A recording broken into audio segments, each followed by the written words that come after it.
Welcome to day 2 of the Richdad Summit. Everybody come on in. We got some amazing things for you today. Welcome to the Richdad Summit. This is day 2. And if you remember from day 1, wow, you guys learned some amazing, amazing things. Talk about opening you to a whole new world of opportunity for building the foundations for wealth in your life. How many of you had a massive breakthrough in day 1? Go ahead and type in a 1 if you had a massive breakthrough, an aha moment, something just came up for you in day 1 that was just like next level, just light bulb went off. Go ahead and type in a 1 in the chat box if that came up for you yesterday for day 1. Yes, all right, 1. Big breakthrough. Okay, awesome, very cool. Oh, wow. Okay, all right, there's way too many of them. Good. Those aha moments get to continue. Day 2 is going to be mind-blowing for you. If you thought day 1 was great and you had some massive breakthroughs in day 1, that gets to continue through day 2 because we got some incredible things coming up for you. I'm going to go through exactly what it is that's going to be ahead for you here in day 2. But as you saw yesterday, we have people from all over the world.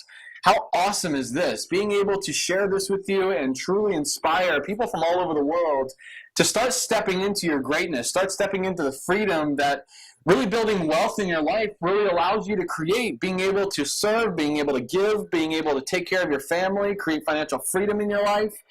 That's what you're here to be able to get clear on, to be able to set that foundation of financial education and intelligence to be able to set yourself and your family free. And so what we're going to be diving into today for day 2 of the Richdad Summit is some pretty powerful stuff. And like I said yesterday, the breakthroughs will come. Be willing to receive the gift of what is going to be shared with you today, which is people, some of the best in the world being presented to you today that are going to be coming in from all over the place to share with you all the incredible knowledge and expertise that you're going to learn today. And here's the thing. We want you to really receive this, really receive it as well as be able to retain this information, this education, but then also go out there and apply. Go out there and apply and execute on what really resonates with you most. There's going to be some things here that you probably never, ever heard before. Day 2 is, I'm telling you, it's going to blow your mind. How many of you are ready to just have a whole nother level breakthrough? Go ahead and type in a 2 if you are ready to rock for day 2 of the Richdad Summit. You guys ready to go? Go ahead and type in a 2 in the chat box right now. Type in a 2. All right. Wow. You guys are, wow. Okay. All right. So you guys are extremely, extremely excited. I'm glad that we're bringing all the energy from day 1 into day 2 here. And as with yesterday, just to remind you guys, I'm Jeremy Bellotti, the lead transformation and peak performance trainer with Learn. And as you learned yesterday, Learn is all about a transformational home for entrepreneurs, for people around the world who are entrepreneurially driven to create something more meaningful and more purpose-driven in their life with a business and being able to build wealth and everything. So we're very honored to have you here, and I'm excited to be able to share exactly what we're going to be going through. And just a quick recap of what you guys went through yesterday. Remember, we went through getting clear on making more money, being able to build wealth in your life, and just kind of going through those 4 quadrants of being able to really move from employee and just simply collecting a paycheck and having a job to being able to take more and more ownership over your life, your finances, your future, and your wealth. And that's really, as you move through the quadrants, that's really what ends up being instilled within you in your character, is being able to build that foundation of ownership. And as you move into this world of entrepreneurship, you start seeing the potential and the possibility and the real outcomes of being able to take that full responsibility over your whole life, being able to take full responsibility over your finances, the education and the intelligence of you being able to get clear on how to build wealth in your life. It's an incredible thing, and it's a very liberating thing. And we also discussed being able to build systems that take you to the next level, being able to apply training from the best in the world and go execute on that, and being able to get support, being able to get help from people that can guide you through doing it the right way. Again, financial education is definitely the first step. And then being able to execute it and get the support and the personal guidance necessary to be able to do it the right way so that you are setting yourself free and not spending all of your time, energy, effort, money, and resources on really just making, having the pitfalls and, making all the mistakes and all of that. There's a way to really get the level of support and the level of guidance that allow you to break through those barriers. And I'm telling you right now, that will save you so much time, money, energy, and effort, and stress and overwhelm and all that stuff. If you really just find the right people to be around, create your success team, create your environment that allows you to thrive, and just be around the right people. And you guys are experiencing it over these 2 days. What it feels like, what it really means to be involved with just a whole nother level of education and a whole nother level of environment of people that are here, not only to just get you thinking differently, but really getting you operating differently on a daily basis. And here's the thing, again, like we mentioned, build your success team around what you really want to create for your life. Whatever that vision is, you have an individual, unique, incredible vision for what you want to create in your life, the impact you want to have, the wealth you want to create, the success you want to have in your life. Get clear on that, right? We talked about really getting clear on your why. Why are you here? Why are you at this summit? Why are you going through investing your time, your energy, your effort into learning this stuff, into getting clear on building wealth in your life? Why is that so important for you? And who does it impact in your life? Who are the people that you care about most that you being wealthy and creating a wealthy lifestyle is going to impact?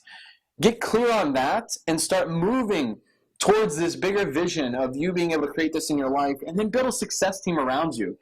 Bring people into your life that are going to hold you high, that are going to hold you accountable, and that will hold you to the higher calling of you reaching that pinnacle, that peak performance level of you being able to really just up-level your standard. Just being able to see and experience really the deeper essence of who you are.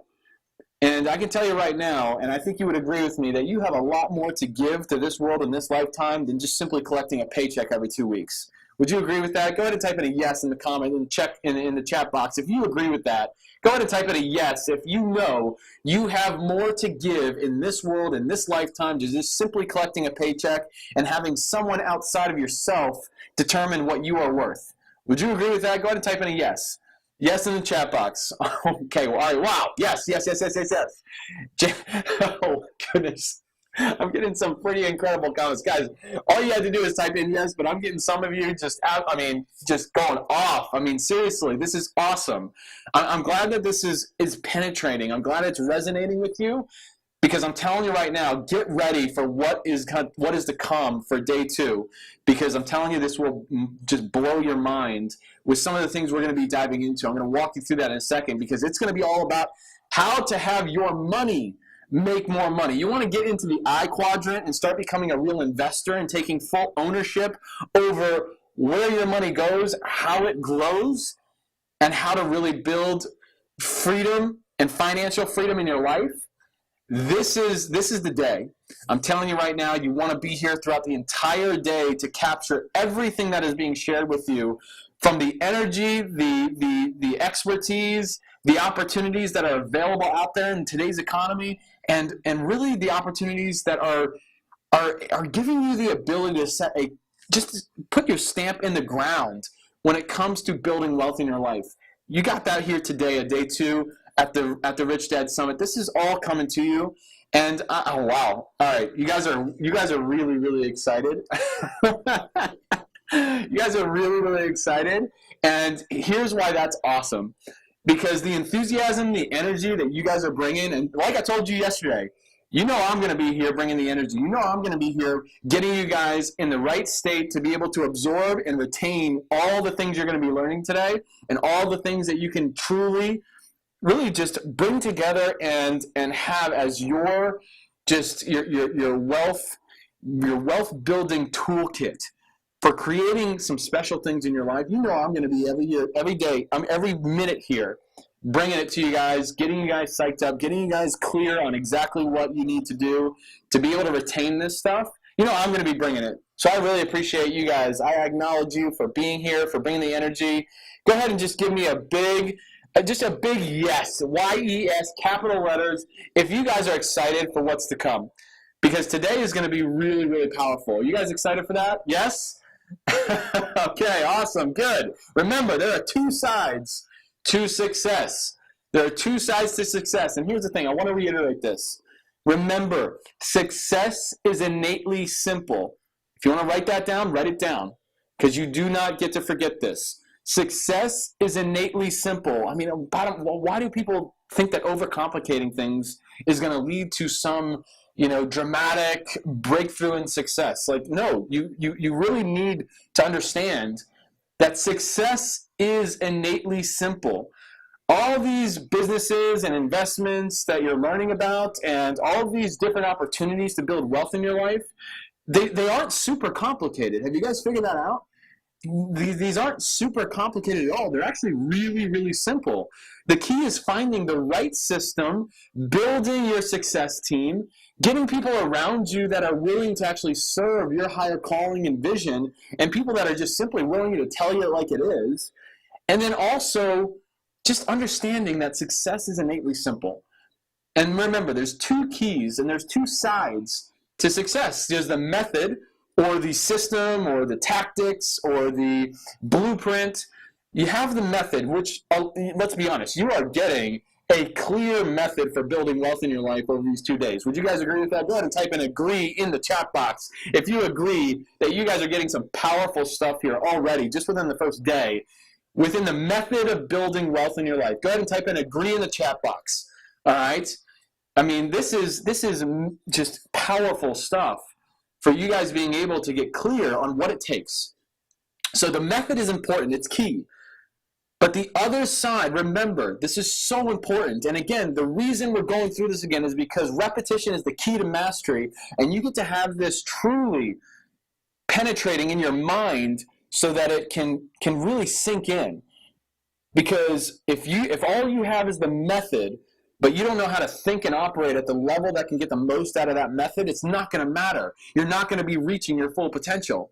And so we've got to make sure that the other side of success is truly ingrained within us, and that is the mindset, the approach, the willingness to act on what we know is in alignment with us, what we know is in alignment with the results that we want in our life. And unless you have the mindset to be able to absorb and retain and truly act on the information that you're receiving, the method that you're getting over these 2 days, it's not going to matter. You're certainly not going to reach the level of potential that you want, and you may not even be able to apply any of the methods at any useful level. So the mindset is key, right? Being able to shift the beliefs around money, around building wealth, around finances, around these myths about being rich and what it takes and what you should do with it and all that stuff. Just allow yourself to release all the different conversations that are out there in your environment right now. Whether it's friends and family telling you that you can't do it, whether it's people telling you that you shouldn't do it, whether it's the news giving you all this negative feedback about the world, it's just, everything is just collapsing around you, all this ridiculous stuff out there in your environment right now that could easily be pulling you in different directions, pulling your mindset away from the simple solution that you are worth it, you have the ability to achieve it, and you have all the power in the world to change any circumstance that you have in your life right now. That's it. If you simply can step into that mindset, step into that foundation for growth, then I'm telling you right now, you're going to be able to apply the methods in a very, very useful way, and it's certainly going to get you to a higher level of potential and performance than trying to apply methods that can change your life, being unwilling to change, right? Like, how are you going to apply a method that completely could transform every bit of who you are when you're unwilling to become anything other than what you've been? How is that going to happen? It's not, right? And you probably have experienced this in the past. You've tried all the different shiny objects. You've gone from one thing to another. You don't know why anything is not working. Well, this is why. Because you've had one side of that success equation. You've had the method. You've had the blueprint. You've had, the tactical side of success. But we've never truly stepped into the mindset and the approach necessary and the attitude necessary to apply it in the way that is actually going to have any level of meaning and impact in your life. That's what we get to step into. That's the foundation of being able to create wealth in your day, in your life. Do you guys see that? Go ahead and type in a 1 if you see that. If this is like opening up a whole other world to you right now, if this is like a massive breakthrough for you, if we're starting off day 2 with like a massive explosion of like, oh my gosh, let me step into this. Like if that is just opening up for you right now, type in a 1 in the chat box and let's get this chat box blown up with some clear like knowledge bombs here, okay? Like this stuff is coming at you, and I'm telling you right now, when I say day 2 here is going to blow your mind, just be ready for it. This is just the beginning, all right? You guys, I'm telling you, just be ready for this, all right? And here's how we get to start the day off. Every single day, we get to start the day off with the daily declaration of what you get to create in your life today. You're here for a reason. You're going to be here throughout the entire day with us here. And you're here for a reason. So let's sink in to the appreciation and gratitude for all the presenters that are going to be here today. All the incredible, incredible people here today that are going to have your back. They're here presenting, willing to invest their time, money, energy, effort into providing you with the clarity and the real, tangible solutions for building wealth in your life. I want you to just take a second and just take a breath and give yourself the gift of appreciating what's happening here today, what you're experiencing here today, and how in alignment it is with what you want to create in your life. Just think of what's happening here today. You want to create freedom and opportunity for building wealth in your life. You want to build a success team around you that's going to hold you high and actually take a stand for what you believe in building this dream. Guess what? You're living it right now. You're actually living it right now. You're here. You're learning. You got people here that are providing amazing, amazing breakthroughs, and you're opening yourself up to a whole other world of opportunity. And you got a whole success team here with you. You got people from all over the world that are joining you in on this journey. You got people that are here literally just investing all their time, energy, and effort into serving you and to serving your future and to serving your breakthroughs. You got me here to back you up, to get you going every single day during this summit, to get you clear and focused and intentional about being able to receive and retain what you're learning so that you can go out there and apply it in the real world. Guys, I want you to just be grounded in that and really understand that you got people here that are willing to serve you thriving and not having to make the same mistakes, not having to continue going down the road of always wondering what if, and always coming up against roadblocks and having to back down because you don't know how to break through those roadblocks. So can we all just take a second to appreciate that? Can you guys go ahead and type in grateful in the chat box for me? Go ahead and type in grateful for the chat box. Just go ahead and type in grateful right in the chat box and share very clearly that you are in full appreciation for what's really happening here today and why you're here and what you're going to be learning and what you're going to be going through. Just type in grateful in the chat box. There you go. See? Feels good, right? Feels good to share that. Feels good to express that. Feels good to live that, doesn't it? So bring that into today. And here's what we get to do by starting that day off with that deep level of appreciation. And remember, appreciation is not simply being thankful. It's not simply gratitude. Appreciation you guys know this by if you're in real estate, or if you're in this field, it's like appreciation. The core of it is growth. The core of appreciation is expansion. The core of appreciation is you growing beyond anything you ever could have imagined. That starts with every day having the appreciation and gratitude for what it is in your life that can get you there. And that is right here, right now.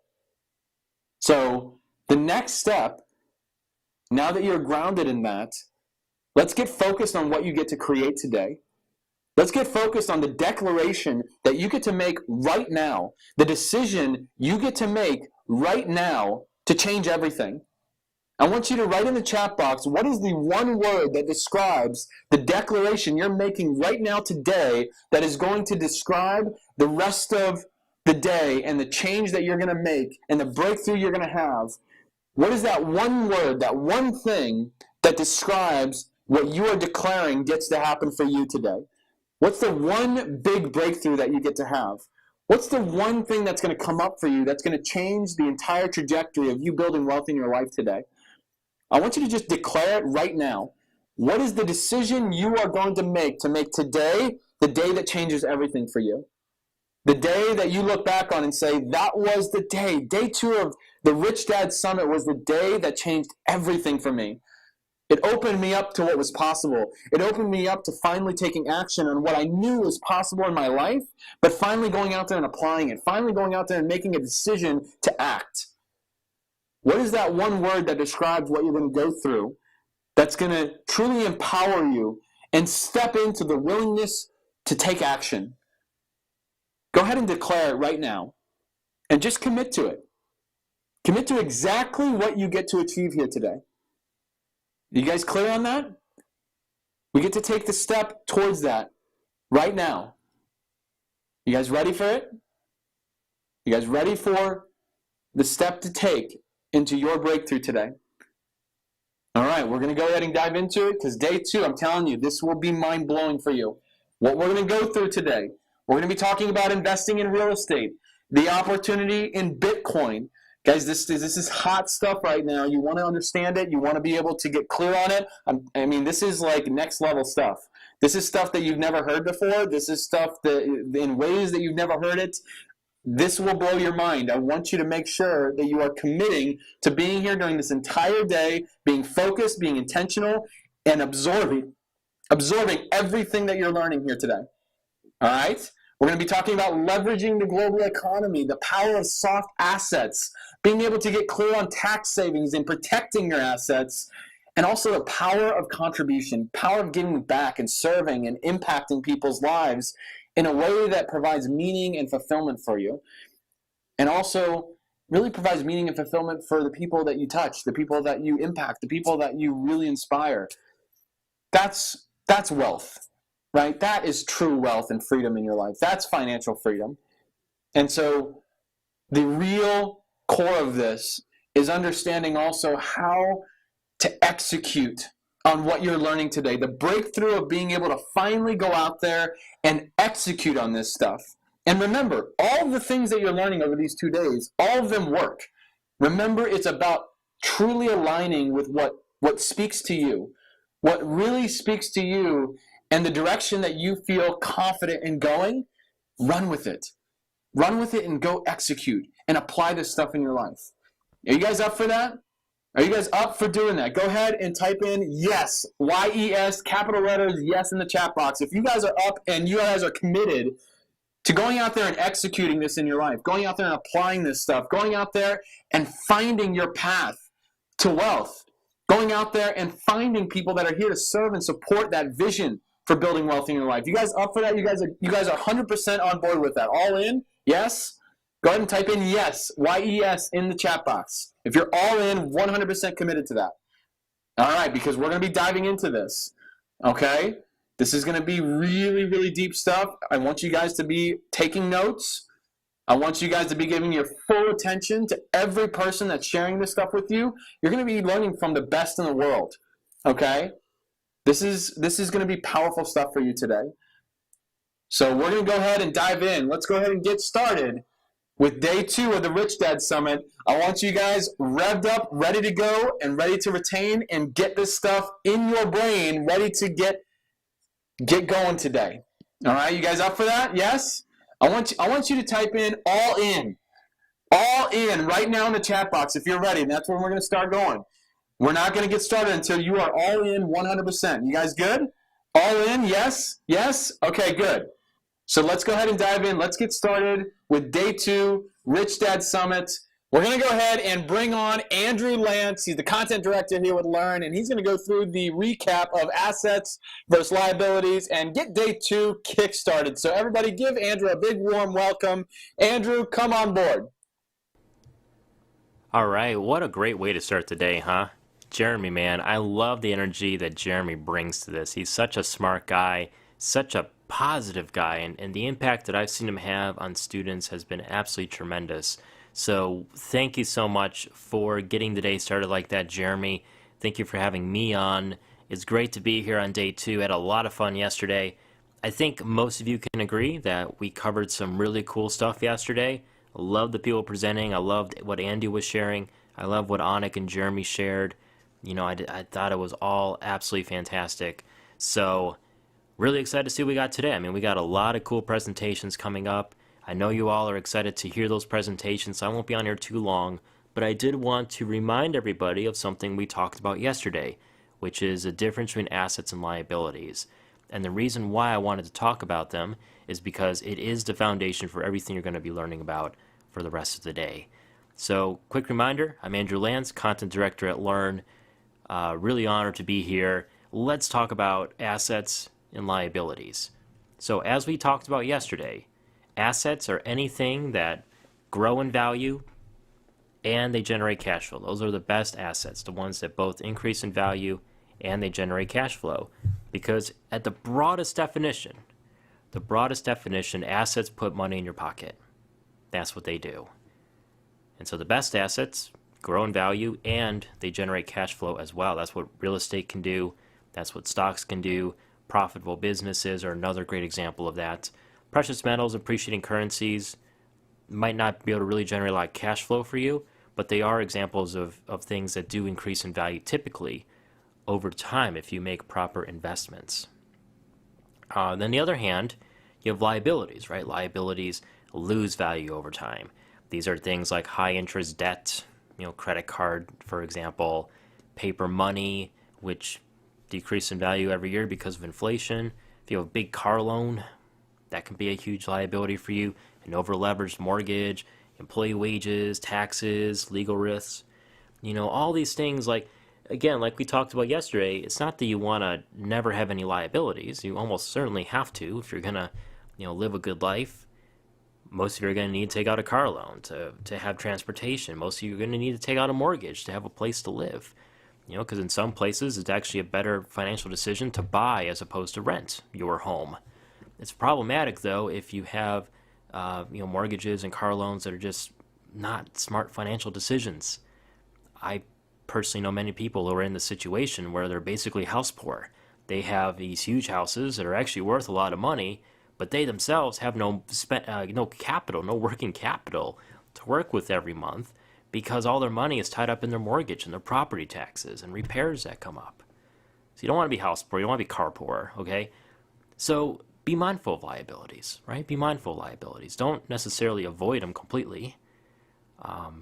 Sometimes you need to use credit cards. Sometimes you need to take out loans. Sometimes you need to go in a little bit of debt. But it's not a good idea to go into too much debt. It's not a good idea to get too big of a mortgage. It's not a good idea to get too big of a car loan, right? You need to be sensible with these things. But anyways, liabilities are things that lose value over time, and they tend to take money out of your pocket. All right. So generally speaking, if you want to become wealthy, you're gonna want to invest in assets. You're gonna want to minimize liabilities. You need to be very smart about both of those. Like we talked about yesterday, a good first step in getting the right balance here is awareness. Going out there and seeing, where does my time, where is my energy, where does my money currently go? What is sucking these things up? And when you do that, you'll oftentimes find that, maybe too much of your time and energy is going into things that are actually liabilities in your life. Remember too, we talked about hard assets, soft assets, hard liabilities, soft liabilities. Hard assets and hard liabilities being tangible things. The examples I just showed are all examples of hard liabilities. Soft assets and soft liabilities are things that are not tangible but have a similar effect. So an example of soft asset, something like skills and education, relationships. Examples of a soft liability, something like a toxic relationship, family members who are not supportive, like things like that, right? Things that do take money out of your pocket in the long term because they decrease your happiness, they decrease your health, they decrease your productivity. So you want to minimize all that. You want to get those things under control, and awareness is the first step to doing so. The next step is to have a strategy. Have a strategy to invest in more assets and minimize liabilities. And one of the goals of today is for everybody here to get a bunch of ideas for assets they can invest in. You're going to get ideas around real estate. You're going to get ideas around cryptocurrency. You're going to get ideas around different kinds of businesses, including e-commerce. You're going to learn about the global economy. You're going to learn about taxes. One of the biggest liabilities you can have is taxes. One of the easiest ways, actually, to increase the amount of money in your pocket is to be able to legally send less to the government. You don't want to be a tax cheat, but there are legal ways to put less money in Uncle Sam's pocket and put more money in your pockets.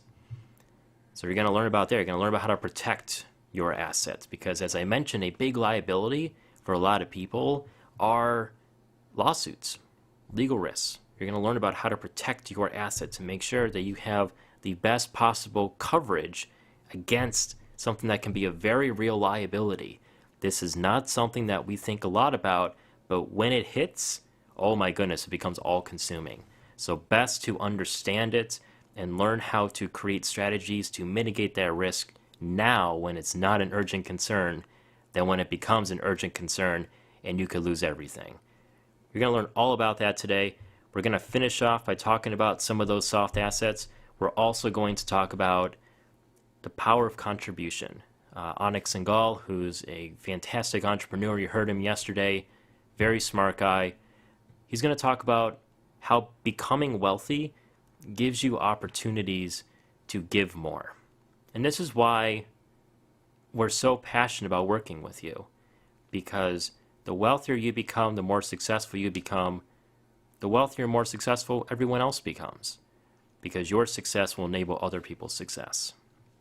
And part of that is your increased ability to contribute more to your communities, to causes you believe in, to helping others lift themselves up. So I'm really excited to hear that presentation in particular. But all these presentations today are going to be absolutely fantastic. So I'm going to go ahead and turn things over to Chris Steele. Chris is a brilliant, brilliant guy. He knows a lot about real estate. Him and a few other amazing presenters are going to be on. They're going to break down some of the essential things you need to know if you want to get into real estate. This is something that many of you are interested in. I can already see the excitement in the questions panel right now. That's awesome. I'm really excited too. Chris is a very smart guy, has a lot of fantastic things to share, and very soon, Chris is going to be on to share all this amazing information.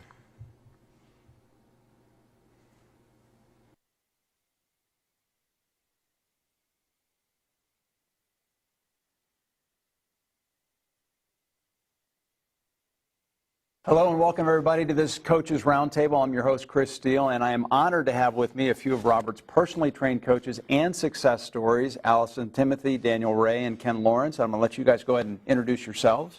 All right, my name is Allison, and I've been a coach with Richdad for about 17 years.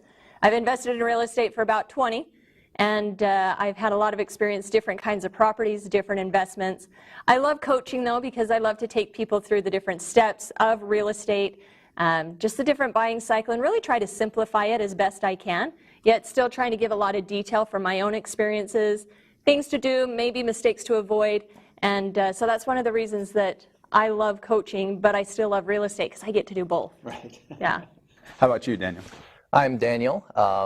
I've been a coach for about 11 years now, and have been doing real estate a lot longer than that. And one of the reasons why I enjoy coaching so much is because I get to help clients get started. And one of the big challenges that people have when they get started in real estate is they tend to make mistakes. And so what we as coaches can do, we can help speed up the process and cut down on the mistakes that they make.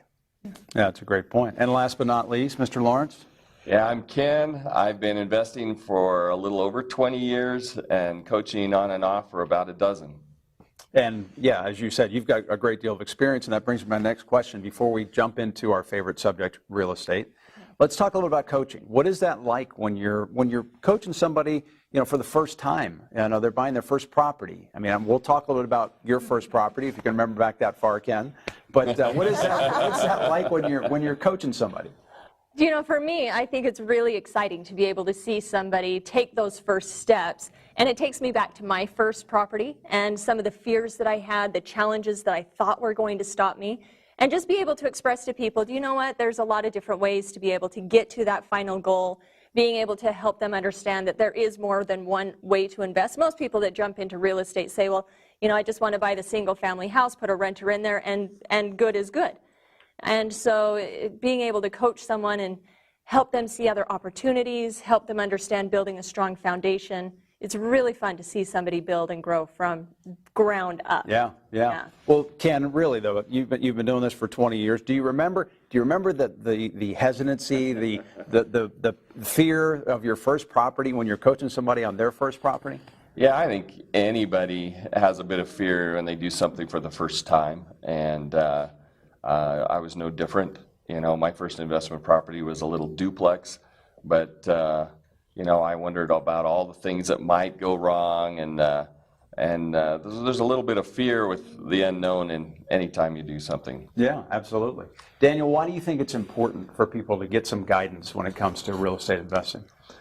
Well, I think one of the most important reasons is if they do it on their own, they don't necessarily have that confidence, whereas as a coach, sometimes we can help them along, kind of point out things that are challenges that really aren't that much challenges. I've actually found that the biggest things that keep people from investing are these horror stories that they hear about, right. People getting into property. But the fact is, almost always the big mistakes that people make in real estate are from not knowing what they're doing.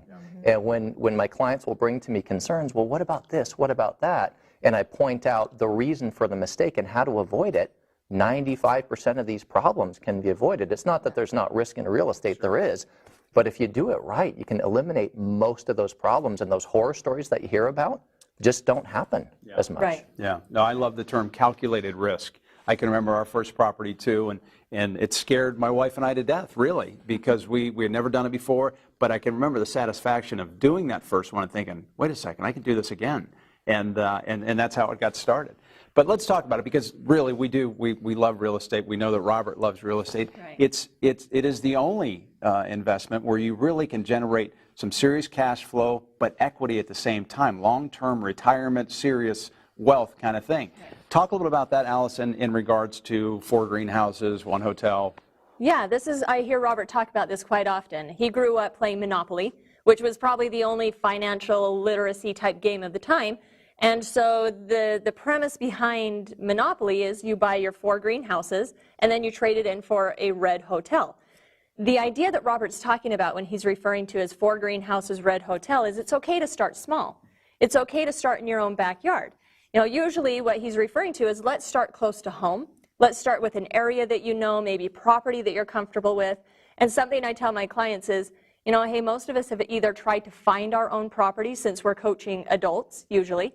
We've either had to try to find our own place to live. So you're used to asking those questions about how many bedrooms, how many bathrooms, where is it located in the city, is it close to where I work, close to schools? And so that's kind of the idea when Robert's talking about his 4 greenhouses is start small, start close to home, do what you know, repeat it a few times, get to know the strategy, get to know your area, and then upgrade, and then trade it into something else. And so that's something that as coaches I think we try to do with our clients is help them recognize that no, it may not be the property next door, but let's start with something and let's start a little bit smaller. And then we can address some of those concerns or those challenges and say, hey, there's solutions to these. And let's just get through those first few. And then let's think bigger. We don't have to jump into that red hotel first. I suppose some do. Yeah. But maybe in their mind that's small. Right. But for the majority of people that I coach, it's let's start with something a little smaller, something that feels a little more comfortable, that you can build your confidence, and then let's build it and grow it from there. Yeah, absolutely. And like you said, everybody starts out differently, but you don't have to start off with that hotel. You brought up a point, though, that I want to hit on. I'm going off script a little bit, sorry. But you guys have coached thousands of people in real estate investing. And I'm sure a lot of our viewers may think, well, my situation's unique. Right. You guys have handled thousands of customers, I should say, clients. Is there any question, I mean, are you pretty much hear the same situations over and over again with people? I mean, there really are no impossible situations that people are in. Am I right? Yeah, you're absolutely right. I mean, we've worked with people who have been in just about every circumstance you can imagine, and there's always a way to succeed. There's always a way to get into real estate as long as the person is willing, in my opinion. That's right. We've probably seen it all. They have to take that step. Ken, let's go back to your first property, that duplex. Sure. Yes. What was the situation? How did you get into it? Tell me about it. I don't know. I had the notion kicking around in my head for even from a pretty young age that if I were to maybe buy a couple of rental properties, get them to at least pay for themselves, I'd probably be glad someday that I had them. And I was actually in college when I found my first property. Of all the properties that I had driven by with for sale signs, I don't know what made me stop and pay particular attention to this one duplex, but I did. I got a flyer from off the signpost and called the real estate agent and asked a few questions, and one thing led to another, and I ended up making this first purchase. And then it kind of grew quickly from there. Getting past that first deal, about every 3 or 4 months after that, I ended up buying another one. Yeah. And not only did I figure out that I could get them to pay for themselves, but they started to generate a little bit of a cash flow on top of that. In fact, when I first started doing this, I really thought I would have some other career in whatever, and real estate would be something that I would do on the side. But after a few years, became apparent that this could be kind Right. of the way I would make my living. Yeah, So- yeah. And it was a duplex, great income property. Did you hold on to it? I held on to it for about 4 years. When I bought it, I think I thought I'd keep it forever. Right. But my timing was a little bit lucky because property values in our area started to really climb in the next few years, and I ended up selling that one about 5 years later and took the money and bought a bigger one, kind of like something Allison else. was talking about. Yeah, but isn't it amazing that first property, the confidence you gain after doing that one? Yeah. And that's the part, it's just, people are going from the fear of the unknown, but once you get through that first one, it's amazing the confidence you gain and the potential you gain from that. Right. Yeah. It's and I asked about how long you kept it because, sometimes we talk about flipping. I know that's not part of Robert's. The reality is real estate is one of those things that buy and hold is the best strategy. But people flip houses. We've done it. Of course, it's huge on TV. I mean, there's so many TV shows that talk about flipping properties. Talk about a little bit of that. Allison, you've done some of that, right? I have. I know In fact, Daniel has. Daniel has. I think we all have, and I think most investors will run into property. In fact, I was working with a client today, and one of the things that she was mentioning is I went and drove by 10 properties, and the picture on the internet looks so different from the picture of the house that I'm driving by. And I'm like, well, of course, it was probably taken 3 years ago. So every house, every property we purchase needs something. Mm-hmm. And there's a line between, when does it become just something to fix up to rent out versus when does it become rehab. My first property that I jumped into, I was first summer out of college, so I was about 22. My brother called me at work. I was working for a mortgage company at the time, and he said, hey, I just found this house that's on the market. It's a really great price, but it needs tons of work. It's been a rental property for 11 years, and it looks like it.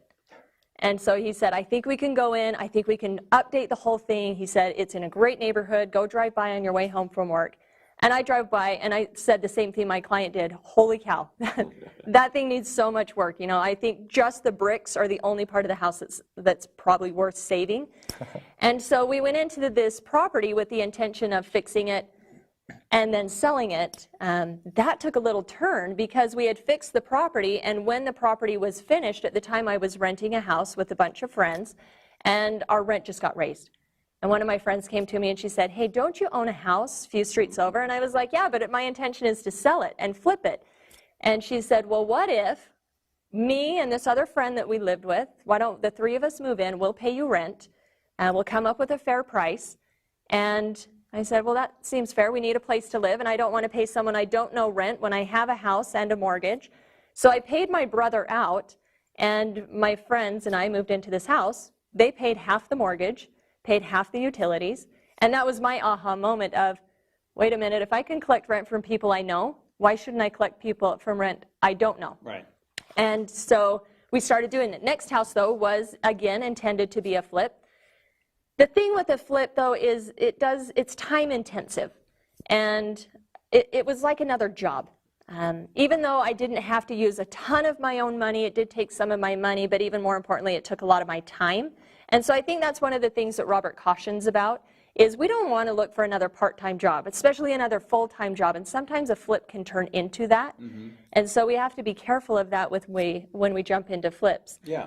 But there is a place for it in investing, I suppose, but it certainly is not my bread and butter. It's not something that I seek out regularly because I don't want another job. I want passive income. Well, and right, exactly. And we talk an awful lot about passive income and the cash flow that can be generated from real estate.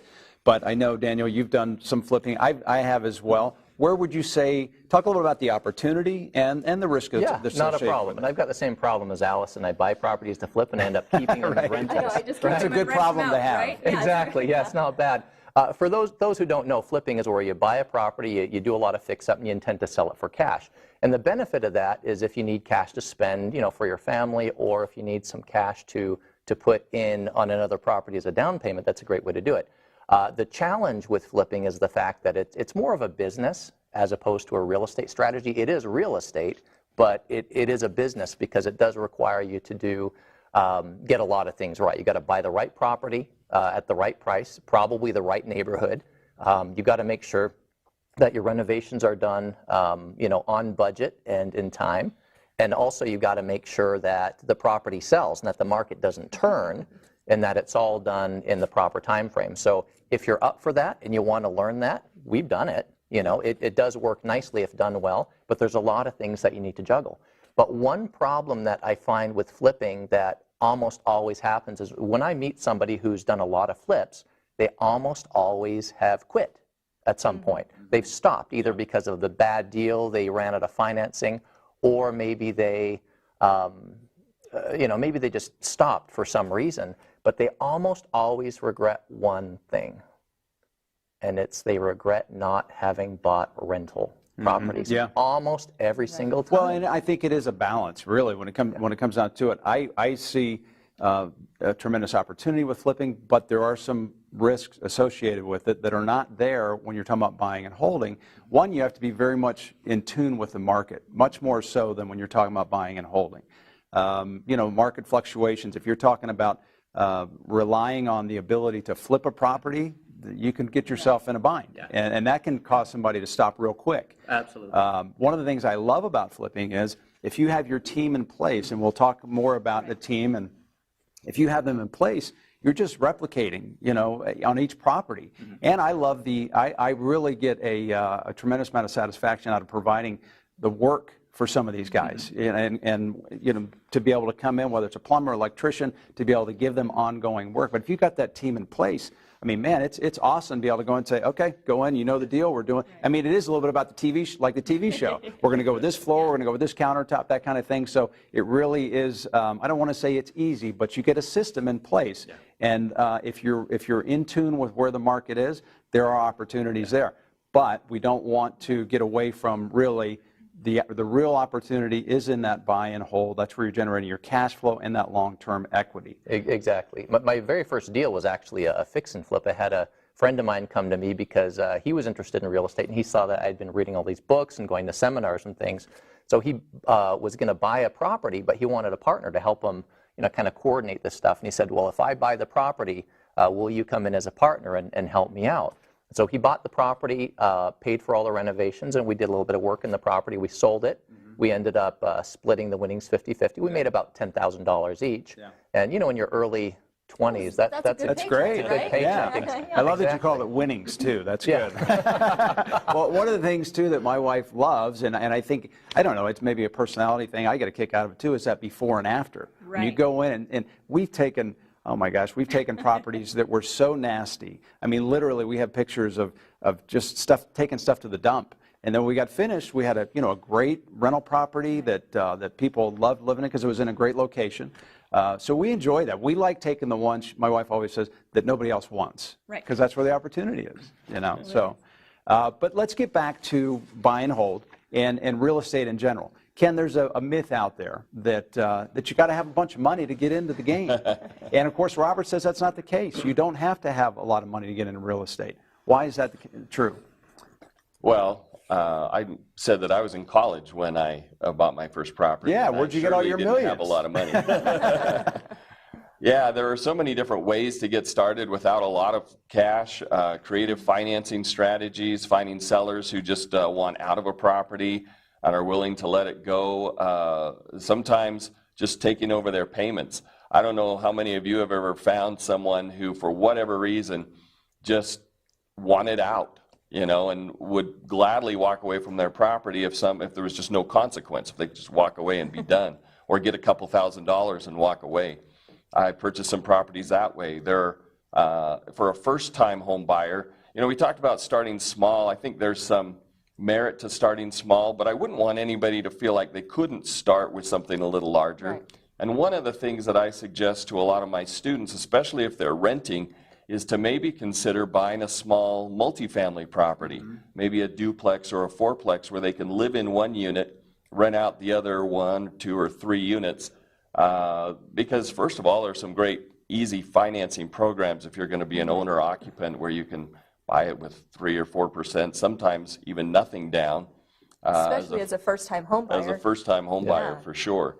And so, there's a lot of different ways. We talk about a lot in coaching. I don't know how much detail we should go into just now, but there are any number of ways to buy property without having to have a lot of cash. Yeah, and I think a lot of it is just, to me, it gets to where it is kind of a game, where you're looking for those opportunities, because you do find buyers in all different types of situations, but it's about thinking creatively. When you mentioned the duplex in college, I thought, that's genius. That would be the way to go. I tell a lot of our friends, because the kids are getting ready to go to college, go see if you can't find a duplex. Right. Buy the thing, let them, collect rent on one side, and their part's paid for. Then they've got a property they can start with. It's looking for those opportunities, but the multifamily really is a good place to start. Wouldn't you agree? Oh, yeah, absolutely. And I usually tell my clients that come back and they say, I just can't find cash flow with single-family house. No one can. Usually unless you are walking into a really good deal, you're not going to see huge cash flow from a single-family house, if any cash flow from single-family house. So as Ken mentioned, the 2 or 3 or 4 units, in most banking worlds, 4 units is the same to finance as 1. It's still considered residential. Once we jump 5 units, that's commercial. So different ball game, different team. We can do that. We can certainly help someone with that, but 1 to 4 units, it's the same loan.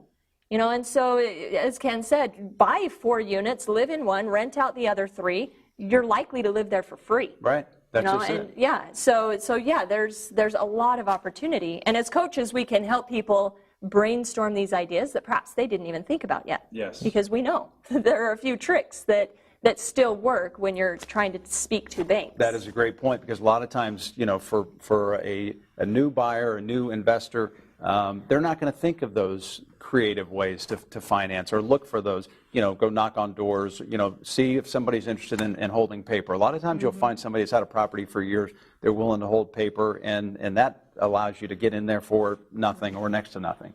Yeah. I can remember our first property, but fast forward 20 years, we actually bought a property in the last few years, and for us it was a big property. It was a couple $1 million property, but we had leased it ahead of time, and we had set the purchase price ahead of time. So by the time we bought the property, we had so much equity in it, we actually bought it with no money down. So it's one of those things that, I learned along the way, But I think back to when I got started, and if I had the advantage of having a coach to be able to say, okay, hey, how do I get into this? How do I look for these opportunities? I would be light years ahead. And that's really, I think, it should be, I don't think that could be overstated. So Robert talks a lot about two main words when it comes to real estate: cash flow and leverage. And of course, good debt, is a big part of that. How do those two play together, Ken? Well, I mean, we buy for cash flow, obviously, but in my opinion, what matters more than just the absolute dollar amount that you're getting out of a property is really the relationship between what you had to invest to get that cash flow and what that cash flow is. Because I'm perfectly happy to buy a property with a very modest cash flow if I don't have to invest much to get into it. Sure. If I have to make a bigger investment, then I'm going to want to get a better cash flow, or I won't be so interested in it. But and this idea of leverage, taking the little bits of money that we're talking about that you can use to get into, a property, a 3% down. If you buy a $100,000 property, you only have to put 3% down. Any cash flow you're making is based on not the $100,000 that the value of the property was, but just that small $3,000 investment that you made. And it's pretty common to get what we would call a cash-on-cash return in the 20, 30, 40% range and even higher using this idea of leverage. Mm-hmm. And Daniel, when you talk about, Robert talks a lot about, you make your money when you buy, not when you sell. What does he mean by that? Well, I think what he's talking about is he's saying don't be a bad investor. Be a good investor. And what I mean by that is a bad investor buys a property that is not a great deal today, hoping that magically the deal will turn into a great deal, And that's a lazy way to do it. Robert's saying be a good investor. In other words, buy a property that's a good deal today. It's a great price. It's a good undervalued property that's going to cash flow today. So I think that's what he's talking about, and I think we all understand that. I mean, if I was going to buy a dog for my kids, I wouldn't buy, an angry, hard-to-control dog that bites people, and think that, and then just hope, right? And then hope that this dog is going to treat my kids right. And likewise, don't buy a bad deal hoping that it turns into a good deal. That's just foolish. And buy a good deal that you think is good and undervalued and cash flows today, as opposed to hoping someday it'll turn into that. One thing I tell my clients is the day you buy it is the least amount of money. It's the worst it is ever going to look on your portfolio. Right. Because over time, you're going to be able to raise your rents, you're going to be able to add value to that property, and so you are making money while you own it, while you are in the process. When you buy it, you are buying into cash flow, and we kind of joke, my husband and I joke, we just bought cash flow. We just bought ourselves a paycheck, because that's really what investing is. We shouldn't have to look out, well, in 10 years when I sell it, then I'm going to put that cash in my hands. But the day I buy it, especially if you buy a property with tenants inside, you start making money the day you close. That's when you're starting to make your money, not 10 years down the road when you sell. Absolutely. You make money then too. Right. But you start making money on day one. Well, and again, getting back to the opportunity with real estate, no matter what your occupation is, whatever you're doing, this is something that you can be doing, and it's there. I don't, if you're bringing in cash flow from it, that's a bonus. But if you've got a property there that's paying for itself, that you've got long-term retirement that you can rely on, where else do you have that opportunity? Right. I don't know of any other investment. No. You mentioned being in tune with your market. And when we were talking about flipping, we were kind of talking about doing remodels. Most of the properties that I've purchased over the years, I've purchased with the intention of holding them forever. But because I'm looking all the time and because I'm somewhat in tune with my market, occasionally I stumble across a bargain. And it might not even be something that needs a ton of work. I just know, because I look at properties every day, I know it's a good deal. It's worth more than what I can buy it for, and I might be able to buy it and resell it without doing much to it at all. But it has to do with being in tune with your market, like absolutely. you said. Yeah. I actually bought a property just kind of like that. It was a few years ago. I was in the middle of buying one property, and then my realtor came to me and said, I've got this other property here that's a really great deal. You made an offer 6 months ago, which I'd forgotten because, made so many offers after that. And it was such a good deal, and the market had gone up after that. They said that this person's ready to sell it to you now. And I looked at it, and it was a really, really great deal. But I was already closing on this other property, and you can't go get a second bank loan when you're closing on one property. Otherwise, it causes problems. So I talked to a friend of mine and said, hey, would you lend me on this property? And he said, absolutely. And he wrote me a check, and then I ended up buying this property about 9 days later. It was a single-family home. I got a 9% interest rate on it, and it cash flowed about $150, which goes to show that you can, in fact, buy single-family properties and cash flow. Yeah, you got a great deal, but even at high interest rate. Yeah, which I thought was hilarious, because that's the highest interest rate I've ever paid on just about anything, you know. And then I paid it off, and I still own it free and clear today, and it cash flows really nicely. But well, and for our viewers, I just want to say this is where you want to get to, where you're making offers that you forgot you made. You want to get to that point. But let's talk about that a little bit. How do you look at real estate now as compared to when you were starting out? I mean, obviously, do you see more opportunities? Always, always. I am constantly, as I drive, even driving here today, you know, I'm constantly just scanning out the window looking for sale signs. I'm looking for something that looks a little dilapidated. I'm looking for, hey, that looks like 4 units, not a single family. I'm constantly looking for these things. I almost feel like I'm driving through the cash flow game.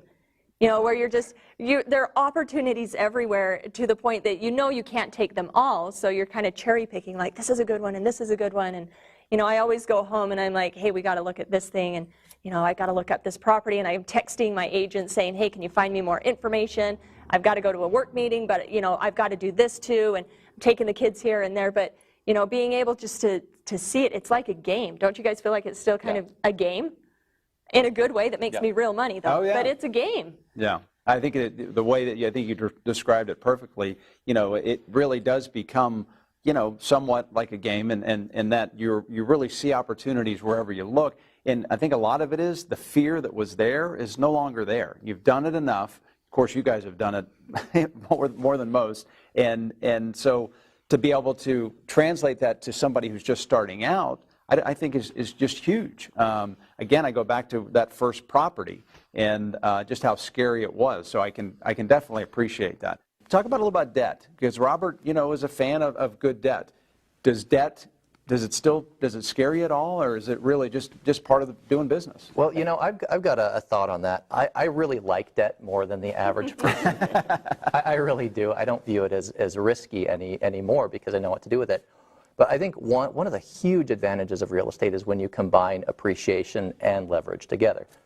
If properties appreciate at 4%, that may not seem like a big deal, but when you add leverage to it, it makes it a lot more significant. And so if we were to look at an example of a property, maybe a $150,000 property, and you put maybe $30,000 down, well, on that property each year, on average, maybe you might make about $6,000 in appreciation. Not a whole lot, but nice, you know.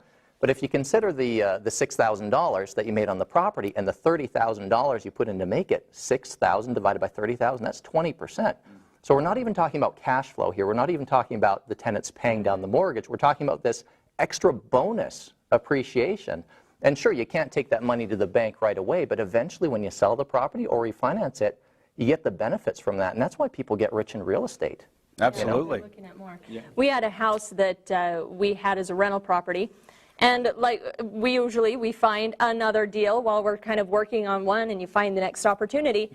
And we needed cash. And we had just put a bunch of cash into this first rental property, and we're getting it up and ready, and we've got tenants inside, and here's this other opportunity. And we thought, gosh, what are we going to do? Well, guess what? We leveraged the equity. We went to the bank and we said, hey, can you give us a second mortgage, pull our equity back out so we can buy this next property? And they said, yeah, we'll do you one better. We'll give you the equity from property 1. We will finance property 2, so you can just kind of slide it across the table.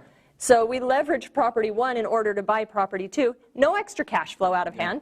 And it was really, for those that have retirement accounts, you balance that retirement account, you move money from mutual fund to mutual fund 2, and you're comfortable with that. But then when we start talking of leveraging equity and moving it from property 1 to property 2, I hear some of my clients hesitate, like, that sounds scary. It's the same. Yeah. It is exactly the same, but being able to leverage equity in one property for the next, or cash flow, because when I go to a bank, they look at the cash flow that I make on these properties, and that helps us qualify for the next investment. So there's a lot of different ideas when we're talking about leverage. There's layers to leverage. Well, and you hit on something too that I want to come back to in a minute, and that is the banking relationship. That's Right. part of your team, and that's part of your strategy going forward. Ken, Robert talks about getting prepared before you invest in real estate. I mentioned having your team when you're talking about flipping properties. What does Robert mean when he says get prepared before you start investing in real estate? I think it has to do, at least in part, with just making sure your own financial house is in order. You know, I've coached a lot of people over the years, and there have been a few that I've coached that I've thought, you know, as I worked with them and I see where they're at and I see what their financial habits are like, and I think to myself, I might be able to help this person buy some property, but I don't know if they're going to be able to keep it because they're such poor money managers. And so I think that's kind of where it starts. Yeah, I think that, I mean, I can see that. How else would you say, because I look back and I think I wasn't prepared. I mean, our first investment could have been a nightmare. It could have been our last investment. We were fortunate that we were able to come out of that and build on it. But one of the things I look back, if I'd had even a mentor or a coach, that would have prepared me immensely for going into what I was going into because it was a great unknown. Definitely. What did you do to get prepared? Oh gosh, you know, my parents owned rental property when I was very young. And so from the time I was about, say, 15, I knew real estate is where I wanted to make money. I started taking drafting and architecture classes, interior design, fine arts. In college, I worked for a mortgage broker, started to learn a lot about how to finance properties. And then right after I finished college, when I was getting this first property, I got my real estate license, so I knew what mortgage brokers did. I knew what real estate agents did. Does everyone need to do that? No. I would only suggest that you get licensed or you work in a way like that if you really want to, because it's not necessary. It didn't make me necessarily a better investor, but I wanted that education. Mm-hmm. I didn't want to be an agent, but I needed to know what an agent knew. Right. And so those are some of the things that I did to prepare for that first property. Diving in, when my brother called and said, hey, we've got this opportunity, I go straight to spreadsheets and running numbers and figuring out, does this make sense? One of the things I had learned from being a mortgage broker is that if the property could not cash flow after the fix-up, it was not a good deal. So our plan A was to fix it and sell it, but I always knew that we could rent it out and we would do just fine. So being able to look at a few different exit strategies with a property was a great way for me to prepare to take on a new investment, because I knew that there was always going to be a way that it was going to work. I knew that there was a way we were going to make money. Even if it wasn't plan A, still going to work. Yeah, yeah. And you know, I mentioned earlier about having your team of contractors, whether you're flipping or not. I think to have a good electrician, a good plumber, a good team there, because regardless, if you go into a property, chances are you're going to have to do a little bit to it, no matter what your plan is for it. But also, you talked about the idea of getting licensed. You know, to me, we've always been licensed because, let's face it, 3% off your purchase price, it helps. Every little bit helps. So that's one of those things that's easy to do, and I would recommend that as well, wouldn't you? Just to get a license? Just to have a license to be able to, I felt like it gave us a little bit better understanding and appreciation of real estate in general. I'll tell you what we did, because for whatever reason, it seems like some people just aren't comfortable dealing with real estate agents. There's a certain segment of the population Right. that hate agents. I didn't really want to get my license because I didn't want to have to divulge that I was a licensed real estate agent, because I thought that would be a turnoff to some sellers. But as you said, I recognize that there was some advantage to having a license as I do these deals, because, you know, there's 3% commission on every deal you do. So one day I was talking to my wife and I said, honey, why don't you go get your license? There you go. So we can have the advantage of having her get her license, and I still don't have to have what I felt like was a bit of a burden of being an agent and having to tell people that I'm an agent. I just wanted to be a regular guy as I talk to sellers. Did you ask her to change her name too?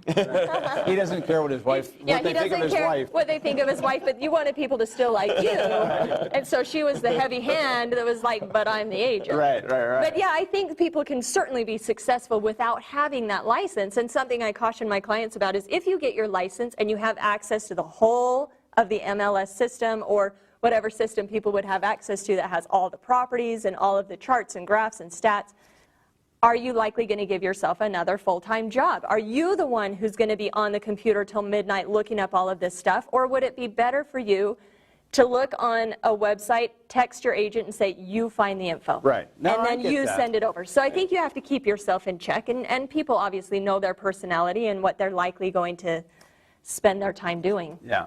And it is nice that my wife has her license, but I just want everybody to understand that we had done this for a lot of years Right. before she ever did that. Right. So it wasn't like we needed that, and I don't want people to feel like they have to Right. have their license. Yeah, it's Absolutely. nice. No, but, it's a bonus. So I think it all goes back to having your team in place and being prepared. You mentioned being licensed. We're also licensed, my wife and I, and we're buying a property right now that's saving us an extra $15,000. So I think it's one of those things that you may want to consider.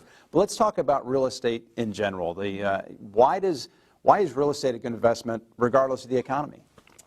That's a great question. And obviously, as Richdad coaches, we work with people internationally. A lot of different economies, the ups, the downs, markets, currency. I mean, there's so many different factors that we have to take into consideration. From my point of view, real estate works in every economy because people need food, clothing, and shelter no matter where they live in the world. And so this is something that I feel is a very safe investment. Now, there are economies. For instance, there are times when properties just don't cash flow. You know, even with the best advice, the best team, give it a bubble. Give it inflation, give it whatever it is, and markets say like Australia right now, it's really hard to get a cash flow. But I think something important for everyone to remember is that it's not about the single family house or the apartment or the flat that's going to make them cash flow. Anything that is land, anything that is a building is real estate. And so I've got a client in Australia searching and searching for months trying to find cash flow in apartments, student housing, a lot of things like that. We just couldn't find it. Turned the table a little bit and said, hey, but what about parking structures? What about a parking bay? You know, and all of a sudden it was like the light clicked. He was like, I think there's still money there because jobs were going so well and people were, you know, thriving in the economy. It was just the real estate apartments didn't cash flow, but there's still so much to consider given any economy that we're likely still going to find something that will cash flow. We might just have to be a little bit thinking outside the box and get a little bit more creative. Different types of real estate. So Daniel, you even mentioned you bought real estate at a time when people were saying, don't touch real estate. Yeah, absolutely. One of my best times to buy real estate was in 2011 and 2012. And for those who may not be in the U.S. or don't remember, real estate had a pretty big decline from 2011 to 2007 to about 2011 or 2012. And at that point, nearly everybody was saying, don't get into real estate, stay out. It's declined too much. But I viewed that as a buying opportunity and so bought several properties, and they've done fantastic. But the thing is, sometimes property markets, they go up, sometimes they're down. If they're down, be grateful, because it's a great buying opportunity. But if it goes up, just keep in mind that even though property prices may be a little bit expensive as compared to where they were at that point, if you get into real estate, you'll participate in those moves up. So yeah, it's not a good thing that you're not necessarily involved yet, but if you plan on being involved in real estate for decades, you're going to be part of those up moves in the future. Absolutely. Allison, you mentioned a couple things. One about, you know, a bubble and being, you know, aware of that. I can remember back in 05, we sold a few properties because what people were willing to pay for them, you couldn't cash flow them. So I have no idea what they're planning on doing with them. I know what ended up happening with them. We know what happened, right? But I mean, when they're willing to pay that kind of money for it, that's silly. But I think to your point about looking for different types of real estate, that really there's a huge opportunity. So Ken, a lot of people want to talk about, okay, the market, something's going to fall. I mean, the market's going to turn. What are you're a coach, but you're primarily an investor. What are you doing to prepare for the possibility of a correction? You know, I've been doing this long enough that I've seen, you know, been through a couple of these cycles of booms and busts. And I always smile, you know, when I hear naysayers. It doesn't matter what the economy looks like. It's never a good time to buy. When property values were high, they would say it's too high. And when when property values went way down, they'd say, oh, the real estate's terrible. If I listened to, you know, people around me, I would never buy anything. Yeah. But I think, and this is something that Robert emphasizes a lot, is that you buy for cash flow. As I look back, it would probably be fair to say that most of the money I've made over the years has been through appreciation. But if you buy only for appreciation, you can get in trouble, and that's what happened to people just before the market crashed. I had a lot of property when the market went down. It wasn't any fun watching to see, to see the values of my properties go down. But at the same time, it didn't really affect me much because my rents didn't change. People still needed a place to live, and the rents maybe went up a little bit, if anything, because people losing their homes still had to have a place to live. So as long as you have that staying power, as long as you've bought correctly, where you have a decent cash flow, the ups and downs in the values won't affect you that much. Yeah, and to your point, people always have to have a place to live. So that's one of the things I love about real estate. But you mentioned, Daniel, that when you hear everybody talking about don't buy, you said it too, Ken, that that should cue something in your mind that says maybe there's an opportunity there if everybody's being told not to buy it. There should be some deals out there. Absolutely. One of my favorite things, because I'm a contrarian, I use this principle in real estate and other things.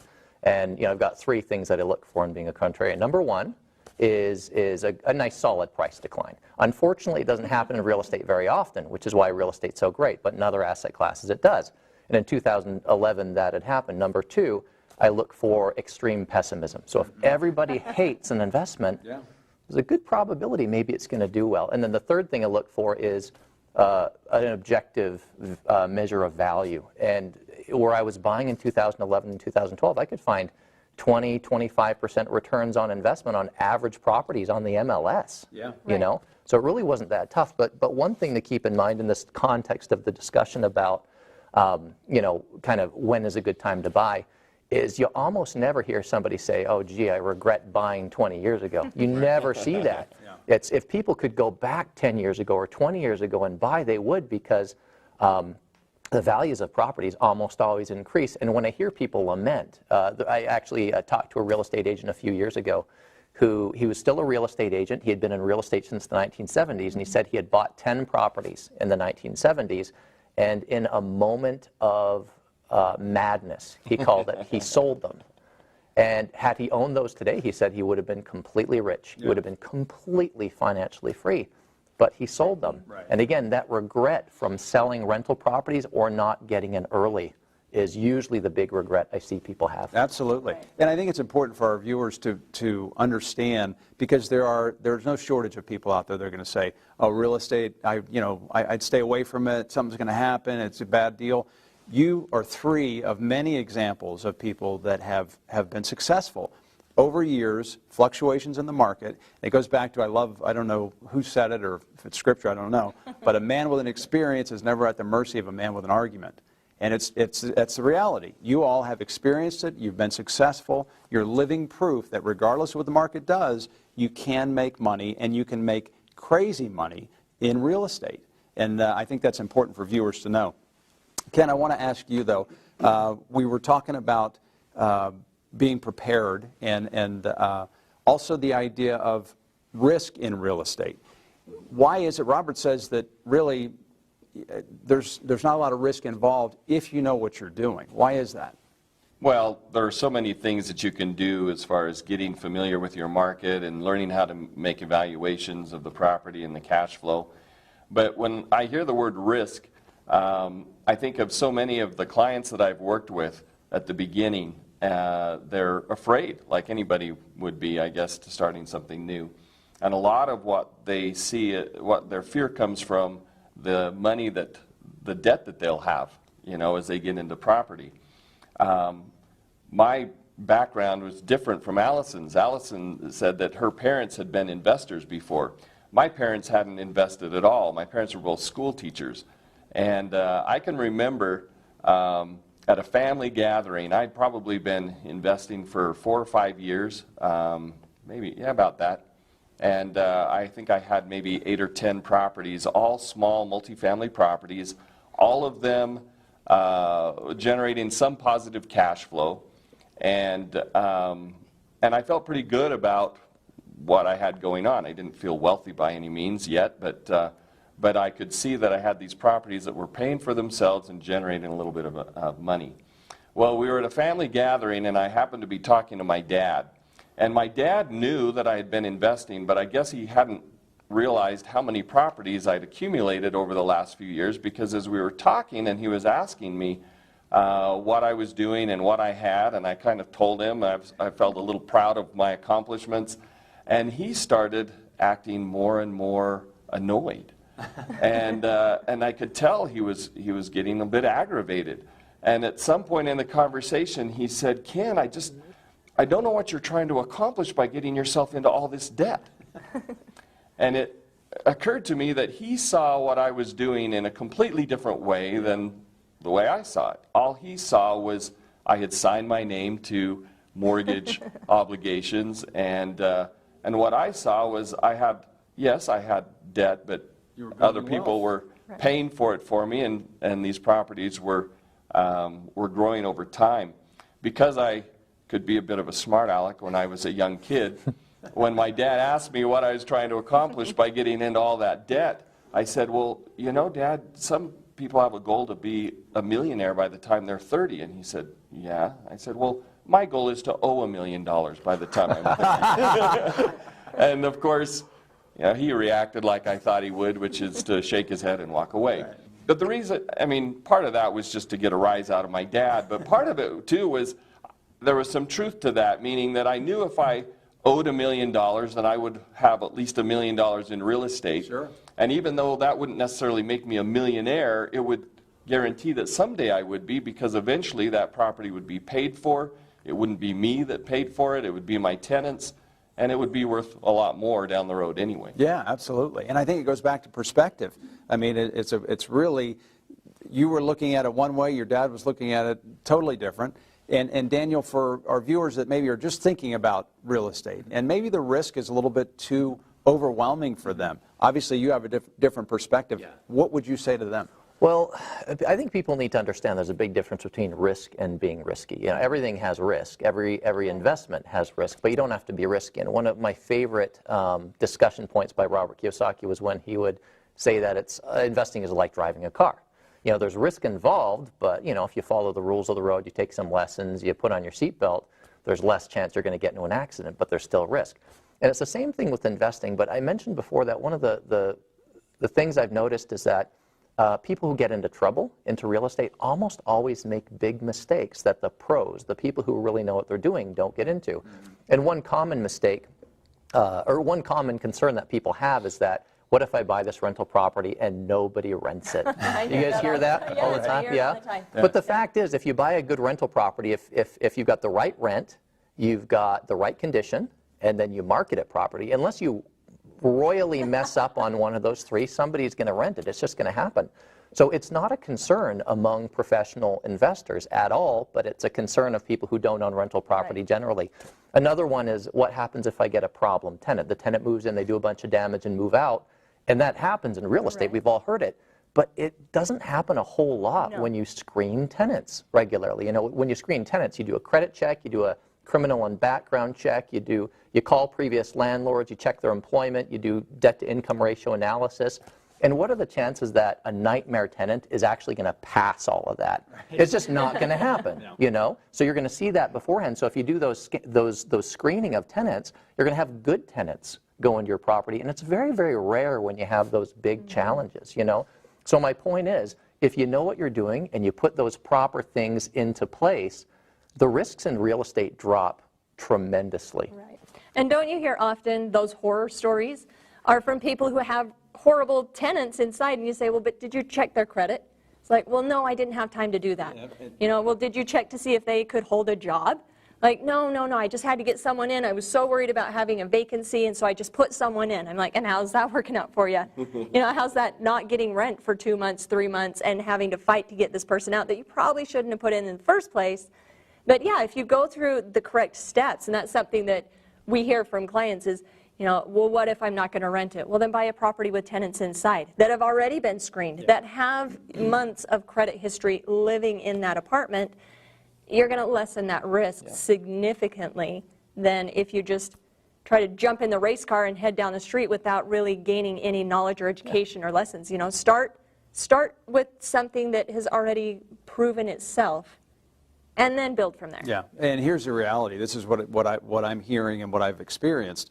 The risk in investing in real estate is going it alone, not having somebody in your corner that you can rely on for this information, because we all know people that have done that. You buy we all know people that have bought an investment property. They weren't prepared. They put a bad tenant in there. They didn't market it correctly, and it was a terrible experience. It was the last one they did. Right. That's the risk, going it alone. That's what people should not do. I want to ask you, though, actually to any of you, one of the things I love about real estate is that you can build incredible wealth like no other. You look at any of the wealthiest people, real estate is a huge part of their portfolio. Why is it with real estate that you can create that type of wealth? Ken, I'll go to you. Yeah, I think the first time it really sank in with me how powerful real estate could be was probably 3 or 4, maybe 5 years into it. It was about the time when I was getting close to having enough passive income from my properties that I was able to quit my job. And keep in mind, I was working in a family business. I was making less than $40,000 a year. And one day, knowing that property values had been rising, I already admitted that I bought at a bit of a lucky time because it was just before our market had one of those, upswings. And I was aware that property values were going up. And I sat down and I just made a little list of every property I owned, 8 or 9 of them. And I wrote down what I knew that I still owed on each of those properties and what they were now worth. And when I got to the bottom and compared the two, I had nearly $400,000 in equity in these, 8 or 9, maybe 10 properties.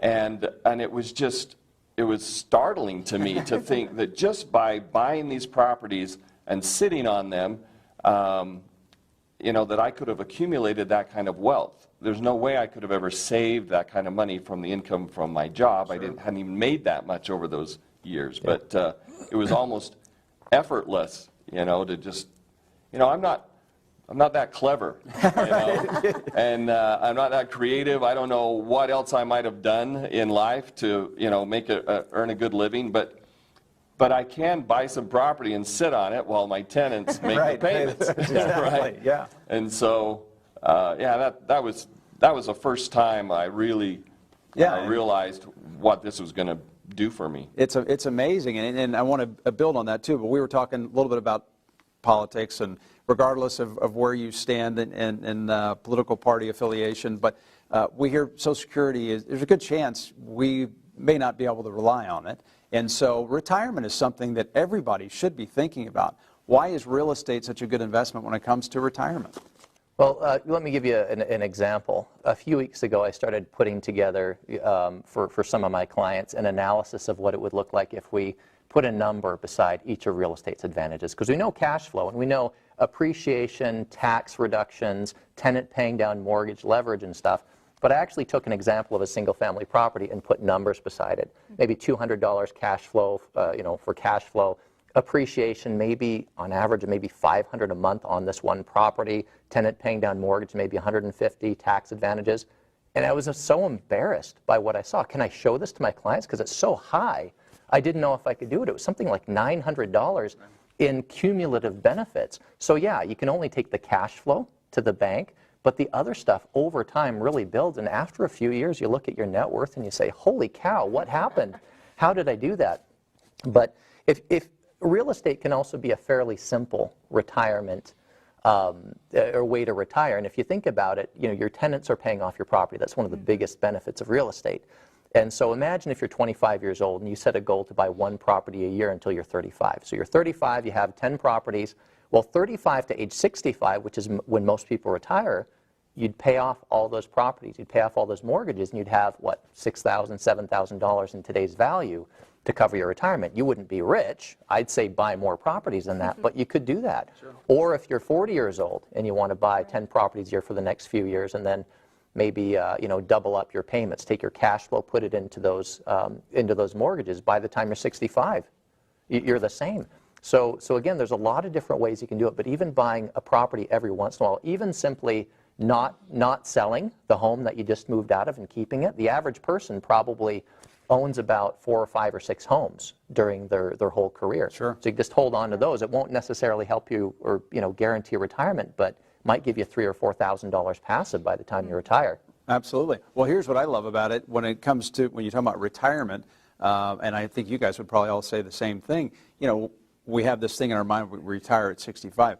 As far as I'm concerned, I don't want to be any more retired than I am right now. This is something that you can do until you leave this earth. It really is something that it doesn't matter how old you are. You can continue to own property and collect a check. I mean, it really is. It's not like you're looking at, at a certain age to say, I'm going to stop investing in property. Listen, I know you guys, you'll be investing until you can't, until you're not upright anymore. It's fun. It's what you enjoy doing, right? Yeah, and I have a story right along those lines. We bought a fourplex from a gentleman, and it caught my eye, caught my agent's eye on the MLS, because in the section where it mentions, basically how do you want to get paid as the seller, most people will put cash, conventional loan. This seller had listed cash, conventional loan, trade, seller finance. I mean, it was like they just checked every box, like anything is possible. So we're like, well, we should probably go see this thing. So we see this fourplex, and it's beautiful, and it is immaculate and so well kept. Well, come to find out, the owner was an 85-year-old gentleman, and he would just kind of tool around the property, fix things up, make the gardens look nice. I mean, it was just, he did a great job. And so we started talking about, well, tell me about this seller financing. What do you want? What do you need? And he said, listen, I'm 85 years old. He said, I don't need to be walking around this property anymore, but I just want the money. He's like, so if you can just give me money every month, he's like, that works out pretty well for me. And I was like, that works out well for us, you know too. what, I think we might have a deal. Right. So we were able to buy this property from this 85-year-old gentleman who didn't want to retire from investing. He wanted the cash flow. He just didn't want to have to worry about the property anymore. And I was like, hey, I think we can make this work. Absolutely. So we continued. We set up payments, frankly speaking, probably longer than he was going to be around. And he said, if I pass away, my kids get this money. And I was like, and there you go. And that's why we do it. Yeah. And it didn't take any more time or effort or anything out of his day, but it took care of him for perhaps the rest of his life. Yeah. Yeah. I don't know what happened to him. All I know is we just kept sending the money. Sending the checks. They kept taking the money, and we got ourselves a really nice fourplex. That's awesome. What a great story. And I don't know, again, any other form of investing where you find those type of opportunities. But Ken, you mentioned something that I think I'd like to go back to. You started investing when you were still working in a family business. Mm-hmm. How long did you do that? Because a lot of times people think, well, I'm going to become a real estate investor. That means I got to leave whatever I'm doing. I think it's really important for people to understand this is something you can start small, that one house, that one duplex, whatever it is, and continue doing what you're doing. Right. Yeah, I think, I was working in a family business. I was actually driving a truck. My uncle had a trucking business, and I was just taking every little bit of money that I could save from doing that, and I put a little bit of money down on a small multifamily property. I had a client actually ask me the other day, how long from the time you bought your first property until you had enough income that you could quit your job? And I think I figured out it was about 4.5 years. And but yeah, there was nothing about real estate investing that would require me to just do that full time. I tended to spend a lot of time looking at properties because, like we said, it gets to be fun. It feels like a bit of a treasure hunt. And so I would spend whatever spare time looking for bargains, looking for a good deal. But didn't keep me from, having a job and supporting my family while I was doing it. We would do it. We would drive around. I can remember when the kids were in car seats. We'd go drive through neighborhoods, and then, in the evening, we'd be looking up properties, on MLS, the tax records, whatever. You can definitely do it in your spare time, regardless of what you're doing. One of the things I love about Robert and his mindset, and one of the things I picked up from Rich Dad Poor Dad was the multiple streams of income. And I think that's so important for people to understand. But why is it that real estate investing is Robert's favorite? Ooh, there are a lot of reasons. In talking to Robert and Kim, which in fact I think real estate investing is probably Kim's favorite, Robert's wife. He likes it, but it's her favorite. And she was the one that started picking up property after property when they first got married, and he was like, what are you doing? And then he kind of got on board. One of the main reasons Robert loves real estate is taxes. For a lot of us, or maybe those out in the world, you dread tax season. For us here, I love tax season. It's bonus money. This is where I start to really put together all of those numbers, as Daniel said, putting together the list and seeing what does this all look like, and where did we make money and where did we have that appreciation. But one of the real reasons I hear Robert come back over and over and over to real estate is so many tax benefits. In so many countries, there are tax benefits to owning property, to giving shelter, to providing jobs, as you had mentioned, being able to provide a job to someone. And so there's a lot of tax benefits. Steady wealth. We can set up a lot of fixed rate loans. We can set up a tenant on a 12-month contract to pay the same amount of rent. There's a lot of predictability that goes with that as well.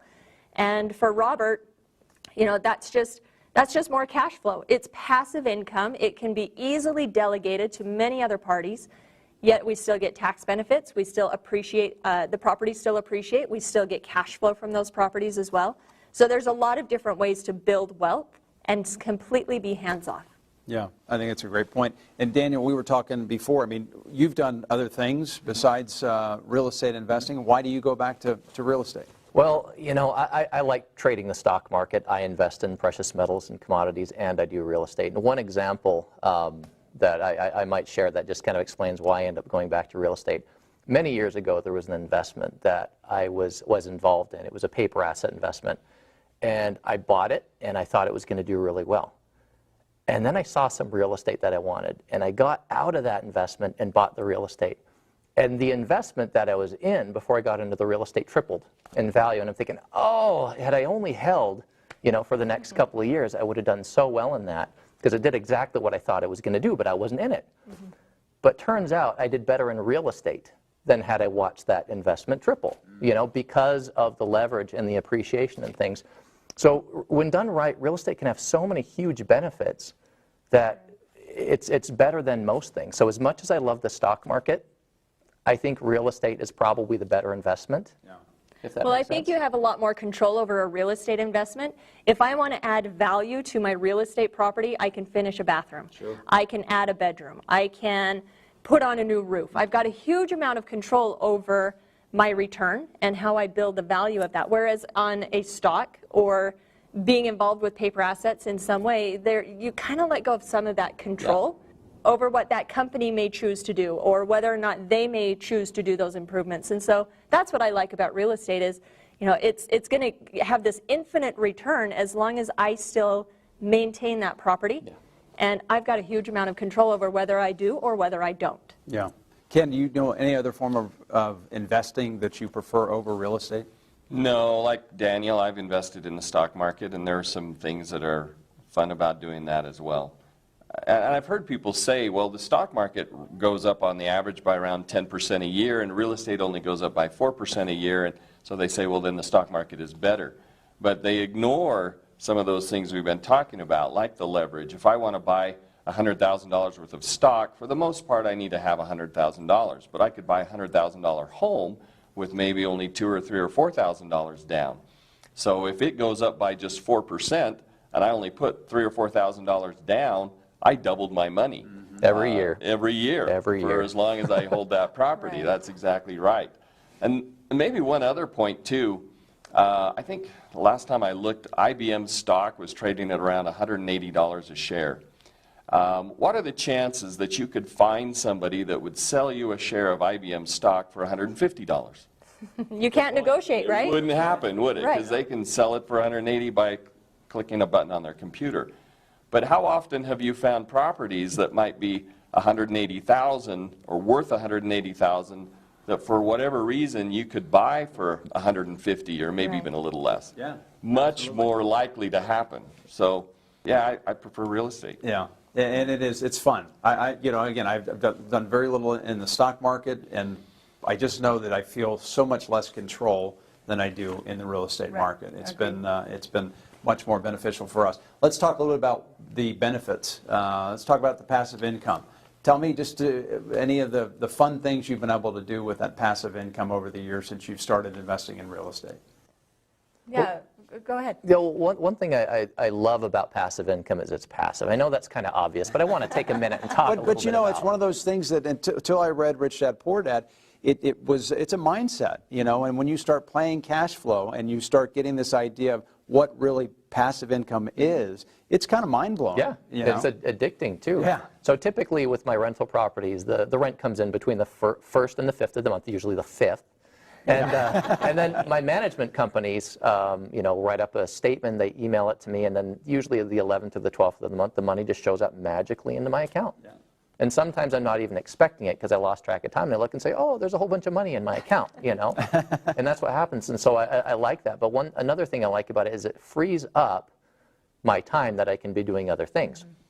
And a good example of that is time with my family and time with my kids. So the other day I was able to be with my family when my kid was opening presents. And many, many years ago, I'd have to be doing something else. But here it was in the middle of the day, and I was able to see him open presents and eat cake in the middle of the day. And then I was able to sit down with him and put together this new science kit that I got and kind of explain science. And at a time when most working parents would be at work, And so it's given me the opportunity to experience my kids' childhoods and be there with them as opposed to be doing, going off somewhere else and just seeing pictures and hearing stories. Yeah, and I think it's one of those things that sometimes we can take for granted. You forget you're home in the middle of the day. They come from school, you're there already, waiting for them, whatever. I mean, that really is a huge, benefit. What else? What are some of the other things? Let's talk about some of the fun stuff, trips or whatever, things that you've done. Everybody, everybody has their thing that they spend money on, and in my family, it's vacations. Yeah, we just like to travel. So. Yeah. And that gives you the time, and it gives you the resources to do it, by investing in real estate. I mentioned before, I've told you guys, we did something that we had dreamt of doing. We sold our home, we bought an RV, and we traveled for a year. The boys were homeschooled, and I look back on it now. It didn't seem like such a major thing then, but I look back on it now, and I think, wow, what an incredible blessing that we were able to do that. And if it weren't for real estate, we never would have had that opportunity. So flexibility, I think, because of our mindset, I don't know about you guys, but I'm not out buying extravagant car. You could spend money on that if you wanted to, but to me, the flexibility, the ability to take off, take a trip, spend time with your family, that's really, you can't put a price on that. No, you can't. The one thing that I always it's like the jewel of why I invest and why I continue to invest. I had twins. My first kids were twins. And here in U.S., you get a couple weeks off of work and they pay you, and that's all well and good. Because of my properties, because of that passive income, I took a year off of work. And in fact, I've never gone back full-time to work. I stayed home with those babies. It was hard work. I just didn't get paid for that work. But I didn't worry about a paycheck. I didn't worry about mortgage. I didn't worry about how am I going to put food on the table for these 2 brand new babies. I just took care of babies. I just got to spend a year bonding with my kids, getting to know them, getting to know this whole new world of parenting. And as you mentioned, this is something you can do in your spare time. I didn't have a ton of spare time. I still don't, because I still have twins. Right. And I've added 2 more kids. So I'm a mom of 4. And they're young. My twins are now 9, almost 10. And as you mentioned, you put the kids in the car seats in the back seat and you take them. And you go, and that money still comes in, and the investment still happens. And now I sit with my 9.5-year-old son, and we analyze RV parks. And we look through the numbers, and he loves it. And it's just so much fun to be able to still invest. But that was just the crowning jewel of all of my investments, and that passive income is without any pressure, without any stress. Took a year off of work, and I was just a mom. Yeah. You took a year off and decided not to go back. Right. I don't know many companies you could be working for and get that type of leave. I know, exactly. You can't. That's the thing. In the U.S., you don't get to take a year off. I know some other countries, they do that. Here you don't. So that had to be self-sponsored. It had to be my passive income. And because of those investments that I had set up in the right way with cash flow, we did it. Yeah. How about just the opportunity to do this with your kids and have them pick up and learn some of this stuff? Most people, they're off to a job. Johnny doesn't know what Daddy does. Really, Dad's at the office. Right. They're watching us do what we do, learning. We know that they're like sponges. So they're learning this so they can do that in their future, right? Right. Well, in fact, my last closing, I took my 9-year-old son. And how many times can you take your kid to work? And here I am, we're hauling him in, my husband and I, the 9-year-old, And the ladies at the title company where we closed, they were so nice, and they just kept giving him stuff. They kept giving him treats and drinks and this and that, and I was like, well, he's sold. Like, Right. he is in this business for the long haul, but he just sat there wide-eyed looking at these numbers, and we're just going through and we're signing, and we walked out and he said, how much money did you just make? And I was like, oh, don't worry, we're going to be okay. You know, and it was so fun to be able to take him and just see that light kind of just like click on, and it was he's sold, and it's fun. It's fun. It really is fun. But you know, there is some uncertainty for this next generation. You know, we talk about kids getting out of college, having so much debt. We are preparing them really for their future, regardless of what they decide to do. They already have an education in real estate investing that they can rely on. That, again, I go back to, I really think that's priceless. How much has that played into raising your kids, Ken? Well, my kids are a little older. My oldest daughter is the only one that's married just yet. Her and her husband bought their first home about 4 years ago. They are expecting their first, and decided that they needed a bigger house. And so they actually just barely made an offer and had it accepted on a larger home. But they're going to keep their first house as an investment because they've watched. Right? That's my oldest. My youngest, I just flew. I have some property in another state. I just went to visit that property just 2 weeks ago. I took my youngest son with me on the plane, and we went out and he watched me. I've got a mobile home park and a couple of other properties out there, and he watched as we drove around and looked at what I had and looked at a couple others that I was considering buying, and so I think they're learning. They do. Yeah, we have a phrase at our house, it's like, and someday you can move out, because they understand that there's opportunity, and they don't need a ton of experience, they just need the education to be able to see those opportunities. Yeah. And I think it's important that they know they're not being charged for that yet, but I think by the time they're 18, you guys need to start charging them for what they're learning from you. So, Allison, talk a little bit about the concept of infinite return. We hear about that. Robert talks about it. Explain that. Well, you break out those words. Infinite meaning forever and ever. Return meaning it's going to continue to make money. With real estate, as long as my name is attached to that title, it will continue to bring in a return. And so that's what we're referring to when we're talking about this infinite return and the power of this infinite return. I really don't have to do anything other than sign my name, put it on title, and I continue to get this return until I sell and say stop. As long as I am in that game, as long as I am on that title, that return will still carry on. On that same subject, I was just thinking, when I think of infinite, I think of infinitely high. And a little while ago we were talking about how my biggest concern when I'm evaluating a potential deal is how much am I investing for the return that I'm getting back. And we've all had experiences occasionally when, for whatever reason, we've been able to buy a property with little or nothing out of pocket. Well, if you think about it, any return I get on nothing invested is infinitely high, right? And so when we talk about infinite returns, that's the first thing that pops into my head. You know, one thing that comes to mind is when I really think back to my early days, I didn't have any money to invest. You know, I had other things to take care of, so I borrowed it. And then I invested, and I borrowed more, and I invested it. And I took the money that I borrowed and made money and put it somewhere else. And then I took the money I had borrowed and made more money on and moved it somewhere else. The wealth I have, I never at any point really put much of it, of my own earnings, into real estate or the stock market. It's the same money going around. So essentially it's infinite wealth because I invested borrowed money from the beginning. Yeah, and that goes back to the whole concept of other people's money that Robert's a big fan of, and building on that, and you can see where the infinite return would come from. Let's talk about your looking back. Again, you guys you've bought properties, you've sold properties, you've got all different types of real estate. Is there one that stands out to you that you would say, yeah, this is the one I'm most proud of, most successful investment that you made? Well, one thing that stands out for me, maybe touching on a few things that we talked about before, including our family and also, buying at a good time. One property I bought a few years ago was, if I remember right, I think it was Halloween Day 2012. And the reason I remember the exact date is because if I remember correctly, it was Halloween 2012 at 2 o'clock, I was right. It was about 1 o'clock, actually. And the reason I know this is because I brought my whole family.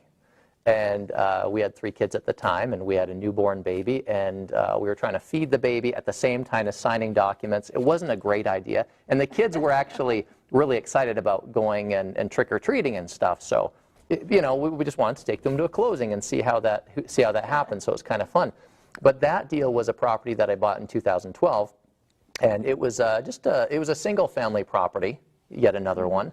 But it was a big one. It had been built in about 2005, so it was relatively new. It's about 3,700 square feet, which is big for a home. 5 bedrooms, 3.5 bathrooms, and at the time it was renting for about $1,500. And I got this one as a short sale, which is kind of just a kind of foreclosure, without getting into that detail.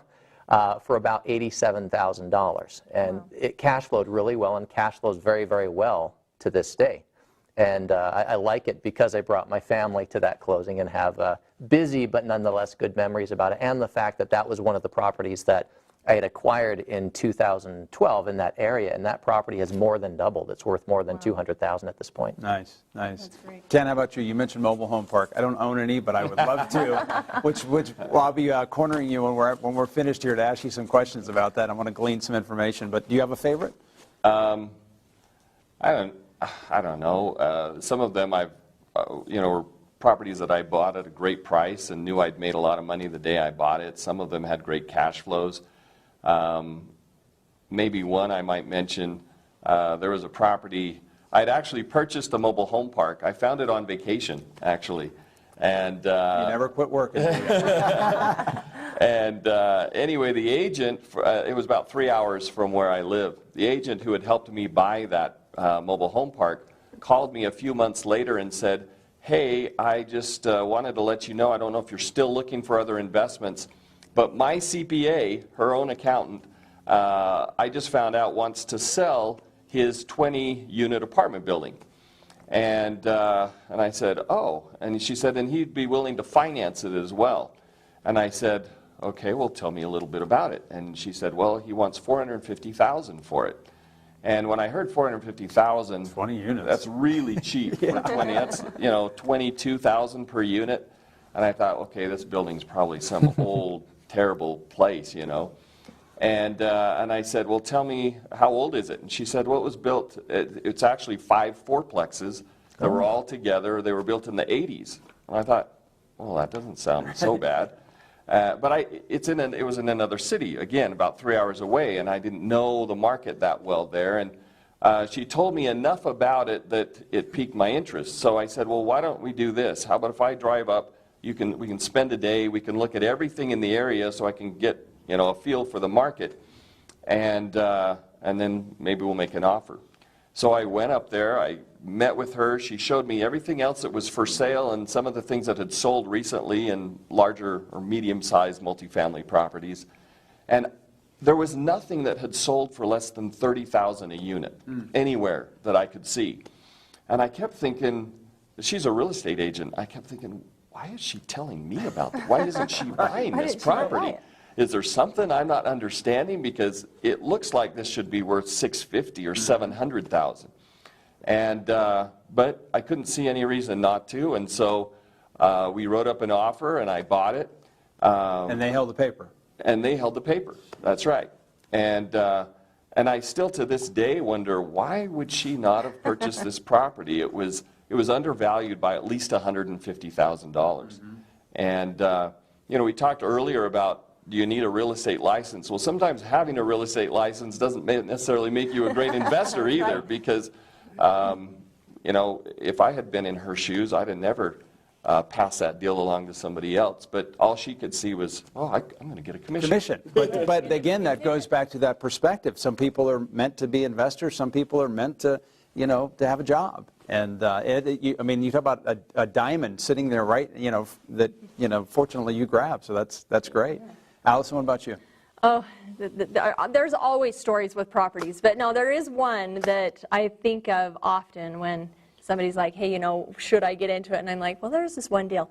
So there's a property. It was my second one that I bought. So after I'd moved my friends into this house we rehabbed, then I was like, okay, I'm going to go buy more. So I bought another house. It was built in 07, 1911. It was old, and it looked old. And I love old houses. I love the character of old houses. I love their old hardwood floors. I love everything about them. So I was like, I want this house. Bought the house from this woman for just over $100,000.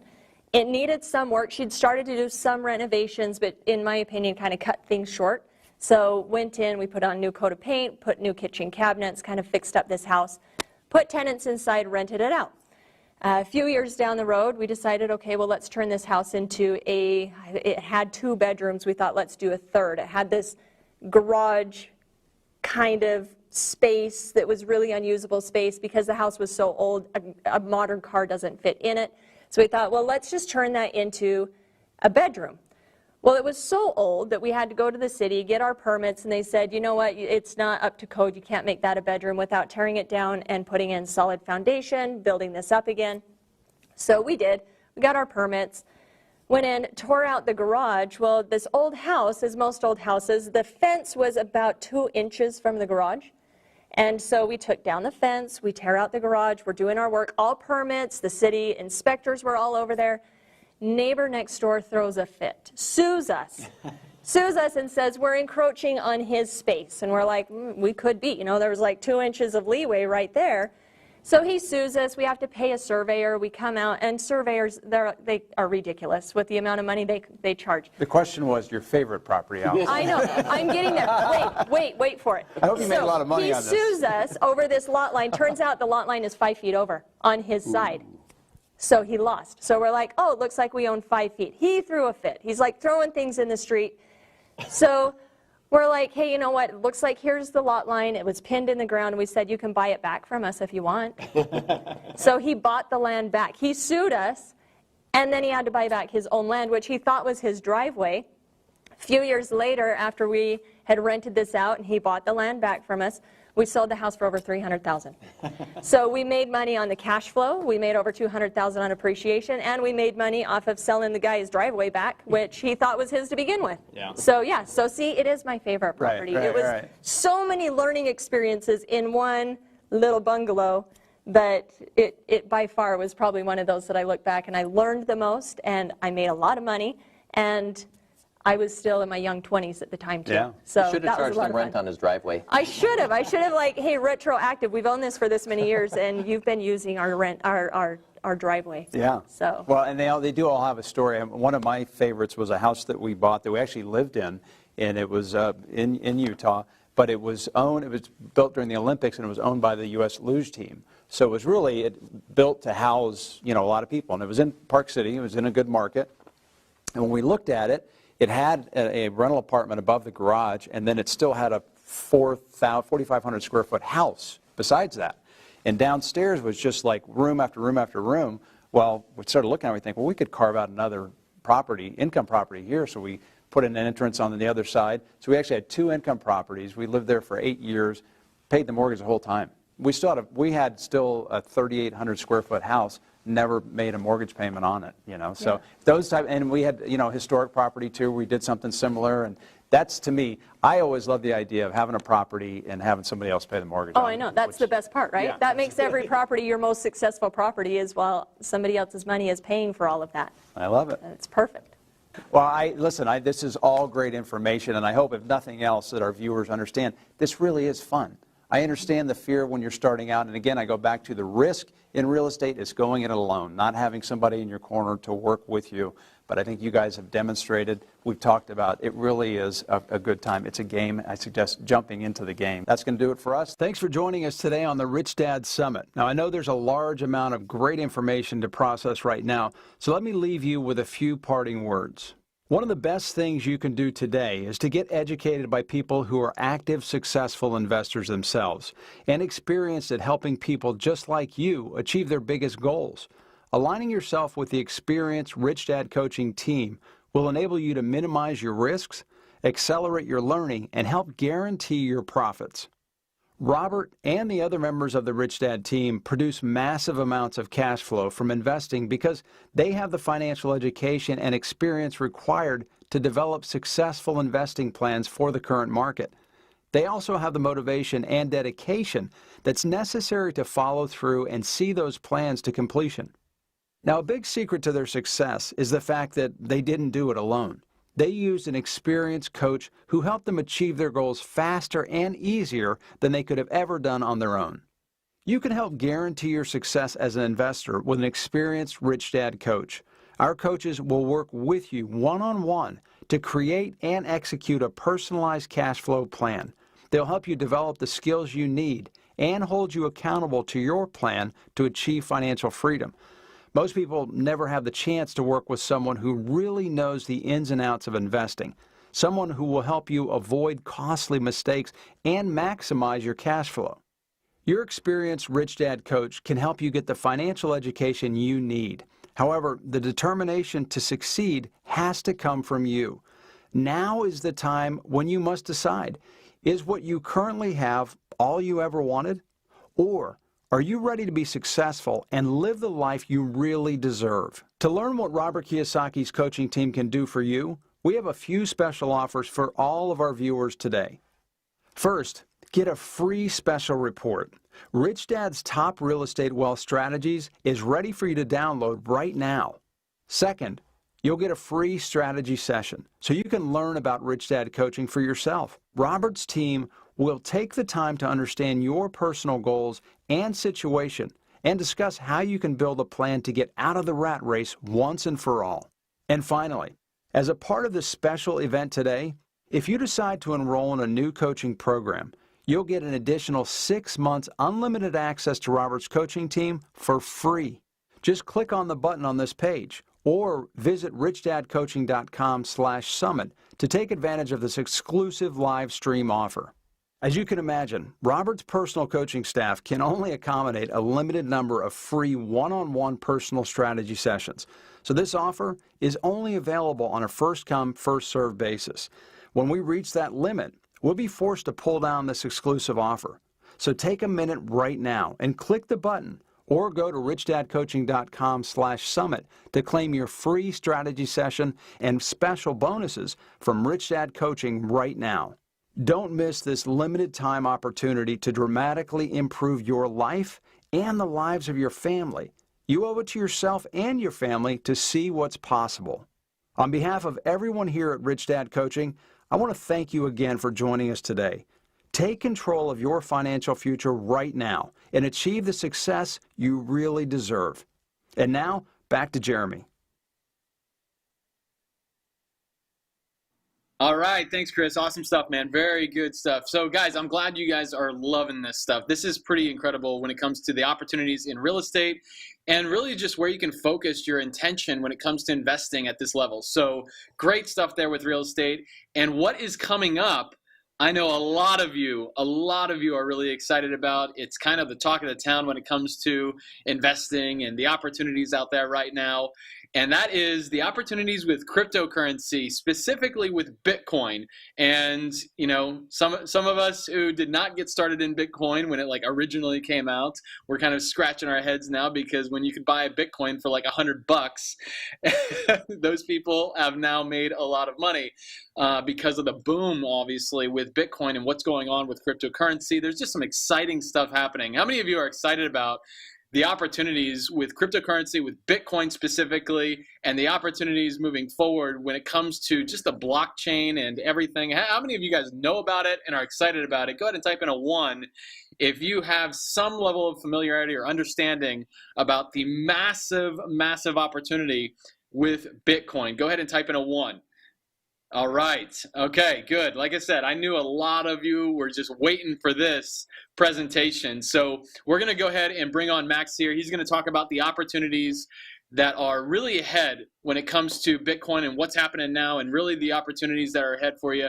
So really get clear on what is Bitcoin, how does it work, and where can you get started when it comes to investing in Bitcoin. So we got a massively useful and a huge breakthrough presentation that's going to be coming up. So get your notes ready, be prepared, because you're going to be learning all about the opportunities here with Bitcoin. Max, come on board, man.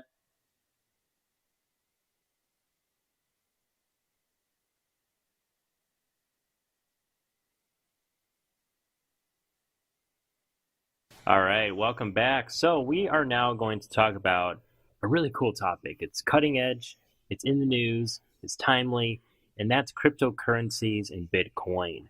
Now, if you're like most people, you've heard about Bitcoin, you've heard about cryptocurrencies, and you don't really know what it is, right? You don't know what it is, but you know there's a lot of people out there who are investing in cryptocurrencies and are getting a pretty good rate of return on their investment.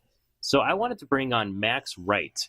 Max is an expert in cryptocurrencies. He has done a number of investments in cryptocurrencies and specifically Bitcoin. So I wanted to have him on to talk about, first of all, what cryptocurrencies are, why they're an awesome investment opportunity for many of you, and if you are interested in investing in them, how to go about doing so. So Max, thank you so much for being on today. Oh, you're welcome. Thank you for having me. Awesome. So Max, can you talk a little bit about your background and how you got investing in cryptocurrencies? Yeah, sure. So I actually came through the route of being involved in gold and silver. I've been an expert for quite a number of years in the Federal Reserve, Austrian economics, and things down that vein. And I knew the existing fiat currency system was not healthy for society. It's benefited few at the expense of the many. And so I was a gold bug. And I still am, to be fair. I don't want to rubbish precious metals in any way, shape, or form. I still own plenty of precious metals.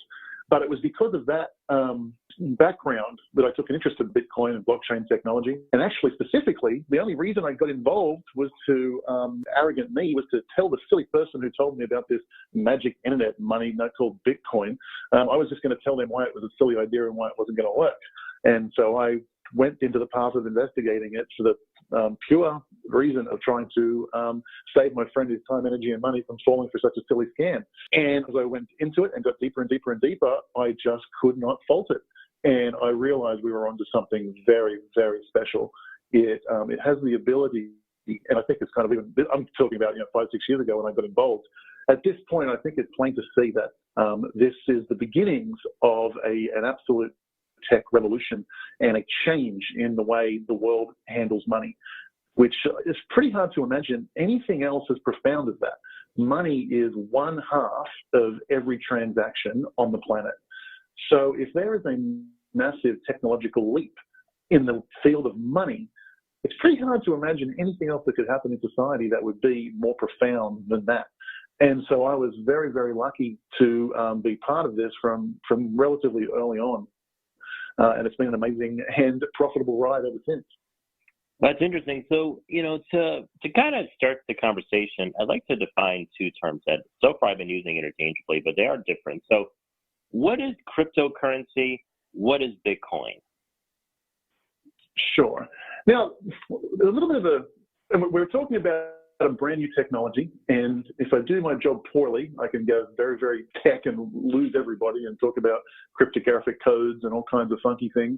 It's kind of, I've got to walk a little bit of a tightrope here about, on the one side, being accurate, and on the other side, keeping it a little bit light and not a technical bore.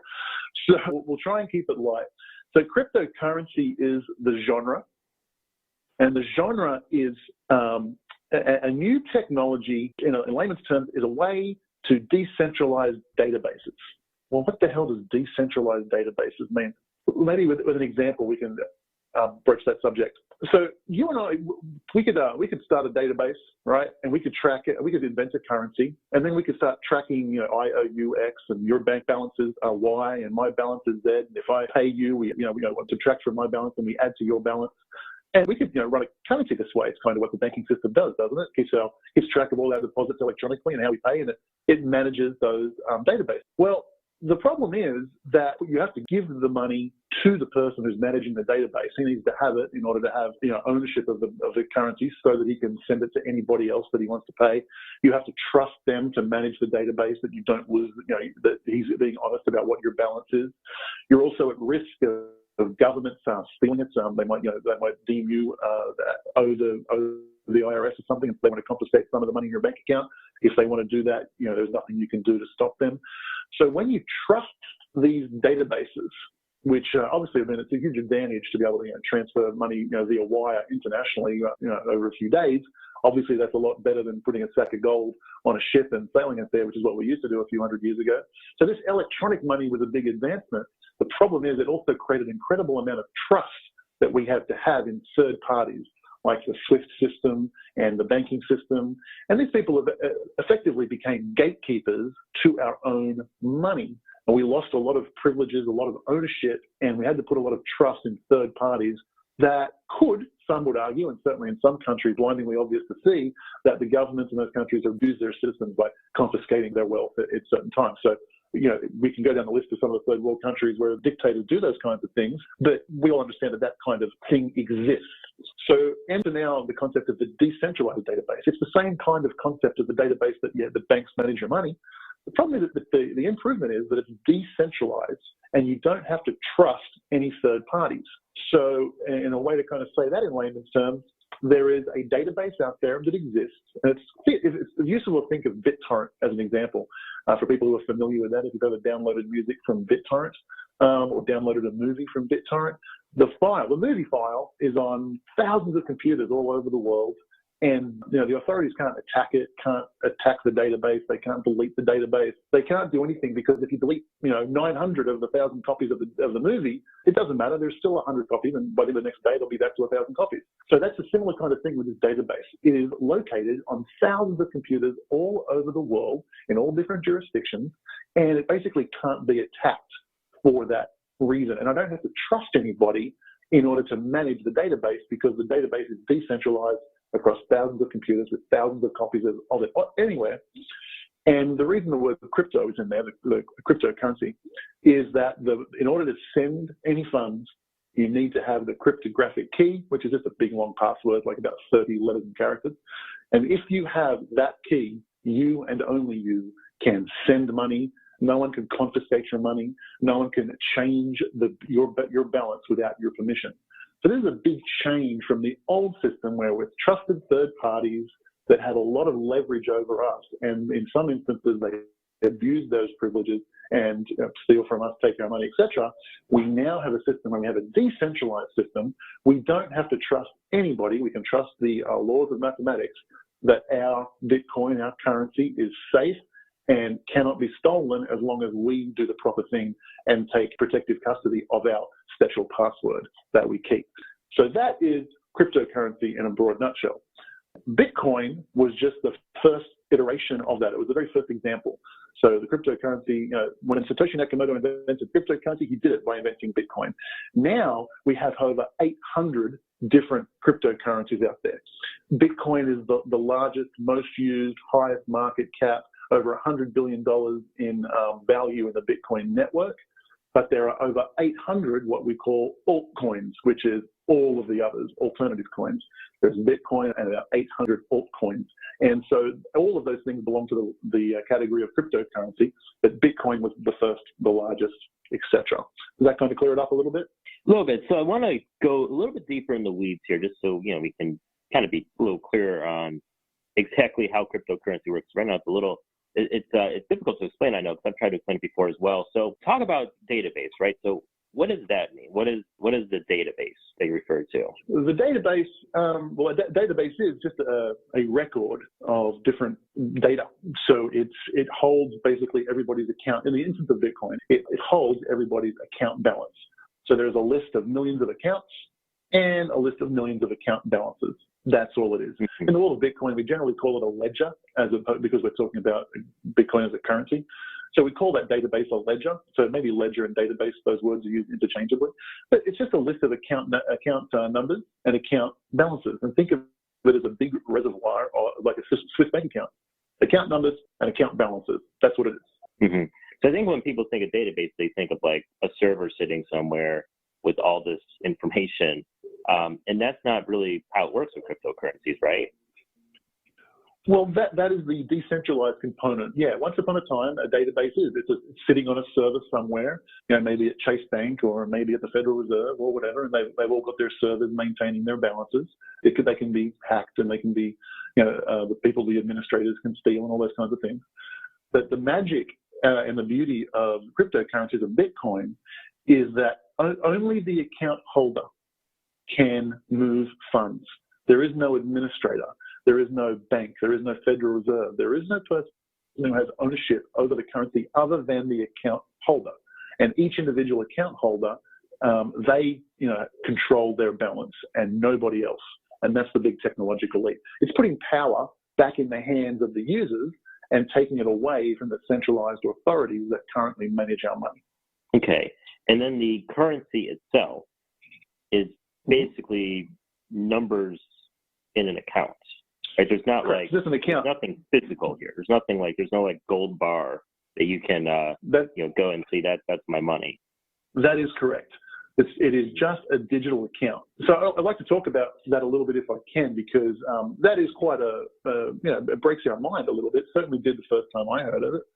But we're used to, we understand the existing fiat system is digital, but okay, we get there are problems with that. 5,000 years of history tells us, physical gold has value. We get that. And it's a bit hard for us to wrap our own minds around the concept of, how do just these ones and zeros on a ledger somewhere, how do they have value? Why do they have value? And that's a really, really good question to ask, and something we should definitely ask ourselves. The first thing we should note is that there are lots of things that are just ones and zeros that have value. Domains are one. If you own Google.com, even if you don't have the algorithm and you don't have anything, if you just own that domain is worth probably $1 billion at this point. So things with ones and zeros can definitely have value. And in fact, there's a rule in economics, which is anything that is both scarce and is useful has a value, and the market determines that value. So when Bitcoin was created, the supply of Bitcoin was limited to 21 million. There are 21 million Bitcoins that will ever be in existence. Now, they can be infinitely divisible, so you can cut them up into very, very small pieces. But there are only 21 million. So the supply of Bitcoin is capped. Eventually, it will be capped. It's still growing. It's not 21 million at the moment. It's growing towards 21 million. When it hits 21 million, it will stop and there'll be no more new ones. So we have a fixed supply. So we've satisfied one of our criteria, which is it's scarce. It doesn't have an infinite supply. It is scarce. So therefore, one of our criteria is met. Bitcoin is scarce. Next thing, is it useful? Well, that's kind of the big one that a lot of people had trouble with. So, well, does it have value in and of itself? And we hear that magic word being thrown around. Does it have intrinsic value? Like, say gold does, which can be used as jewelry, or silver, which can be used in electronics. Does this have, is it useful in some way? Does it have intrinsic value? And I think, early on I understand that debate, but I think at this point it's pretty much, the question has been answered in that this concept of a decentralized database has value, and the tokens within that database has value. You can use this ledger to document all kinds of things where you don't have to trust things like banks or, voting rolls. You could put a voting roll on a blockchain. You don't have to trust any entity which might get corrupted and take people off the voting roll and put people on the voting roll. The title registry where you might register the title to your house. Again, there's an administrative person there that, maybe they might do something nefarious, like, change your title so you no longer own the title to your house. You can put those things on a blockchain, and you cut out the fact that you have to trust a middleman. And it turns out that is extremely useful, because it's much more efficient to eliminate the costs of, imagine, at a bank, all of the checks and balances and people and administrators and tech people who try and secure that network so nobody can steal money out of your bank account and they keep that honest. Well, it turns out that doing that with blockchain is extremely much more efficient. And so that is one of the ways in which blockchain gets its value. The tokens on there are very, very useful in being able to send them anywhere in the world for pennies on the dollar and instantaneously receive them. There's nothing else that can do that. If you want to do an international wire, or you want to use or some of these money transmitter services, it's going to take days. It's going to cost a lot more. So that's some of the reasons, and I could go on for a lot longer about the intrinsic value of this decentralized database. But having satisfied that criteria, which we now have nearly 9 years of history of doing, we see that Bitcoin is both useful and scarce, and therefore the market decides its value. And as more people become aware of the benefits of Bitcoin, and that limited supply means the price gets bid up, and we've obviously had a very good run of that the last 1 or 2 years as well. But I think 8 of Bitcoin's 9 years, the value of it has gone up. So it's been a very good investment for those who got involved. Indeed. With currency, right, I think a lot of people think that it's kind of the old days when you had dollars, for example, backed by gold. That hasn't been the case at all since the early 1970s. Even before then, that link was certainly weak. So like dollars, which people look at and they see why they're valuable and why they're used as currency, there's actually nothing technically backing that up besides the full faith and credit of the United States government. It's not that much of a leap to go to this digital currency. And yeah, there's no gold or silver technically backing that up, but there is still value there. Yeah, 100%. I mean, just think, the reason I mentioned domain names as an example, they're just ones and zeros registered somewhere, that who owns what domain. The reason that's not useful as currency is because they're not fungible. I can't pay with google.com and get change in richdad.com. They're not fungible. But when it was specifically designed, a digital currency like Bitcoin, where the tokens are fungible, any single token or fraction of the token has exactly the same value, no matter which one you have. Now, all of a sudden, it becomes very useful as currency. And I would like to sort of touch on another point we kind of glossed over before, but another reason why Bitcoin has such tremendous value. If, like you have taken the position that government-created fiat currency is actually useful for the few at the expense of the many, I would argue it's a very nice scam sanctioned by governments around the world, and it's not good for society. If you take that position as I've taken it, you get that point, then the next thing is to say, well, why don't we as a marketplace, why don't we as the people come up with something better and just use, say, gold? If you happen to be down that path, I think gold would be a much superior currency than the government-created fiat. Well, what we find is that has been tried many, many times. And what invariably happens is the gatekeepers, the people with the power, the governments and the banks, etc., they get together to go and attack those currencies. So it's been done many times where people will create a vault that they audit, every quarter or something. You can deposit your gold there, and I could deposit, 10 ounces of gold there, and you can deposit 5 ounces of gold there. And if I need to pay you, I can pay you with an ounce of gold. And it's a simple database entry that, my balance went down by an ounce, your balance went up by an ounce. And this would work as a really, really good currency. The problem is the banks and the governments have attacked that. They've called it money laundering. They've called it tax evasion. They've called it financing terrorism. And they've given it all these labels. And we could argue the validity of that, but there's also another point. Its detractors say, no, they're actually just protecting their monopoly and not allowing us to compete with their government-run fiat currency, which they can print at will. And gold and silver and precious metals in a vault is too easy to attack. And then with guns, just go over and confiscate it, throw the people in jail, and off it goes. That currency is dead in the water. So we discover that with that analogy that gold and silver have one pretty significant drawback in that it's very easy for governments to censor it and to block the people and the community from having their own currency and to force people to use the government-run issued fiat currency. That one of the big leaps is that blockchain technology, because it's decentralized, because it's on thousands of computers everywhere, because there's no such thing as a Bitcoin CEO, it's just code that exists in the ether, and there's nothing to go and confiscate. There's nothing that men with guns can do to stop Bitcoin. That is probably its most profound feature in that it is censorship resistant. It cannot be shut down.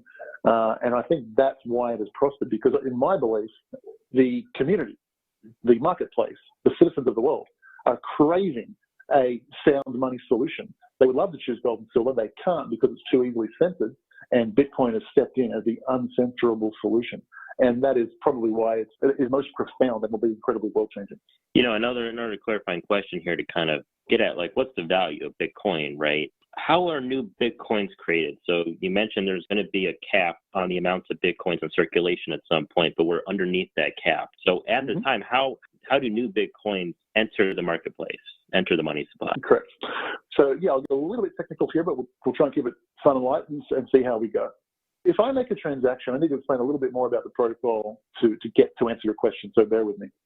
If I want to send you, say, $10, what I do is I use a piece of software that's local on my computer, and I say, send some account number $10, and I sign it with my special cryptographic key that only I have. It gets encrypted, and that transaction gets thrown into the universe. Well, there are a whole bunch of people out there listening for all these transactions being thrown into the universe, and there's hundreds of transactions being sent out every minute, right? So there's people listening for these transactions. Those people listening are called miners. It's called the miners just because it's kind of, you'll see later, it's a little bit of an equivalent to how gold is mined. But what these miners do is they listen to these transactions, they verify that they are authentic. And that's one of the cool things about cryptography. A miner can verify that the funds that I sent are truly mine, and that my cryptographic key has the authority to send those funds. And the miner can do all of that without actually knowing what my cryptographic key is. I'll slow that down because it's a little bit complicated, but it's kind of the key to understanding the magic. It's possible for people out there, they're called miners, to listen for transactions. They can hear a transaction, and they can analyze it, and they can say that Max has the correct cryptographic key. He's got the correct, we'll call it password to be easy. Max has got the correct password to send the funds that he claimed he was trying to send. Nobody else can send those funds unless you have Max's password, and Max attached his password to the transaction. So therefore I can authorize that this is a valid transaction, and we as a worldwide decentralized community can now adjust the ledger so that Max's balance goes down and Andrew's balance goes up. Now that's cool, but I missed the most important part, so let me go back and repeat that. The miners are able to do that and verify the transaction without having the cryptographic key that I had. So they were able to verify that my cryptographic key was the correct cryptographic key to send the money, but it was able to do it without having the key that I have. And that's the magic. Therefore, there's a whole world which can agree and can confirm that the transaction is valid and I was the rightful owner of the money and I should be allowed to send it to somebody, but they don't have the key that I have so that they can't send the money. I know that's a little bit complicated, but that is the magic source of why Bitcoin works. The whole world can verify that I can send money, I have the right to send the money, but they don't have what it takes to be able to send the money. Does that make sense? So to take kind of a 10,000-foot overview here, Bitcoin is a network inside of the internet.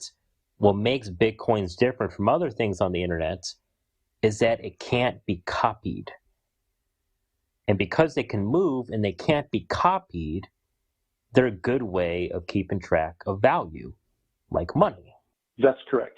That's the magic, and that's why we can trust the system, because the whole world can listen and know that Max was the rightful owner of the coins.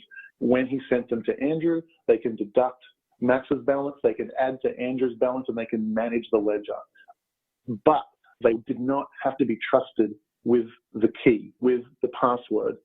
So that means they can never ever steal from Max or Andrew, but they are able to verify it. I was going to say, so there's a record that the transaction happened, and a record that both parties agree that the transaction could happen. Exactly. And not just both parties, but every party on the whole planet. Right. Everybody agrees that those things happened. Max's balance went down, Andrew's balance went up, all because Max had the correct cryptographic key to send those coins. Now, if we want to send those same coins next week, now Andrew has to have his cryptographic key attached to the transaction, or else it won't go, because now the whole world recognizes you are the new and rightful owner of those coins. Interesting, and that's so important. The decentralized nature of cryptocurrency is really what keeps it going, right? It's not like you have like a committee of people sitting in Switzerland or somewhere like regulating all this. This is, by its very nature, the decentralized nature of the cryptocurrency is what keeps it going. That's exactly right. And that's its magic, because that makes it censorship resistant. Nobody can shut it down. No matter how hard they try, no matter what they do, it cannot be shut down. That's its magic. Interesting. And that's part of the reason why it's so widely used in a lot of, especially money transfers now, right? I know that there's been a lot of growth with cryptocurrencies in the Asian market. because it's such a convenient way. Like if somebody's like a guest worker in South Korea, for example, it's an easy way to get the amount of money they make transferred into their native currency, so that it can be used to provide for their families. Is that right? That's exactly right. In fact, one of the very early ways that Bitcoin was used, and you may have heard the stories about something called Silk Road. So if you're familiar with the story of Silk Road no longer exists, but it was basically an online marketplace where illegal goods were bought and sold. Now, the more famous version of that is drugs. So you could buy and sell like marijuana and other things on there, and even hard drugs on there, and that made the news. But what's interesting is in places where the Bible was banned, Bitcoin was 1%. Actually, I remember that I think about 2012, I think I remember this stat, 2013, 1.5% of the transactions on the Silk Road was for illegal books. It was in countries where certain books were banned, like the Bible was banned in North Korea. So we're talking about, it's a very interesting thing, because we're talking about places where there's oppressive regimes and very, very strict controls. And if you try and send money through your bank account to buy a Bible and have that sent to you, that's not going to fly. You'll go to jail for that. And Bitcoin was giving people their freedom in that way, allowing them to buy books that they wanted to read. So that's kind of cool. Now, if I can, I promise to answer your question. I've given you the information which kind of is the building block to the answer of your question, is how are Bitcoins created? So now we understand that there are these miners out there listening for transactions and verifying and authenticating them, and then adjusting the ledger as a result. So what is important to understand is that that's not a free enterprise. You need to run a computer that costs electricity. You have to buy hardware, except there's cost to this.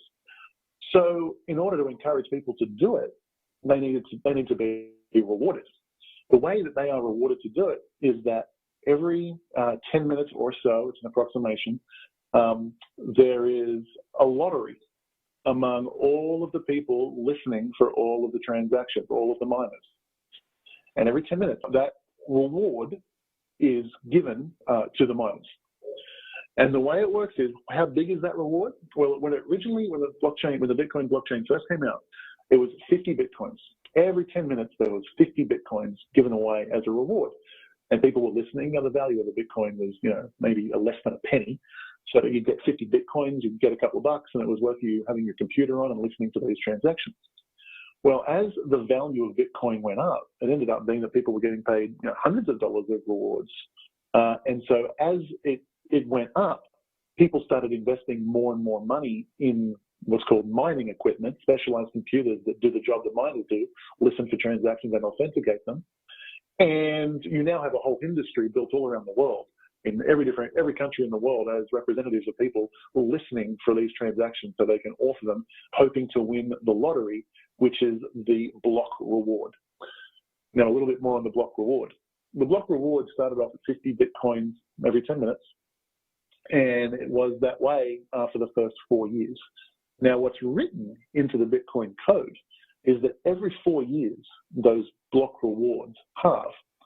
So after 4 years, it went from 50 Bitcoins down to 25 Bitcoins with a reward every 10 minutes.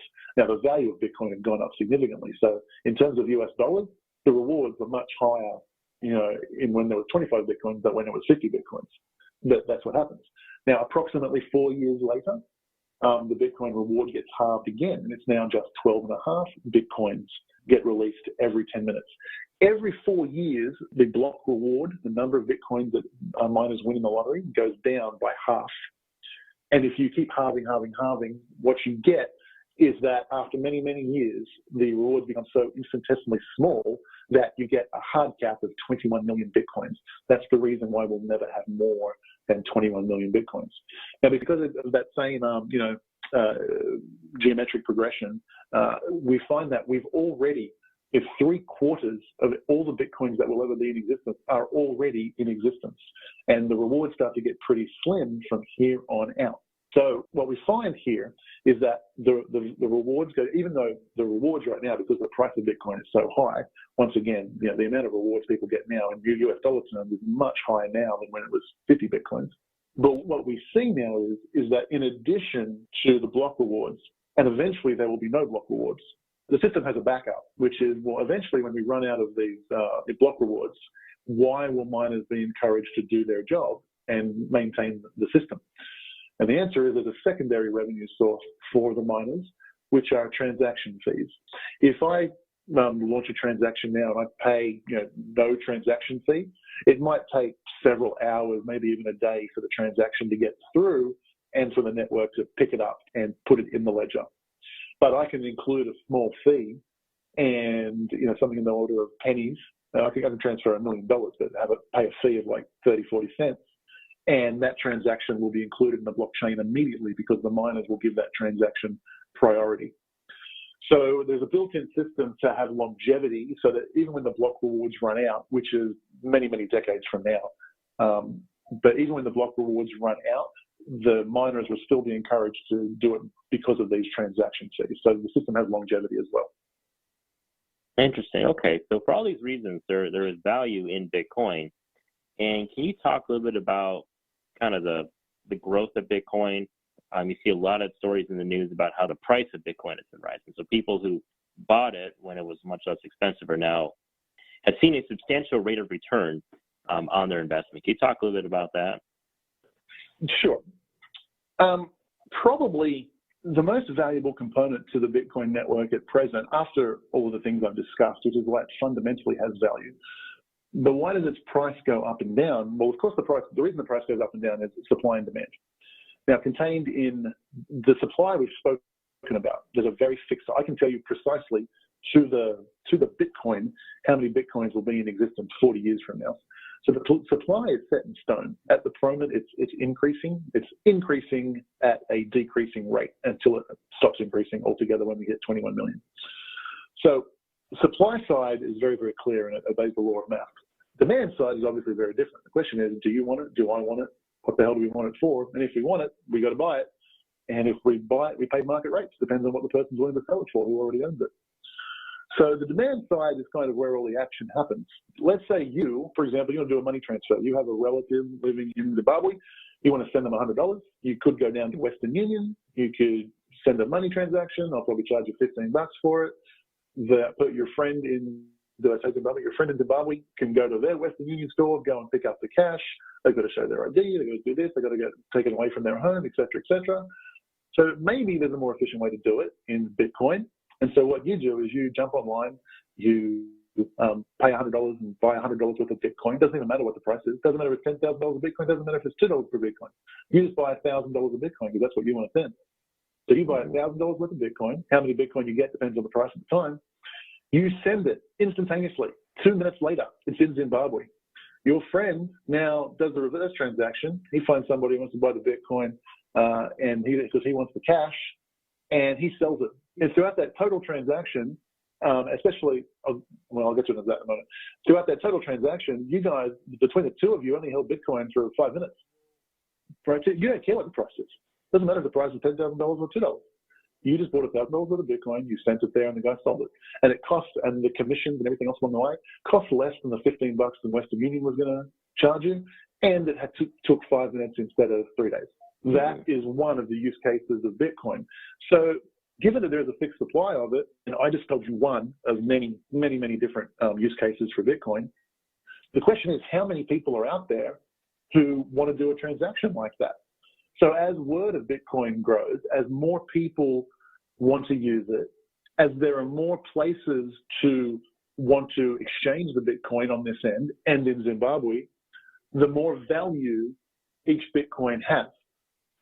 And that last principle can be summed up in something called the network effect. The easiest example to understand the network effect is if you were the very first person to buy a fax machine, your fax machine had absolutely no value whatsoever because you had no one to send a fax to. But 10 years later, and there's 1 million fax machines in the world, now all of a sudden your fax machine is very valuable. You can send a document to any one of 1 million locations all over the world. The value of your fax machine increased as more other people had a fax machine, and that's called network effects. So the more people that use Bitcoin, the more valuable Bitcoin is. The more places where I can exchange Bitcoin, the more valuable Bitcoin is. So now we start to see that this technology is now 8, 9 years old, and I can just rattle off use case after use case after use case. You think of a retailer in Brazil who wants to buy, his supplier for his furniture store is a Chinese manufacturer. And he's got to go from his local Brazilian currency, he's got to transfer that into US dollars, he's got to transfer the US dollars into the Chinese dollars, he's got to pay commissions on both legs, he's got to go through an intermediary bank. The transaction's going to take maybe 5 days via a wire. There's going to be a bunch of wire fees. There's going to be the commissions along the way. But hey, there's a nice convenient way to do it. You go down to he knows there's a bank in his city, he's a regular there, he goes there, he knows how to do it. There's a bank on the Chinese end, there's a regular, he knows how to do it. And so it's relatively convenient. The question is, Bitcoin is cheaper to do, for sure. It gets there a lot faster, for sure. The question is, how easy is it to complete that transaction? Where's the Bitcoin store in Brazil? Where's the Bitcoin store in China? And as you can see, as more people use it, as more businesses become satellite businesses to the Bitcoin network, then all of a sudden, that very, very quickly, very, very easily, the wires become obsolete and silly. And for much cheaper, for much more convenience, and a lot easier, you can get your Bitcoin, pay your Chinese manufacturer. The Chinese manufacturer can convert that to his Chinese yuan, and you can do that all in a few hours. So that's the magic. The analogy I use to explain that is the internet protocol. It's called TCP/IP. It's a very, very simple protocol. What it does is it sends packets of information from here to there. That's it. That's what the internet is built on. It sends packets of information from here to there. Well, 25 years ago, in order to send us something as simple as an email, I needed to know, C:/run. I needed to do a command line entry to figure out how to send an email. 15, 20 years later, the Googles, the Facebooks, all of the businesses that are built on top of the internet protocol now make sending an email grandma friendly, compose, type, send. Well, the same thing needs to happen with the Bitcoin ecosystem. The Bitcoin protocol is just like TCP/IP. It's a very simple protocol. It sends tokens from A to B in a decentralized network. The question is, how quickly is the entire ecosystem being built out so that it's grandma friendly? Send Andrew $5, confirm, and bang, Andrew gets it. We are well down that path. We're now 8 or 9 years into this industry, and we are well down that path. And it is a hell of a lot easier than when I first got involved 5, 6 years ago. And because of that, there's just thousands and thousands of more people coming into the Bitcoin universe every single day. In fact, some interesting statistics for you. The number one exchange in the United States is called Coinbase. They just recently added, for the first time, 100,000 users in a single day. For the last 3 months running, they've been averaging over 50,000 users per day. Understand, all they do is change dollars to Bitcoin and Bitcoin to dollars. There's no reason to use this business unless you are there's no reason to sign up to this business unless you are a first-time Bitcoin user and joining the Bitcoin universe. And that's how many people are joining the Bitcoin universe right now, because it's becoming so popular, because and people, obviously it's in the news a lot because the value is going up, so a lot of speculators are coming in. That gets us into bubble and pop territory. That's true as well. But also, the value is going up because the infrastructure around it is being built. The Googles and Facebooks for the internet world are being built in the Bitcoin world to make money transference easy, to make paying your employees easy, to make paying your bills easy, to make paying your suppliers easier. All the people are doing that. The people are building those building blocks right now, which will bring on the masses once it becomes grandma simple. The investor opportunity is to see that ahead of time, go through the pain and misery, of which there's not much pain and misery anymore. 5 years ago, there was a lot of pain and misery. Go through the hurdles, go through the challenges, learn what's required when it's not grandma friendly, knowing that when it is grandma friendly, the price has been bid up so high, the opportunity is gone. And for those people who choose to go through the headache, so far, history has told us they have been very, very, very well rewarded in the Bitcoin world for crossing those bridges and jumping those hurdles when it wasn't grandma friendly. So, to give some numbers to that, so Bitcoin was started, I believe, in 2009. So, in the first few years, can you recall kind of what a typical price for Bitcoin was in American dollars, and then in 2016, 2017, what the typical price was for Bitcoin during those years? Sure. I'll go through it to the best of my memory. For the first, I think, year, maybe even year and a half, Bitcoin had no value. It was just some guy threw it up on the net and said, hey, I think this might be cool. Check it out. And people started checking it out. People were mining. They were sending Bitcoins back and forth.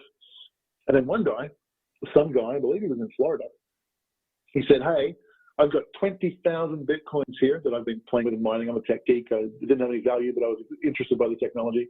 And I've got 20,000 Bitcoins here because I've been mining it. If someone gets a pizza delivered to my house, I will send them Bitcoin. I believe it was a gentleman from the UK.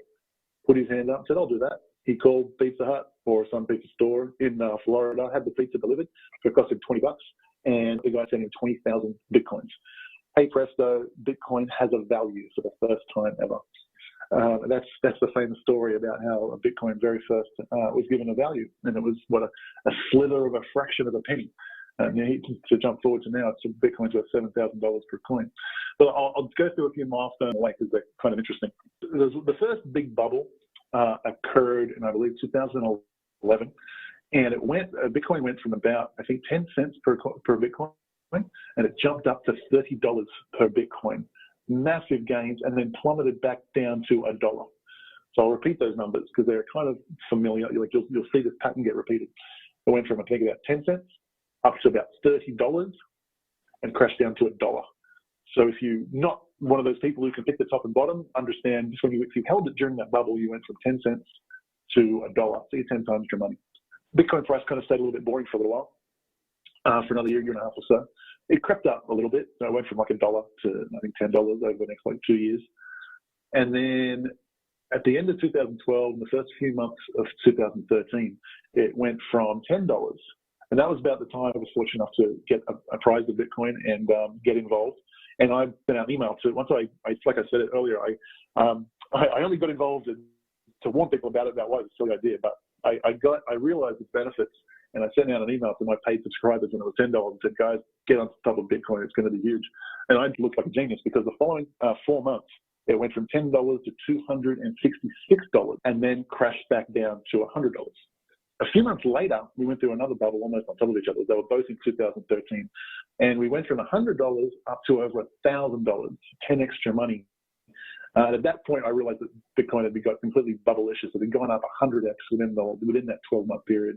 I told people at $1,000, a little bit more. I said, guys, now's a good time to take some profits off this. Get all your money back that you invested and just keep some, because long term it's going to be great, but right now it's probably a good time to take some profits.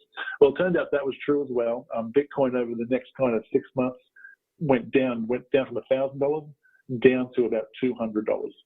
And it stayed there very boringly for about 2 years. It was about $200, $300, $400, $500 for a long time. And it's kind of funny. If Bitcoin only goes up 3 or 4 times or only crashes by 50%, I'm like, that's boring. That's not even what we're talking about. But that is the nature of Bitcoin. It's very volatile. And then it went up from about $300. And basically, again, I put out, I said, guys, it's been consolidating about 2 years. It's time to hit Bitcoin hard. And over the next 2 years, Bitcoin went from $500 to $7,000. So we're just seeing a massive explosion here. Now, the question becomes, I think that people sort of really want to know, it's like, okay, thanks for the information. What about price action? Should I buy now? Should I not buy now? It's always a very tough question. Obviously, I have no crystal ball and there's no guarantees. But my particular opinion about that is there's no doubt it's a little bit bubblicious. There's a lot of people who have absolutely no idea what Bitcoin is and are just jumping on board. And the real danger comes when people invest money that they can't afford to lose. So they might invest next month's rent. And I've already heard some stories. So, some gentleman, he had his house fully paid off, and he went and remortgaged it, pulled out $300,000 and bought Bitcoin. This was back when it was about $2,000, only a few months ago. But now it's at $7,000. So, he's sitting on $1 million worth of Bitcoin. But these are the kinds of silly things that people do. Now, I say silly, the guy just made $1 million. I mean, you could argue he's a genius, but if the bubble pops and something pulls back just right there, it can come back and you've got to live for a year, maybe 2, maybe 3, with the have less value in Bitcoin than what you bought. And that's the reason bubbles pop is because people do things like this. So long term, my thoughts on Bitcoin are extremely good. Like I think Bitcoin will hit $100,000 in a few years. We're currently at $7,000.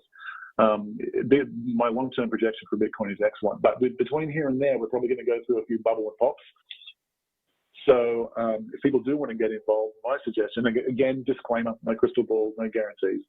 But if people do want to get involved, I would suggest sort of doing it with money that you can afford to lose, so that if you have to ride out a tough period for a year or two, then you're not going to be pulling your hair out, because I don't think you want that kind of stress where you're worried about losing your house because you wanted to gamble everything. So is there other signs to look out for? What are the signs that there is in fact a bubble? Well, it's a tough one, and I'll get a little bit more broader conversation for the ecosystem here. At the beginning, we talked about altcoins. That's alternative coins, all the cryptocurrencies that are not Bitcoin. And I'll give you a little bit of a lay of the land of that ecosystem. Basically, there was an argument that was put forth by the altcoin community, which is, hey, Bitcoin's done its big run. It's gone from pennies to thousands.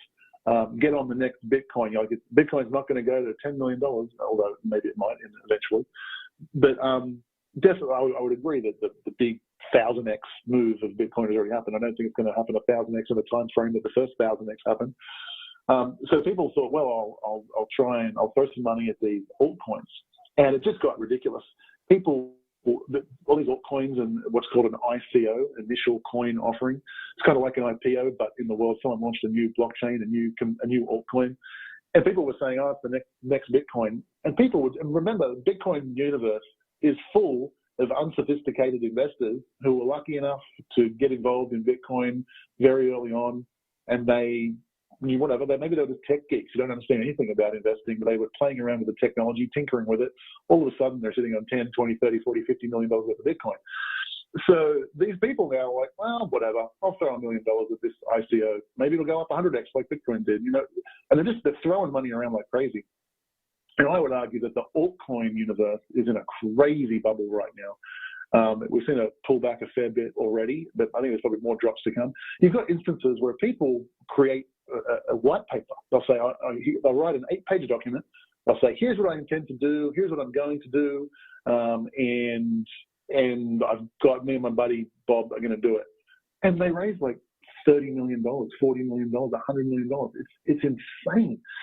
These are things that outside of the buzzword of cryptocurrency, these people probably couldn't raise $50,000 of the seed capital, but they're raising $20 million in the world of cryptocurrency. So the altcoin, I would argue, is in an extreme bubble, and I'd be very, very cautious of the altcoin world. With regards to Bitcoin, my sentiments are a little bit more grounded. Yes, a lot of people are coming on speculating, but also those businesses are getting built out, and the real world use cases of people using Bitcoin every single day are increasing as well. And so I don't know. I think probably Bitcoin is probably around about fair market value right now would be my thought. I think you're familiar with a tipping point.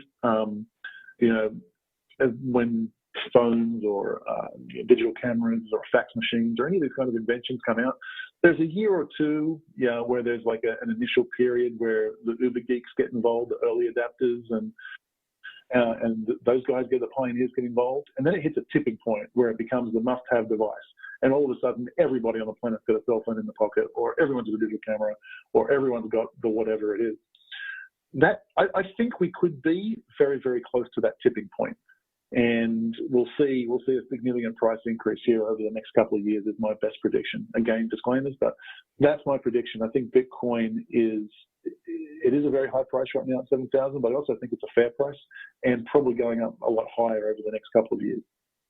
Interesting. And then of all the, you mentioned that there are many different cryptocurrencies, Bitcoin being one of them. Do you see Bitcoin as continuing to be the cryptocurrency that is the most mainstream? I think I've actually gone back and forth in my opinion of that over the years. Like, if you asked me a year or two ago, I would have said no. I would have thought Bitcoin would have most definitely be toppled, because all these new altcoins, the vast majority of them are just rubbish. Me Too coins, just getting in on the buzz. But some of them, very, very few of them, do contain huge technological leaps that some argue are vastly superior to Bitcoin. And eventually, I think the superior product will win out. And had you asked me a year or two ago, I would have said Bitcoin will definitely be toppled in a relatively near amount of time. because the superior technology will overtake it. And I've kind of gone back on that a little bit now. I think Bitcoin has established itself and entrenched itself as the reserve currency of the crypto universe. So if you want to buy any of these altcoins, you basically have to buy Bitcoin first. There's some exceptions to that, but largely speaking, that's true. And I think Bitcoin has a place as almost like the gold of that universe. It's the reserve currency of that universe. And even those other things might come along, I think it'll be a very, very long time before Bitcoin is displaced as the number one cryptocurrency, if that happens at all. But probably eventually it will happen. And so keeping your ear out and knowing what's coming through and when that shift is taking place is probably something that investors would want to pay attention to. So if somebody wanted to do some more research on this, better understand how cryptocurrencies work, and do some research into investing in them, what are some resources you would recommend for them? Yeah, that's a really good thing, and it changes so often. Probably a great starting point is the subreddit. If you go to reddit.com/r/Bitcoin, that's kind of the community board. I believe there's like 30,000, 40,000 people who are members of that subreddit. And that's a good place to get a lot of news and information about the different systems. And it's because depending on what country you're in, you might choose to bet. You might choose a different exchange. So if you're in Australia, if you're in America, you might choose Coinbase. But if you're in Europe, you might choose something called Kraken. And these are different. These are the major companies which help people go from fiat currency into Bitcoin and other cryptocurrencies. But that subreddit is a good place to start. But I actually have a paid product where I kind of synthesize everything and give people step by steps. But unfortunately, that's not open at the moment, so I can't share that with people. But I don't know what the other good places to do it. But I would start at that subreddit, and it's a very friendly community. And if you just get there and say, hey, I want to get involved in Bitcoin, where do you reckon I start? You'll get lots of different places to start. But then you've got to go through the trouble of, going through the good ones and the bad ones. But I'm afraid I don't know the good ones. It's been so long since I've had needed it, and I've made my own. So I normally sell that, but it's not available at the moment. So I'm sorry I can't be better at directing you around to places. No, that's a good resource. So again, that's reddit.com/r/Bitcoin. You can also go into Google and type in Reddit Bitcoin, and it'll take you to that subreddit. So finally, Max, I really appreciated your time. If you were to make a relatively short 50 pitch for why, and then somebody who has money to invest and wants to get a return on their investment should invest in cryptocurrencies, what would that pitch be? Well, I kind of made it at the beginning of the show. Money is 1/2 of every transaction on the planet. If you think about getting involved in Google or Facebook or digital cameras or the cell phones, when these new technologies came out, you'd think that's cool. A lot of people are going to use that. But when you think of currency as 1/2 of every transaction on the planet, and we have a technological revolution coming that is superior in almost every way to the existing fiat systems, then I think it's something you definitely want to get involved in. And I would argue, even if you put all your money in Bitcoin or something, and let's say Bitcoin falls apart and you lost all your money, I think that's unlikely, but even if you did that, the learning process of being involved in that community ahead of the masses of the world, I think is extremely significant, because there will be lots of altcoins coming through. There'll be this space is a baby. And even if, you put all your money in Alta Vista, you lost your money because Google toppled it, then you still probably would have been in a better position and had more awareness to maybe jump on Facebook. You know what I mean?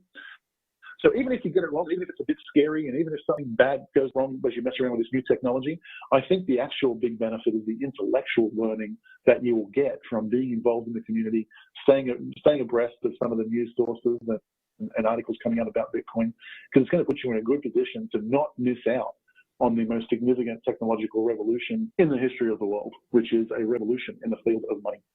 Wow, that's exciting. Well, hey, thank you so much, Max. That was some great content.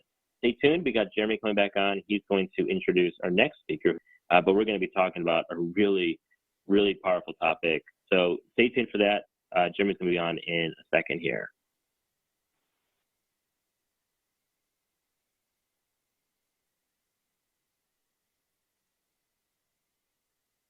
Wow, thank you so much, Max. Really, really awesome stuff. Guys, how many of you just had a wow moment with some of that? Go ahead and type in wow in the chat box if you have like had that light bulb moment, the breakthrough kind of just come up for you, because that was some powerful stuff. Talk about opportunity in the future of where the market and the opportunity for prosperity and building wealth in your life is going. I mean, it is a bright, bright future ahead. And the opportunities that lay with something like Bitcoin is in cryptocurrency in general is pretty incredible. So there's a lot of wows coming in. All right, awesome. You guys are feeling it and seeing it. And here's the thing. Again, all of this stuff is powerful and it can help you build wealth in your life. It's about really seeing which aligns with you most. And again, pursuing the one that truly speaks to you and that you feel most confident, you're going to be able to follow through with going and getting educated about and then applying. That's the thing. You don't want to just learn about it and do nothing. It doesn't help you, right? So I'm glad that you guys are really having those wow moments. This is awesome. And I'm telling you right now, the person we got coming up next is going to open up even more breakthroughs for you. So there's more coming, okay? So the person we're going to bring on next is one of the best in the world when it comes to being able to leverage the global economy to invest and develop a business and be able to thrive in an online business. And so we're going to bring on Fred Lamb here in a second, and he's going to walk you through and talk about how the global economy has opened a ton of opportunities that you might not even be thinking about yet. And so this, again, there's going to be more breakthroughs to come. All right, so you guys ready for it? We're gonna go ahead and bring him on right now. I want to make sure that you guys are psyched. You guys are ready. Go ahead and type in Fred if you are ready for Fred Lamb, Mr. Fred Lamb, to come on and give you guys some real breakthroughs when it comes to building an online business. You guys ready for this? All right, there we go. Fred all over the place. Fred. Fred is amazing. All right, somebody already knows. Perfect. So we're going to go ahead. Let's go ahead and bring on Mr. Fred Lamb. Thanks for that amazing introduction. I'm Fred Lamb, and in my section today, I'm going to share with you how to leverage the global economy to invest and develop a business. Now, let me first set the stage first. If you're planning to start your own online business, right now is the best time. Why? Well, according to a recent analysis by International Monetary Fund, individual countries' real gross domestic product, GDP, year-over-year growth from 1980 to 2021 reflects that the global economy has never been in better shape. And right now, we have an extremely healthy global economy, which means that there's going to be massive opportunities for any individuals to actually cash in, invest in a business, and get started right now. And to be honest with you, there are many ways for you to actually start creating your online business. First of all, there's email marketing, which gives you the ability to generate profit by sending emails. There's affiliate marketing, so you can actually be an affiliate of someone else's products and actually sell their products to make a commission. There's also digital publishing, so you can create your own course, your own DVD, your own training, and actually sell it online. Now, if you love to write and actually love reading books, guess what? You can actually become a Kindle publisher and actually publish your own book through Amazon and actually create a business by doing so. There's also vlogging and influencers. You can now have the ability to actually become an internet celebrity by simply getting a following, posting on a daily basis, and simply get endorsements and advertise other people's products. Now, out of all these different kinds of online business opportunities, I do have to say that e-commerce, by far, in my opinion, is actually the best investment you want to make. Now, here's the reason why. Take a look at this. By 2021, e-commerce sales is projected to reach $4.5 trillion. That is a 3x lift from 2014 with $1.3 trillion in online sales. And take a look at the trajectory of the e-commerce sales right now, and you can actually cash in from this growth in e-commerce today. Now take a look at this. The e-commerce growth for giants like Amazon in Q3 of 2017, their sales revenue was actually $43.7 billion compared to 2016, which they have done $32.7 billion. Even with these size companies, they're able to actually achieve a 34% increase in just 1 year time frame. Take a look at Alibaba. Q3 in 2017, their sales revenue was $8.3 billion compared to $5.1 billion in 2016, and that's 62% increase in their bottom line. And if we take a look at these two large e-commerce platforms, they're able to actually have such an amazing growth, all thanks to our economy right now and people buying on the internet today. And take a look at the rise of the mobile commerce. Now, if you reflect back 15 years ago, we only have a cell phone that can only actually make a phone call. But today, with smartphones and with the advanced technologies, we are now given the ability to actually buy products online. And this was never been able to done before, but because of where our global economy is and because of the advance in technologies, right now, mobile commerce sales are set to surpass $693 billion in 2019. Think of this, right? People buying from a mobile phone. We didn't even have this opportunity before, but now in such a short period of time, and all thanks to how the economy is, and thanks to the evolution of obviously technology, right now there are nearly $700 billion to actually be given to you to actually capture a piece of this market share. Now let's take a look at the digital buyers penetration right now. Right now, 1 in 4 digital buyers shop once per week. People don't even go to actually a local mall to actually buy products. People are now all being trained to go online and shop online. And again, 25% of these people buy once a week. So that means that there is a lot of opportunity on the table right now. And as a matter of fact, there's over 2 billion online shoppers by 2020.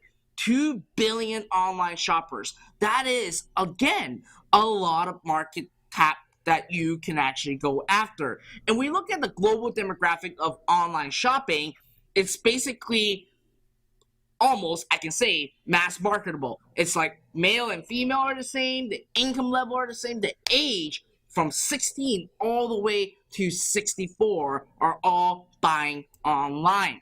And the best part about actually creating or investing into an e-commerce store or becoming an online entrepreneur is the border-free market. There are more than half of online shoppers that actually purchase from overseas websites. So it doesn't matter if you are in Africa, or you're in Spain, or you're in Russia, or you're in Australia, or you're in Thailand, or you're in the Philippines, or in Mexico, you still have the exact same opportunity as any human being in the world right now. And with the rise of globalization and technology advancements, this creates opportunities. So what does this all mean to you? Well, guess what? You can now escape the rat race fast by leveraging the global economy to invest and develop an e-commerce business. You yourself, I'm pretty sure that if you are following Mr. Robert Kiyosaki, you've seen this cash flow quadrant. Majority of the people right now are actually in the E, which is employee. You're basically having a job, which we call it just over broke. And you're technically helping other people make money while you're stuck in the rat race working at a 9-to-5 job. Now, your goal is to actually move from the E to an S, which is self-employed, and quickly expedite yourself to the B quadrant. And with the online presence and also giving you the opportunity to actually create an e-commerce business today, you can actually move from an E to an S at a very fast pace, and also moving yourself from the S quadrant to the B quadrant at a much quicker pace. Now, then at the point when you actually have your e-commerce business up and running and you've been leveraging the global economy, well, guess what? You can actually take the money that you have made from your e-commerce business and move yourself to the I quadrant, which you should aim to go toward, and invest into Bitcoin, real estate, stocks, and all those other amazing investments that you can actually make, so your money that you've been making from your e-commerce business is actually helping you make even more money. Now, again, there are a lot of presentations that have been showing inside the Richdad Summit that shows you how to actually move yourself into the I quadrant. But what I wanted to do is today, I want to share with you, for those of you that really wants to move from the E quadrant to the S quadrant and even to the B quadrant, this is definitely a presentation that you absolutely do not want to miss. So in this upcoming session, I'm going to quickly share about my $25 million journey starting from zero. And I'm also going to show you a repeatable, proven 5-step business formula to launch any business online. And by the end of today's section, you're going to actually master my entire online business blueprint. Yeah, you heard that right. I'm going to give you everything so that you yourself can start creating your very own online business right away. And I'm also going to build a live business right in front of you in 17 minutes or less. And I'm also going to bring you behind the scenes of our $250,000 technology that we have developed that can make your life a lot easier. So let me first ask this question. How many of you have bought a physical product online? It can be a car dash camera, a necklace, a bracelet, makeup brushes, water bottle, baby bibs, t-shirts, sunglasses, or even a watch. Put a yes into the comment box if you have actually bought a physical product online. Wow, I'm getting loads of people saying yes right now. Well, guess what? Welcome to the massive growing trend of e-commerce. Now, put in a yes again right in the comment box if you believe that e-commerce is the future. This is, again, where everyone is going to be spending their money, which is buying products at an e-commerce website.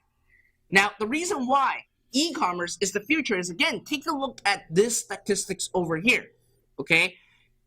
In 2018, it is projected to transact $2,774 billion, okay, in 2018. And by 2021, it is projected to do nearly $4.5 trillion in just 3 short years. Just 3 short years. But let's face a critical fact right now. How many of you believe that it's impossible for you to make profits from this trillion-dollar industry? Put it in me into the comment box if you believe that right now, yes, you've seen the statistics that is showing that there are trillions of dollars that actually being tapped into, but you don't know how to do it, and you think that it is impossible for you to actually make a profit in this. And it's only for like bake brands, bake retailers, and individuals like you won't be given the opportunity to do so. Right, I'm getting a lot of me coming in right now. I got Sandra, Kim, Andy, Gerard, Ricky, Karen. All right, loads of me coming in right now. Well, listen, I know how it feels, and today I want to give you my help to share with you my 5-step system where you yourself can actually quickly move to the S quadrant and become your very own boss. Now, this exact 5-step system has proven to work. Take a look at my new store. In 90 days, I was able to generate over $1 million in sales. And listen, I didn't actually start all that fancy and given the ability to actually have this kind of success. I actually started from zero. 13 years ago, I was just washing dishes. I was having a job, which is just over broke, and I was really running the rat race, working 9 to 5, just trying to make ends meet. But at a young age, I didn't want to basically settle on just washing dishes. Then I went to the bookstore, I picked up a book, which is actually the first book that I ever read from start to finish. It is actually written by the legend, Mr. Robert Kiyosaki, and this book is actually not the Rich Dad Poor Dad. It's actually the Cash Flow Quadrant. It has given me the insights on how to actually use money to make more money, and also most importantly, to really look at money at a much deeper level. And this actually have me quitting my college and quitting going to high school. I was really looking into how I can actually move to a quadrant from an E to an S to a B, and hopefully moving on to the I quadrant. So back then when I was washing dishes, I was like, okay, I'm going to make the decision and I'm going to listen to what Mr. Robert Kiyosaki say and start moving myself to the S quadrant. So what I've done is that I've took all my hard-earning money and I start to learn how I can become an entrepreneur. And back then when I first started, online is actually a big hit. Everyone's talking about it. Everyone's talking about the .com industry. And I started to actually invest into courses, spend times at night just to actually figure out how I can actually become an online entrepreneur. And then once I actually have all my investments in place and once I gain all my knowledge that I think that I'm ready to actually get started, I created my first business. And the first business actually generated 7 figures in 2008 in just 4 short months. And to be more exact, it was $4.6 million. But the business almost collapsed and bankrupt, despite the fact that I had tremendous results becoming an online entrepreneur. But let's face it, I didn't know enough on how to run a business. I didn't have the foundation to run a business. And most importantly, I still haven't mastered what money really is. So at that time, I'm actually spending a lot of money left, right, and center. And we were actually spending a lot more money on other personal things and basically having less money in our bank than what we need to pay our vendors. And to make matters worse, suddenly our bank decides not to process any more orders for us for our online store. So overnight, everything was gone. And back then, I went through a state of depression, and it actually happened for like 6 to 7 months.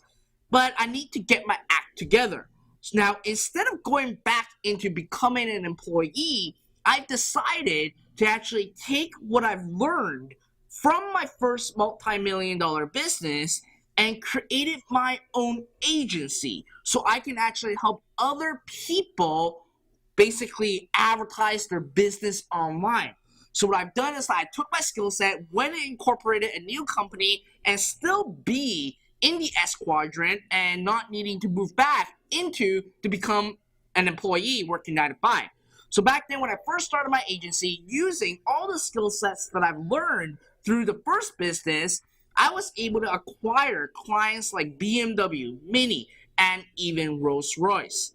And with my years of owning an agency and working with top general managers, top sales manager, top marketing manager, I have finally discovered my entire 5 steps. And I decided to restart where I fell, which is going back into creating my very own online business, because I know that I can easily move to the B quadrant with my own online business. So a couple years later, I restarted everything, took my 5 steps, and start creating a new business. And the result blew me away. in just 3 short months, I generated $1.8 million with the exact 5 steps that you are about to learn today. Now, back in 2011, I was thinking to myself, well, is this going to be a repeatable, proven system for me to actually keep creating more businesses and actually have these businesses work for me? So in 2014, I decided to torture test my 5-step system. And the first business actually generated $2.2 million in just 9 short months. The second business generated $3.78 million. And I took this business to actually scale it to over $12 million in sales. And now I'm also an owner of one of the fastest growing company in America according to Inc. 5000. Take a look at these proof over here, and that's my award on the right hand side of the screen. I was able to actually move from the S quadrant to the B quadrant at a very fast pace, all thanks to my 5-step system. All right. Now, here's a case study of Dirk Cheekwood using my 5-step system. He is an actor and a father of 3 kids. He had little experience to start, and he used my entire 5-step system to create his first store online. He started from 0, and today he gone on to generate over $6,000 in one single day. Let's take a look at Jedi. Jedi is a regular sales guy from Colorado. He actually makes living by knocking on doors. He never made money online, and he started from literally 0. After using my system, he was able to generate over $100,000 in just 13 weeks. Now, again, real people, real results. Ryan, $1,000 a day. Neville, $1,400 a day. Ryan Correll, $2,300 a day. Mikhail Areve, $86,000 in one single month. Now, let me share with you some disclaimers and expectations first, okay? This is not a get-rich-quick scheme. The strategies that you are about to learn is to build a sustainable, long-term business. And every business needs time, dedication, and attention. And results may vary from each person. Now, the number one question I always get is, Fred, if I invest into an e-commerce business, how long would I take to actually make money? Well, my answer is simple. You need to be serious and commit a minimum of full 60 days. And this is just for serious individuals. And the reason why is that you are creating your very own business, moving to the B quadrant, which you are then having the business make you money where you don't have to be in the business. Now, if you're looking for a get-rich-quick solution, seriously, I would ask you to actually leave my section and come back into the next section that is coming up. But because this is not what it's about, okay? I'm not here to share with you how to get rich overnight. I'm here to share with you how to build a real business so that you can actually make the profit from those business and invest into other portfolios. So let me first ask you, are you ready to get into my 5-step system right now? Put in the yes into the comment box right now, and I want to see a lot of yeses before I move forward. All right, I got Irene, Ted, Christine, Lisa, Kevin, Cyril, Ron, Victoria, Cindy, Tony, Don, Stuart, Terry, Renal, Jonathan, Dave, Jacopus, Mark. Wow, lots of people saying yes right now. So let's dive right in. Step number 1 is to have a presence. Now, to be more exact, you must have a web presence. And here's what you need. You need to master graphic designs to design your store. You need to understand the alien programming languages of CSS, HTML, and JavaScript. You also need to deal with hosting servers and maintaining your servers. Then you got to negotiate with bankers to process credit cards online so you can actually get started. And this is where most fail. Now, what if I tell you that if you can actually turn on the computer, log into your email account, and click the link to join this summit, you're halfway there. And the reason why I'm able to make such a bold statement is thanks to the advance in technologies by Shopify. Now, why Shopify? Well, Shopify right now is the industry-leading e-commerce platform, and they are absolutely dominating. I had the privilege to actually fly down to Shopify's headquarters to actually meet the higher-up management team and to actually see behind the scenes on what they are doing. And boy, I do have to tell you, they are monstrous. Right now, they have over 500,000 of active store owners, and most of them are regular people just like you. And they are evaluated at over $10 billion right now. And as a publicly traded company, you know for a fact that all the T's needs to be crossed, all the I's needs to be dots. And the beauty of Shopify is that they have a 24/7 customer support. So if you run into any trouble, guess what?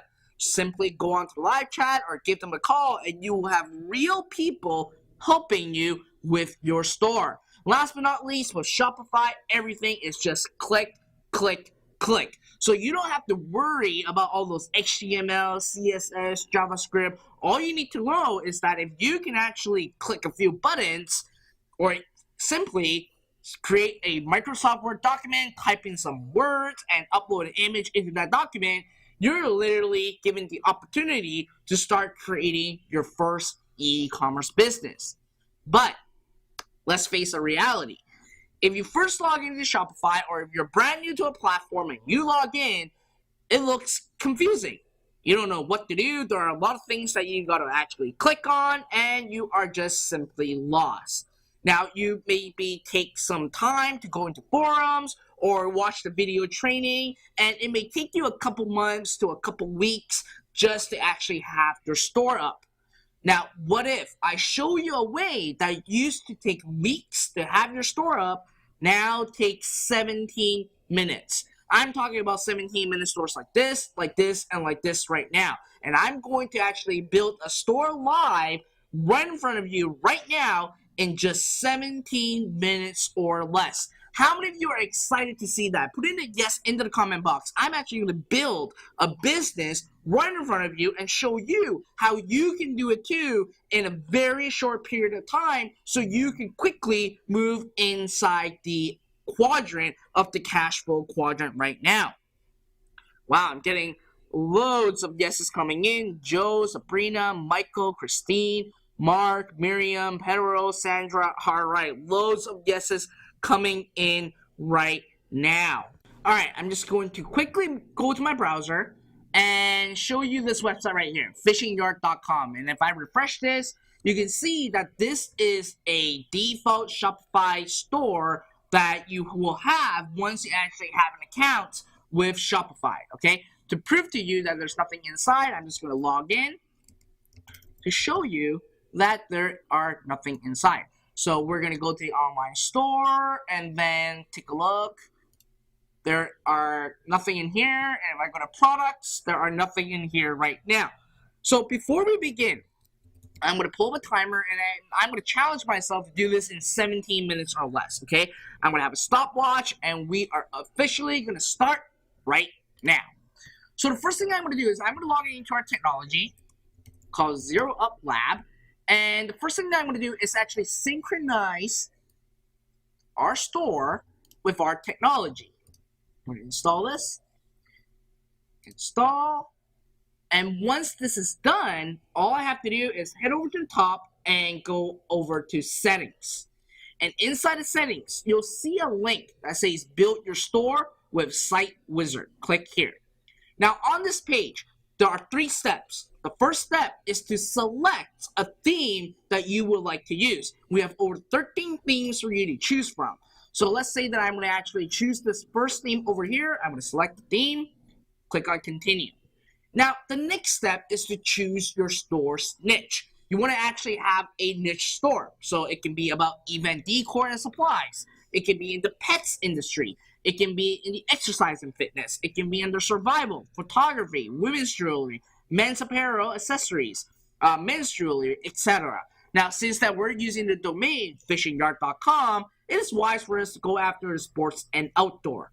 Now, by you selecting the niche, what's going to happen is that our technology will actually take the initial theme that you have selected, and we will redesign your entire store to match the sports and outdoor website. And the beauty and the best part is that we are also going to add in 25 products right into your store that you can actually start selling. Then we click on continue, and you fill in all your store's information. So you fill in your store name, fill in your email address, you put in your phone number, and I'm from Canada, so I'm with Canada, and 30 days of refund period. Now, with these information, what our technology will do is that it will automatically help you create the privacy policy, terms of service, refund policy, FAQ, about us, and also our contact page. Then your last step is to simply click on publish your store. Now, once you have actually clicked on publish your store, what's going to happen is that our technology will actually go into your Shopify account and start creating your business for you and start doing all the grunt work, putting in the theme, redesigning the theme, and also, most importantly, adding products and pages that you need so you can actually get in market and start acquiring customers to start making your profits. So now let's go back to our store right now, and I'm actually going to go, let me go to fishingyard.com again and take a look. The store has been built as I was talking at the same time. Now, there are obviously some things that you want to get accomplished, which is the missing navigation bar, missing collection, and missing products to finish off the website. So we're going to go back into the admin area of the website, and the first thing that we're going to do is we're going to create the collections first, okay? So the collection is basically the category. So we're going to go to collections, create collections, and the first one, let's see what they have. We have the biking, fishing, camping. So we're going to go after biking, and we're going to manually select products, press save, and then we're going to go back to the collections and create the second collection, which is going to be fishing. And then we're going to go and create the last one, which is going to be camping. All right. Once that is all done, all we have to do is head over to the online store and then click under Customize. And this section is obviously called the Homepage Feature Collection. All we got to do is click on that and then assign the right collection to the image. I'm going to go after fishing. I'm going to go after camping. Now, as you can see, the font is in black. It's pretty hard to see. All we got to do is hit the back arrow, go to colors, and look back for the homepage feature collection and go to text color, and we can change it to whatever you want. Now, in this case, we're going to use white. Now, the missing part is going to be the best-selling items. So we're going to go to the best-selling items, and now we can actually select these items that we have automatically added right into your store. Now, the last step is going to be the navigation bar. We're going to go back to the admin area. Let's take a look at the pages. Take a look. All these pages are created for you right on the fly. All we need to do is go to the navigation, go to the main menu, and add in these pages. So we have the FAQ, and then we have the About page, and last but not least, we're going to add in the Contact page. Save menu. And now, when we go back to the website and when we refresh this, take a look. The entire site is done. And if we go to the catalog, you'll see all these products are being added as I'm presenting to you right now. There's over 25 products that will be added right into your store. And it took me 5 minutes and 53 seconds to have an entire site built that I can actually go and market and start selling right now. Now, put in the word wow into the comment box if you are blown away on what you just saw. All right, I'm getting floods of people saying wow right now. Sophia, Roger, Simon, Star, Franklin, Leslie, Michael, Rondia, Connie. Sandra said this is mind-blowing. Miriam said holy moly. All right, Mark, Christine, Michael, Sabrina. All right, loads of people saying wow right now. So now let's move on, okay, to step number 2. And step number 2, obviously you need products to sell. And here's what you need to actually get started. You need to find a manufacturer to give you products to actually sell. You need to get pricing and samples of those products so you can actually do your research. Then you got to negotiate your buy-in, which is going to take you weeks because you obviously want to buy it at the lowest cost possible to make the highest margin. Then you got to schedule a shipment by boat to your port so you can actually have those products from other countries, usually in China, shipped to your port. Then while that is happening, you got to deal with custom broker and pay for your duties. Then you got to get a truck to pick up your products from port to store it in your warehouse. Once it is your warehouse, you got to take pictures of the products to upload it to your store. Then at that point, you can create your own online store, which used to take weeks to months. Obviously, we did it in less than 6 minutes. Then you got to get a bank to approve you to accept credit cards. And at that point, you can finally open up your store, and you are hoping and praying that customers are going to buy what you have invested in, right? Now, here's also what you need. You also need a minimum of 1,000 square foot warehouse, thousands of inventory and SKUs, an army of employees, and a lot of money and investment just to get started. Because think of it for a minute, okay? If you want 20 different products and you need 100 units each, that's going to be 2,000 units sitting in your warehouse. And if each unit costs you $10, that's going to be $20,000 right up front. Who's willing to risk $20,000? Put in the word no way into the comment box right now. All right. Like, I'll be honest with you, I'm getting a lot of people saying no way. And I'll be honest with you, if I had $20,000, I would invest that into Bitcoin, stock, or even real estate because that would even make me more money. I'm not going to actually invest into something that is going to actually stipulate a massive risk. Well, guess what? Take a look at this one of my store, okay? This is just one of my store. I have 33 pages of products. Each page have 12 products. I have 396 products in my store. And guess what? I put down zero money. And this store started from zero to generating $46,000 in just a few short months with almost zero risk. I didn't have to invest into inventory. I don't have to actually buy and pay duty and figure out all those logistics. I can actually start selling right away. Now, put in a yes into the comment box if you want to know exactly how I did it. All right, lots of yeses coming in right now.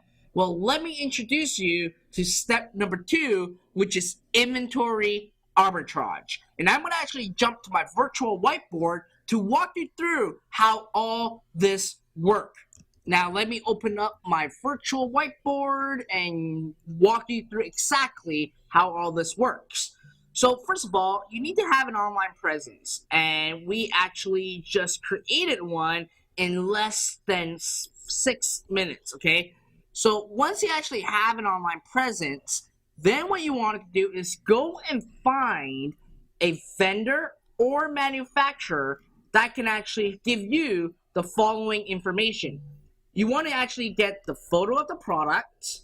You want to get the description so you know actually what the product looks, it's made out of, what can it do, etc., etc. And you need to know your costs. So let's say your cost of goods is going to be $5. With these information, then what you want to do is have this uploaded right into your store and mark it up for $10. Now, when Mr. Joe Brown goes to your website to check out the product and he wants to buy your product, guess what? He gives you $10 upfront in your store. And once you collected that $10, all you got to do is pay the $5 to your vendor or manufacturer and have the product shipped directly to your customer. So what's happening is that you are basically arbitraging the inventory that's already sitting in the warehouse of your vendor or manufacturer.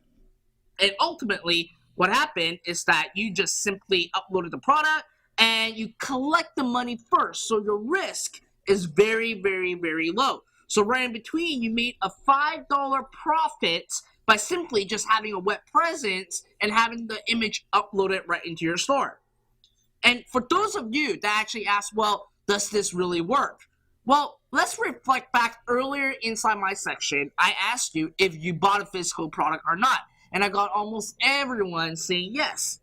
Well, guess what? When you actually go to a website, the only thing that you have done is actually seeing the image, looking at the description, and seeing what the price is. You never actually see the product physically, smell the product, touch the product, or felt the product. Because we are now trained to actually buy online simply by looking at these three information. And ultimately, at the end of the day, what happens at the back, you don't care as long as you receive the product at your doorsteps. And let me tell you, large corporations like Amazon, Walmart, and even Apple is using this exact same method. When I actually ordered my iPhone X, guess what? When I ordered it, and I ordered pretty early, and surprisingly, I found out in the tracking number that I actually got the products directly from their China manufacturer. This is why right now it is the perfect time for you to leverage the global economy to actually create and develop your very own business. Because right now, at the comfort of your home, you can now have global access into suppliers, vendors, and even customers to actually buy your products online. Now, I'm getting a lot of people asking, well, Fred, what is the marketplace for me to arbitrage inventory? What's the marketplace that I can actually use to actually get started right away? Well, the first marketplace, and I think by far is the best marketplace right now, is AliExpress. AliExpress is actually created thanks to Alibaba. And as we all know, Alibaba is the biggest B2B platform where manufacturers actually create products and sell it at a wholesale price to a retailer, where the retailer actually sells it to their customer. But once AliExpress actually exists, and in order for AliExpress to actually have a kickstart, Alibaba asks all their manufacturers to actually create an account at AliExpress and actually sell products at individual pieces at wholesale price. And using AliExpress to sell is very easy. Step number one is to find a vendor with products you want to sell. And you want to find the cheapest and highest quality product. Now, I'm actually going to do a quick demo with you on what you need to do on AliExpress, okay? So we're going to go to AliExpress.com. And again, there are millions of products that you can actually sell over here. Now, let's say that we're going after fishingyard.com, and let's say that I want a multi-tool credit card, okay? I want to sell that. And in here, take a look at this. 74 cents. Right here, 74 cents. And the first thing that I look is making sure that the seller's feedback has more than 2 diamonds. AliExpress rate all their vendors, medallion, diamond, blue crown, pink crown. You want to make sure that they have at least 2 diamonds so that you know that they are legitimate vendors. Then once you actually go into the product, now you want to look at the feedback of this product. Right now it is at a 4.8 out of 5 star. This means that a lot of people are saying that this product is awesome. So that you don't actually have to quality control the product. You have other people voting and telling you if that product is good or not. And you want to find products that are 4.5 out of 5 star and above, okay? 4.8 is excellent. Now, the next thing that I look at is simply making sure that the vendor can actually ship the product through ePacket. Now, what e-packet stands for e-commerce packaging. It is a shipping agreement that China Post have created with a dozen countries, including United States, Canada, New Zealand, Australia, etc., etc. You're going to get a tracking number, and your customers are going to get the products to the doorstep a lot quicker, and it costs you just $2. And now, in order for you to actually sell this product, it only costs you $2.74. All you got to do is grab these images, get this information, upload it to your store, and mark it up right away. Right? That's step number 2. Upload the product to your store, just copy and paste the image and information. Then step number 3, when a customer goes to your store and buys the product, you want to place an order on AliExpress with your customer's information, and you want to make sure you mark up the price so you make a profit right in between.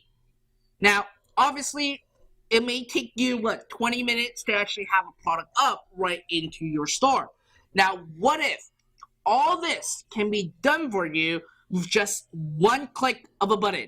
Put in a yes right now if that would interest you, right? Just one click, and all that can be done with a click of a button. All right. Wow. Lots of yeses coming in. All right. I'm going to go to my browser and head over back into our technology. So we have something called the product engine right inside Zero Up Lab. What it does is that it actually integrates with AliExpress to actually get all these information. So I'm going to put in credit card knife right into the search query. What's going to happen is that we're going to extract all the information from AliExpress about credit card knife and have it right inside our technology. And you can actually see this one is selling for 70 cents and it's $1.58. So it does have e-packet available. You can actually click on the eye icon to actually see the product right here with all the images, okay? Now, what we can do with this click of a button, this upload icon over here, what's going to happen is that it will automatically add this product right into your store with just one single click, all right? Take a look at that. In less than 10 seconds, we have this product right into your store that you can start selling. And all we have to do is simply mark up the price to, let's say, $5 to actually sell this product, and then simply add it into your online store and press save. And now, when we actually have this right in your store, you can actually start selling it. Take a look. All this is being done right on the fly. Now, here's the best part. If a customer comes to your store and buys the product and actually gave you the $5, you don't actually have to manually get this product ordered. Our technology will actually automatically order the product for you and notify your vendor to actually ship out the product to your customer. All right. Now, again, take a look at the case study of all this. Kemp, who doesn't want to actually be shown in public on his photo, he's a stay-at-home father of 2 kids, had little money to start, can't even speak proper English. Okay, he's actually from France. He used my entire 5-step system to create his first online store, started from zero, and today he generates over $4,300 euro in just one single day. Now let's move on to step number 3, which is traffic. Now here's what you have right now. You have your online presence. You also have access to millions of products for you to actually sell. But honestly, you don't have a business if you don't have traffic. And the mentality of build it and they will come is absolutely false. Now on the internet, okay, there's only one place to go to actually get this traffic. Take a guess on what it is in the comment box. Alright, I'm getting a lot of people actually guessing it right now. It's Facebook. Facebook right now has over 2 billion active users. Now, you might be asking, well, Fred, do people buy from Facebook? Well, according to a recent study, 85% of orders from social media sites actually come from Facebook. And Facebook dominates majority of the e-commerce platform. Photography, 98%. Sports and recreation, 94%. Pet supplies, 94%. Jewelries and watches, 92%. Clothing and apparel, 87%. And you know what? Selling on Facebook is easy. Step number 1 is to find your audience using the audience insight. It is a free tool that Facebook has developed where you can actually take advantage of it and stalk your audience and know exactly what they like and who they are. Now, put in the word demo into the comment box if you want me to run a quick demo on how to use the Facebook audience insights. All right, loads of people saying demo right now. So I'm going to actually go to my browser and I'm going to go into audience insights. So if you have a Facebook account, you can actually get an ad account, and on the top left corner of the screen, you can click on the menu and go to audience insight. So let's say that I am going to be selling Mr. Robert Kiyosaki's cash flow board game. So obviously, if I'm going to be selling that, I would actually go after Robert Kiyosaki himself, right? So you can see that there are actually 54% men and 46% women that are expressing interest in Mr. Robert Kiyosaki. And majority of them, their age range is actually 25 all the way to 54. So I know that these are basically people that are maybe having a job and they want to actually escape the rat race right now. Then we actually look at the lifestyle. Getting established our household, now obviously you can hover over the I, it says, getting established households are reasonably well educated and enjoy upper middle incomes, tends to living in urban areas. Their location often requires renting in multi-family dwellings. So we know that these are pretty well educated people. Take a look at this. Metro mixed household live in I think is Nationalese, that is, mega markets in their mid-40s and mid-60s and with middle income. So I can really see that these are basically people in the middle and upper middle range income people, right? You can actually see career building. So you can see a mixture of a lot of different variety of people that are expressing interest right into Mr. Robert Kiyosaki himself. Now, with these information, I would then move into page likes, okay? So I can see that people actually love real estate investing. They look into Forbes. They love John Maxwell. They actually look at Investopedia, Tim Ferriss, Jim Rohn, Success Magazine. They love Shark Tank. So it really tells us that these people absolutely love investing. They love to learn how to actually use money to make more money or actually learn how to make more money. So the last thing I'm going to do is go after purchase. Now, under purchase, you can see that they love buying business purchases. Now, obviously, that makes sense, right? If they're buying things on things to how to create a business or things on how to invest in real estate and stocks, it makes perfect sense. So that means that it is super ideal if that when I'm advertising a product, which is Mr. Robert Kiyosaki's cash flow board game, I think advertising directly to Robert Kiyosaki's followers is the exact route that I wanted to take. Now, what you can also do is that you can expand your reach and go after Investopedia, real estate investing, Shark Tank, because chances are that these people that express interest in Robert Kiyosaki also express interest in these targeting so that you can actually take advantage of it and find new audiences to actually buy the product that I advertise, which is the cash flow board game, right? Then step number 2 is to actually find a product to show to these people, right? You can find related products from your vendors and test without even needing inventory. All you got to do is simply go to AliExpress, find the products, upload it to your store, and start creating an ad to show to these audiences. It's simply copy and paste my ad below for your product, and that's it. No copywriting needed, just a simple process, okay? I was advertising this watch, and I sold thousands of these watches without seeing, till this day, a single piece of them. And all I said is, like the Eiffel Tower in Paris, get this premium watch for just $9.95 plus free shipping. Order yours today. And then you simply just need to repeat the process, find an audience, find a product, advertise it. Find an audience, find a product, advertise it, and that's all you gotta do. And take a look at one of my ad accounts. I spent over $1.3 million. And if I wasn't profitable, I wouldn't be here right now. Mr. Robert Kiyosaki and his team wouldn't invite me to actually present to you if I wasn't profitable. And guess how much I actually started with? Take a wild guess into the comment box how much I actually started with.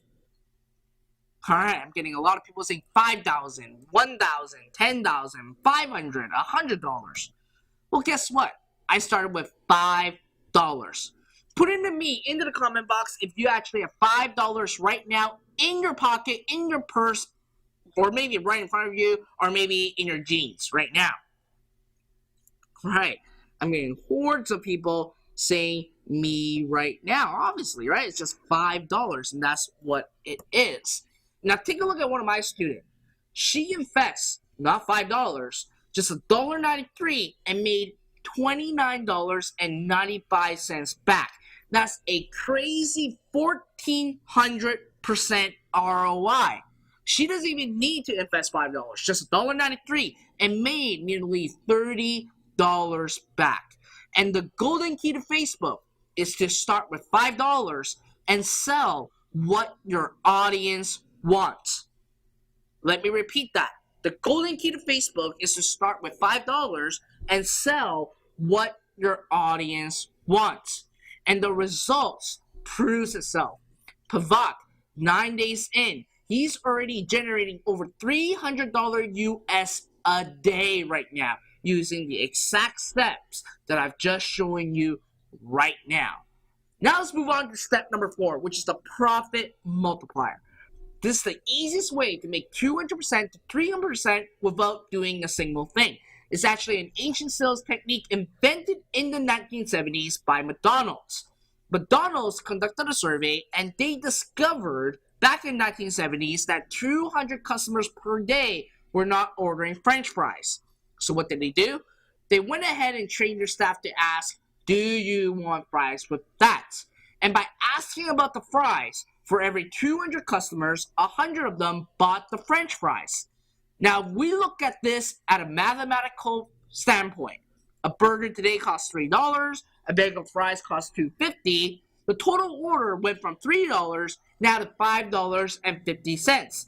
That's an 83.33% increase in sales by simply asking that one short question. And this sales technique is widely used by all retailers right now, even a pair of shoe that's been sold at a local shoe store. Now, take a look at how easy it is to actually increase your profit.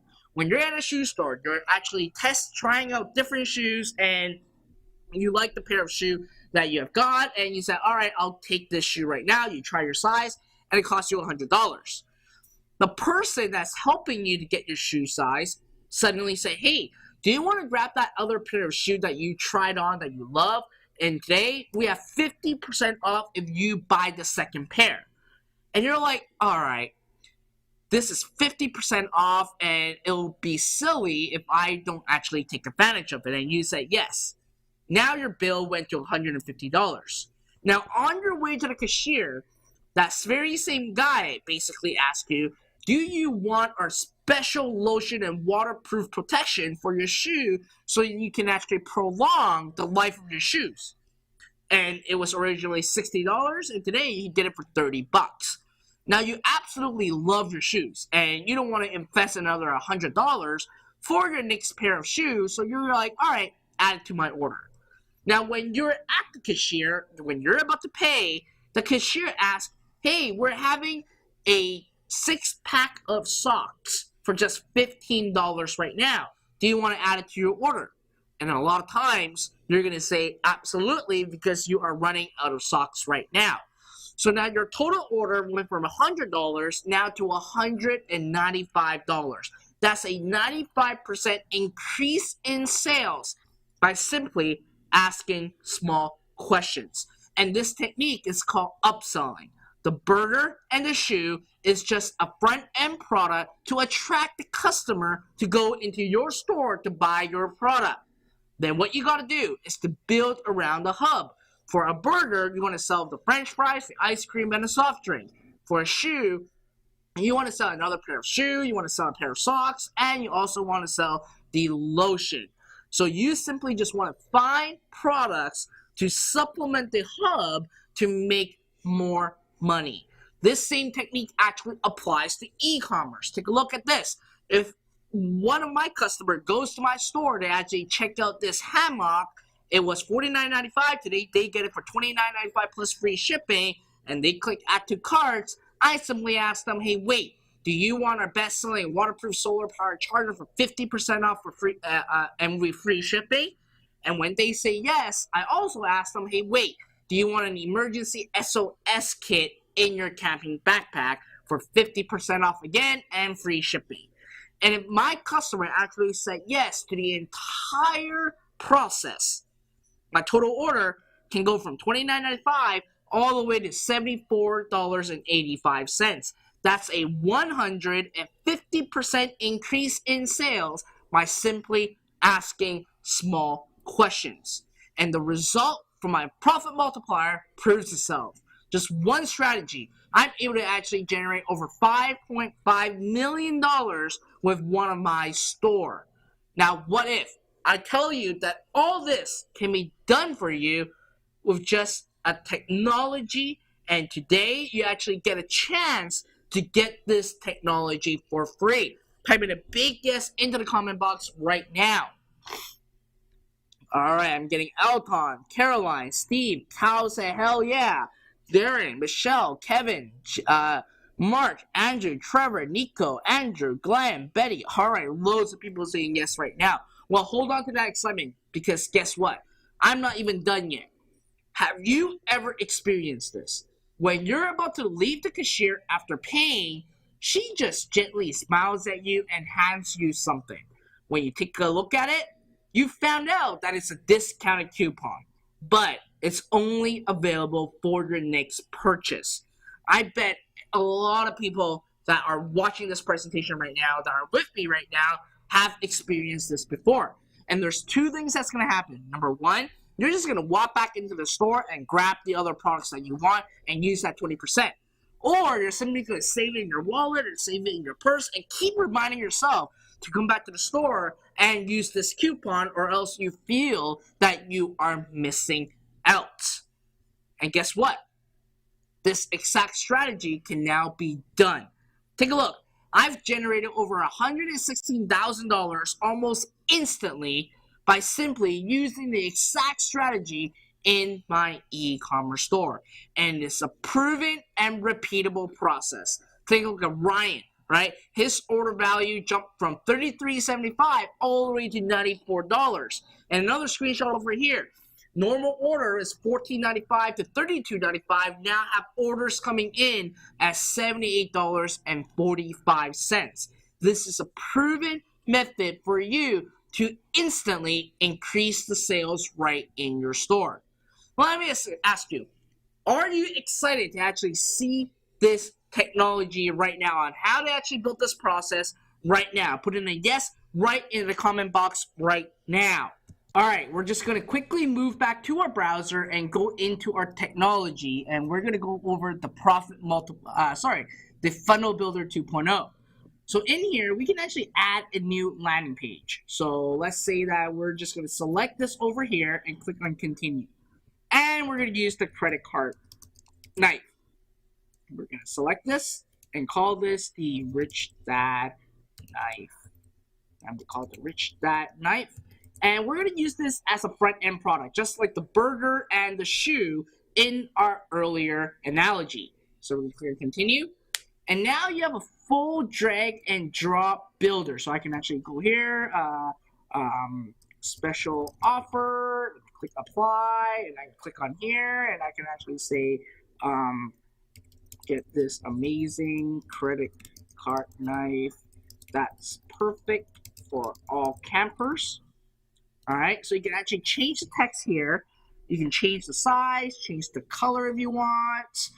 You can do a lot of great things. You go to elements, you can add in a video if you want, etc., etc. Add in more images, add in more text right here if you like.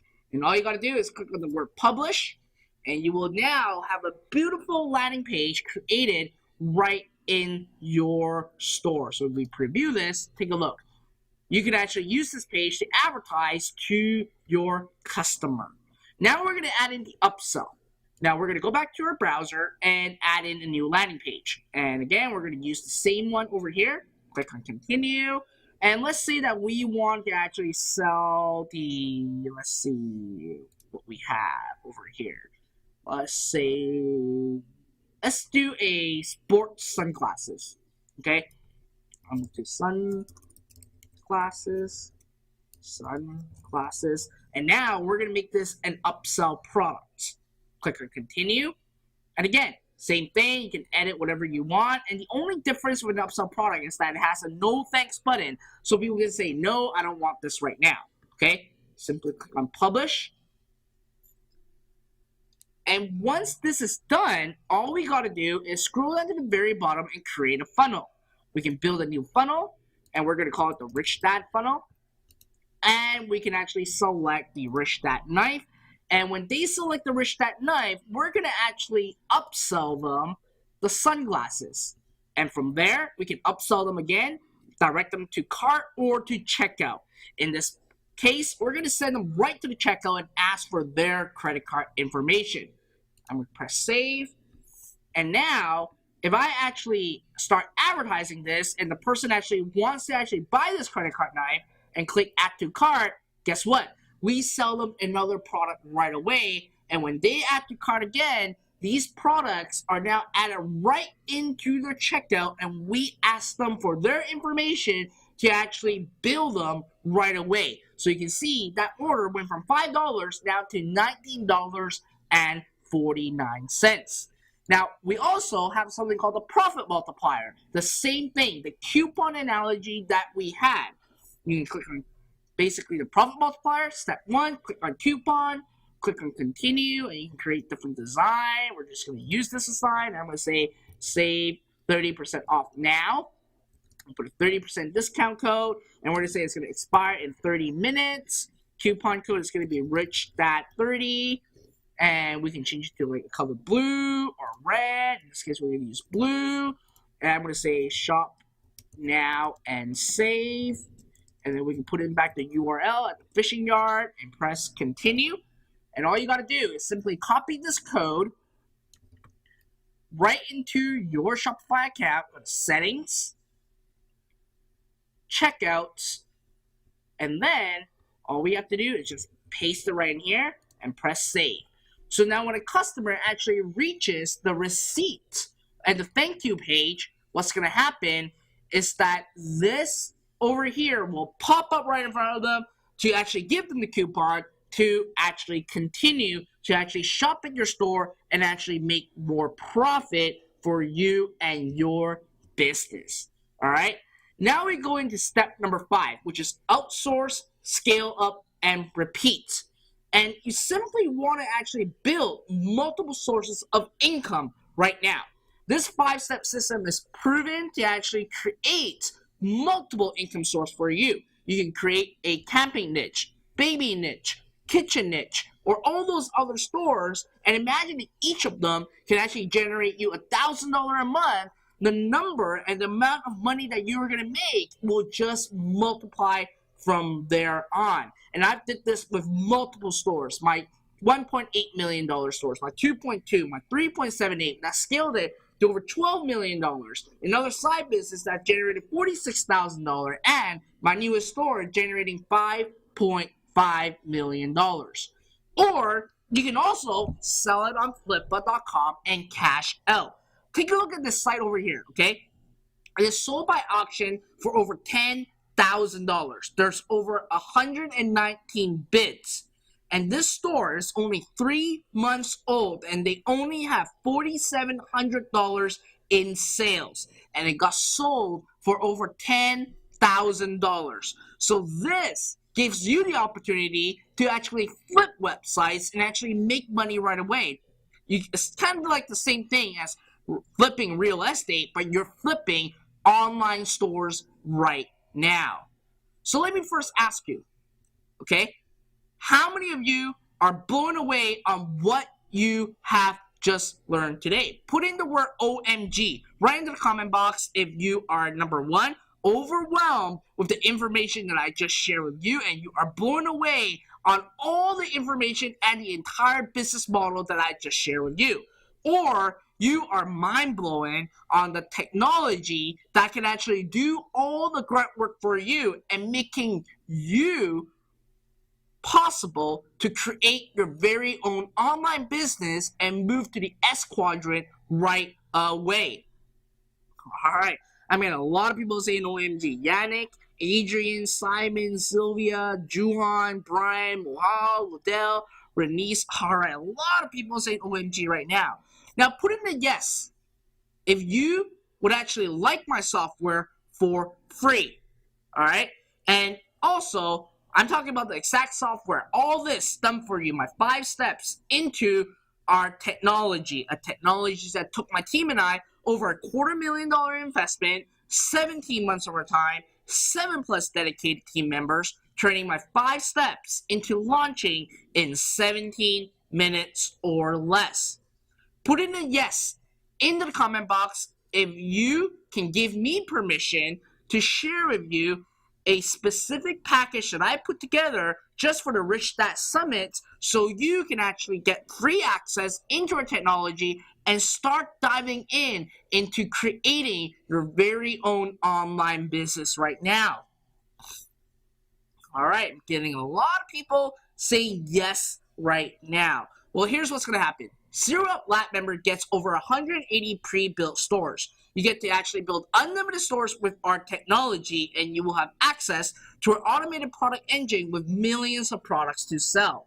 You will also have complete access to our profit multiplier, which is proven to actually make me 6 figures a year using that exact strategy. You also have full access to our drag and drop funnel builder to create unlimited sales funnels so you can be the next McDonald's and keep selling your customers more products and much more. And most importantly, Zero Up Lab members gets lifetime updates. And in 2018, we plan to double our investment and keep adding amazing features and technology right into Zero Up Lab. So here's what you're going to get. You're going to get access to our Zero Up Lab for free with lifetime updates. The total value is easily $3,997. Now that I have the technology, how can I master the 5-step system, right? Well, today, I'm going to help you master our 5-step system. And I call this my Zero Up Masters program. This is built for anyone just starting, even if you have zero experience. Everything you need from store creation, inventory arbitrage, turbocharging your store, creating a sales funnel, advertising your store, store management, other traffic sources, and scaling up your business. This is literally the best training system in the world, 13 years in the making. You're going to get full video-based training, complete master in 30 days, step by step, copy and paste exactly what I do. You get assignment-based training, which one at a time, you're going to be tricked into launching your very own business without you even knowing it. You're also going to see live examples of me building a store, and you can watch over my shoulder. The value of our master's program is easily over $5,000. Let's take a look at what people say about my program. David Eagleton says that Fred's program is the best I've ever seen. It's not just a typical program. He cares about each member's success, and the quality of training is incomparable to any other program you'll find. Let's look at Jason Craig. There are no other words to describe Fred's program. He doesn't just shove you videos. He gets personal and tells you exactly what you need to succeed. Joining Fred's program is the best decision I've ever made. Now, let's not take a look at the reviews. Let's take a look at the results from Zero Up. Medellin, $15,000, and right now he's generating $800 a day. Evie, $4,000 euro in a single month. Neville, $1,400 a day. Connor, who's now on track to actually finish with over $1 million right now. So right now, today, you're going to get free lifetime access right into Zero Up Lab, and you're also going to get a copy of our Zero Up Masters program to master our 5-step system. The total value is now over $9,000. Now that you have the technology and the system, you're going to be wondering, well, Fred, what products do I sell? Well, guess what? Today, I'm going to hand you the top 100 fastest selling products online. My team and I handpicked and researched the top 100 products for you. Fully analyzed report, everything you need in one place. And what took us weeks to create is now yours with a click of a button. We're talking about reports like this, like this, like this, like this, like this right now. Over 100 of them telling you who the vendor is, the description, the images, the interest targeted, demographic. All that is given to you. And that is on top of everything that you are receiving today. All right? Now let's face the number one struggle. Okay? How do I drive traffic to my store? Right? Once you have a store up, once you have products, you obviously need to know how to actually get customers to your store. Well, listen, I spent millions of dollars in ad spend to actually acquire my traffic knowledge. On Facebook, I spent over $800,000 in just one ad account. And right now, I've spent well over $2 million and counting with Facebook alone. With Google, I didn't even have a chance to talk about Google today, but I spent over $3 million on Google alone. Bing, a smaller network, over $100,000 and counting. Now, what I've learned after 13 years of expensive failures is that buying traffic is simple, but you have to have the system. And experts are too scared to share only because they may not be doing it themselves or they don't want competition. And real traffic and media buying has a hidden underground. They don't want people to know about this. So it is impossible for you to buy traffic without inside access. That's unfortunate, but that's the brutal truth. But today, I'm actually going to give you this access through our Traffic Genius program, the quick blueprint to attracting wave of buyers to your website. This is literally the best traffic training system in the world. Again, 100% full video-based training, complete master in 30 days. You're also going to get assignment-based training, which one at a time, you're going to get your investment traffic up and running without you knowing it. You'll also see live examples of me building traffic campaigns right in front of your eyes. Now let's take a look at what Worldwide Expert says about my traffic knowledge. Onyx Singhal, CEO and founder of Learn. He says that Fred is a true traffic Jedi. I thought I knew everything about traffic, but not until I met Fred. He has taught me and guided me in such a way where now I'm taking my business to a whole new world thanks to the knowledge he has given me. Let's look at Jimmy Kim, CEO and co-founder of Sandlane.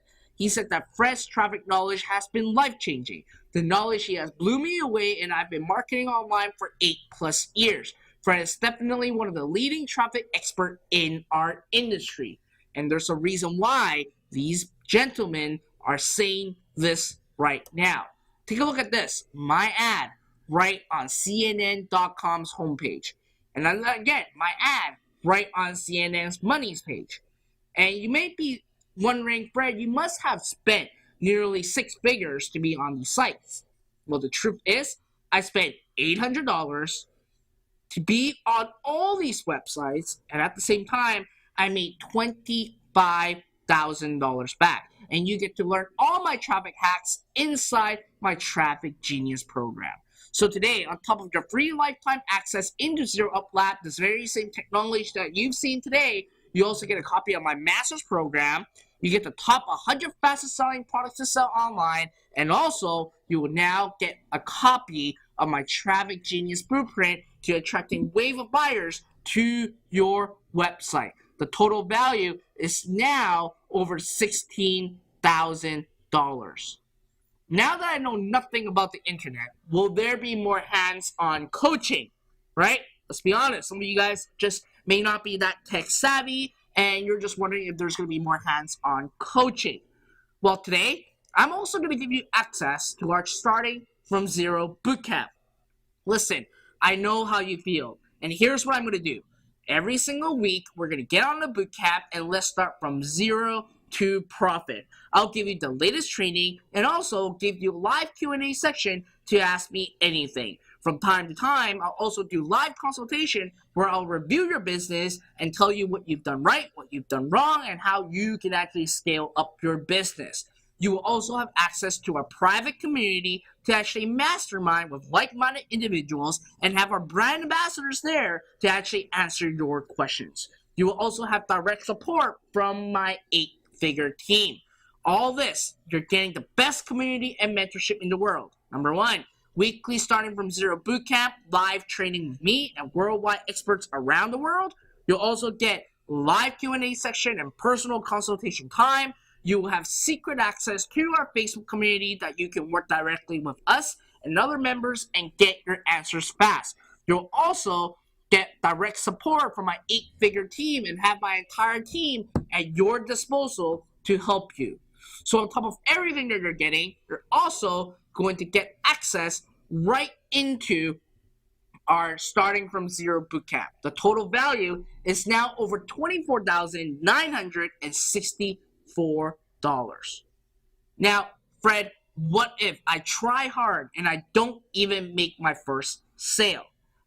If you feel that you can't make your first sale online, put in a yes into the comment box. It is fine. Be vulnerable to me. Only I get to actually see the comment box right now. So just put a yes into the comment box if you feel that these are all great, but I just feel that I can't make my first sale online. All right, a lot of yeses pouring in. Now, for those of you that said yes, let me introduce you to our concierge program. If you didn't make your first sale in 60 days, we get personal. You're going to get priority access to our coaching and have an intensive small workshops where you're guaranteed to make your first sale online and more sales to come. Listen, you get personal coaching. We do not tolerate any failures in our program. The concierge program, take a look at Gerardo, Timon, Zach, G, and Tommy. All these guys said the same thing. We're in your shoes saying that they can't make their first sale online. And all these guys went through and start generating sales. They thought it is impossible, but now they can see that the sky is the limit. And the concierge program is easily valued at $1,997. So now the total value of the entire package is over $26,000. With Zero Up, you get the complete hands-on coaching and training. You get to build unlimited stores and have lifetime access to our technology. You get to start building your business immediately. Full system, 13 years tested and running. So in summary, you're getting over $26,961 in real value. 100% complete system, software, coaching, and hand-holding guidance. Zero Up can start your e-commerce business immediately with zero obstacles. We've considered every situation. Now let me ask you, do you want our bulletproof automated system and get started today? Put in a yes right in the comment box right now. And let me ask you, are you ready for a breakthrough in your business and life? All right, I'm getting a lot of people saying yes. Jerry, Yolanda, Jenny, Keeny, Ida, Rob, Christine, John, Rich, Mohammed, Kevin, Bradley, Sally, Cynthia, Teresa, Alton, Caroline. All right, a lot of yeses pouring in right now. Well, listen, my mission is to empower individuals with online business opportunities and help individuals escape the rat race, just like what Richdad's mission is. And I remember what it was like when I get started. I knew I had to give back and help individuals like you, but I also knew I need to recover my investment. It's a fair ask. I'm an entrepreneur. I'm a businessman. Obviously, I need to recover my investment. And I plan to double my investment in 2018 to $500,000 into our technology. And I was convinced it had to be an annual payment. So the first number that came to my mind was $4,997 a year. But let's be honest, that's not affordable. Scratch that. At $3,997 a year, it's the next number. I think it's okay. It's $350 a month. That's basically much cheaper than a franchise and creating your own business locally. But you know what? Scratch that off. it's still not affordable for any individuals that want to actually move from the E quadrant, getting out of the dead end job to become a self-employed and going to the B quadrant. Scratch that off. At $2,997 a year, it gives me the ability to reinvest and actually make some decent profit. But today, for a limited time only, I'm actually going to open up my platinum member status because I want you to be my partner to actually share to the entire world how amazing and life-changing it has been ever since that you have joined Zero Up through the Rich Dad Summit.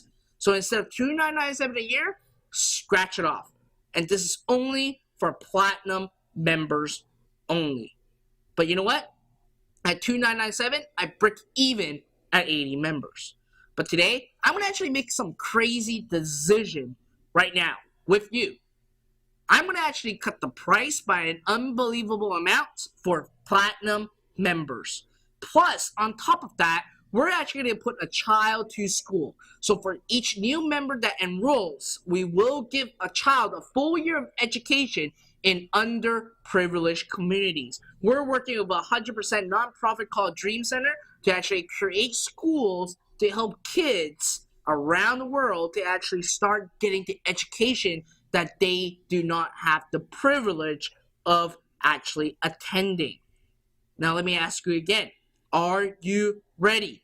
Put in a yes into the comment box if you are absolutely ready.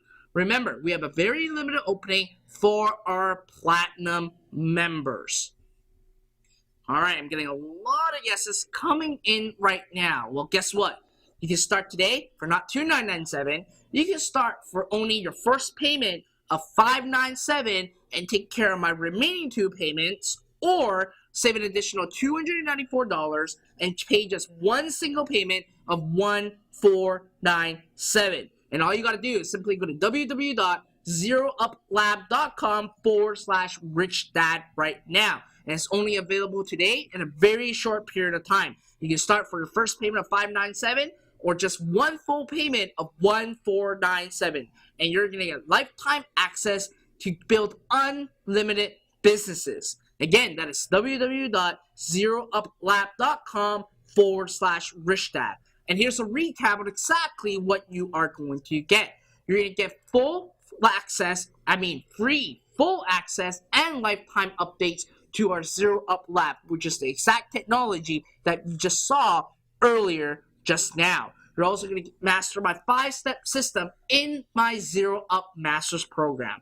You're also going to get the top 100 best-selling products to actually sell online handed to you on a silver platter. You're also going to get a copy of my Traffic Genius program to actually get the exact blueprint to attracting wave of buyers to your website.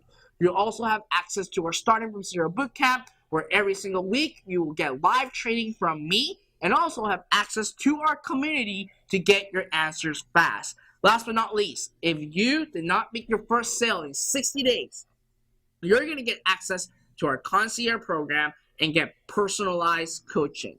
Listen, we do not tolerate any failures in our program. The total value is over $26,961. You get the 100% complete system, software, coaching, and hand-holding guidance.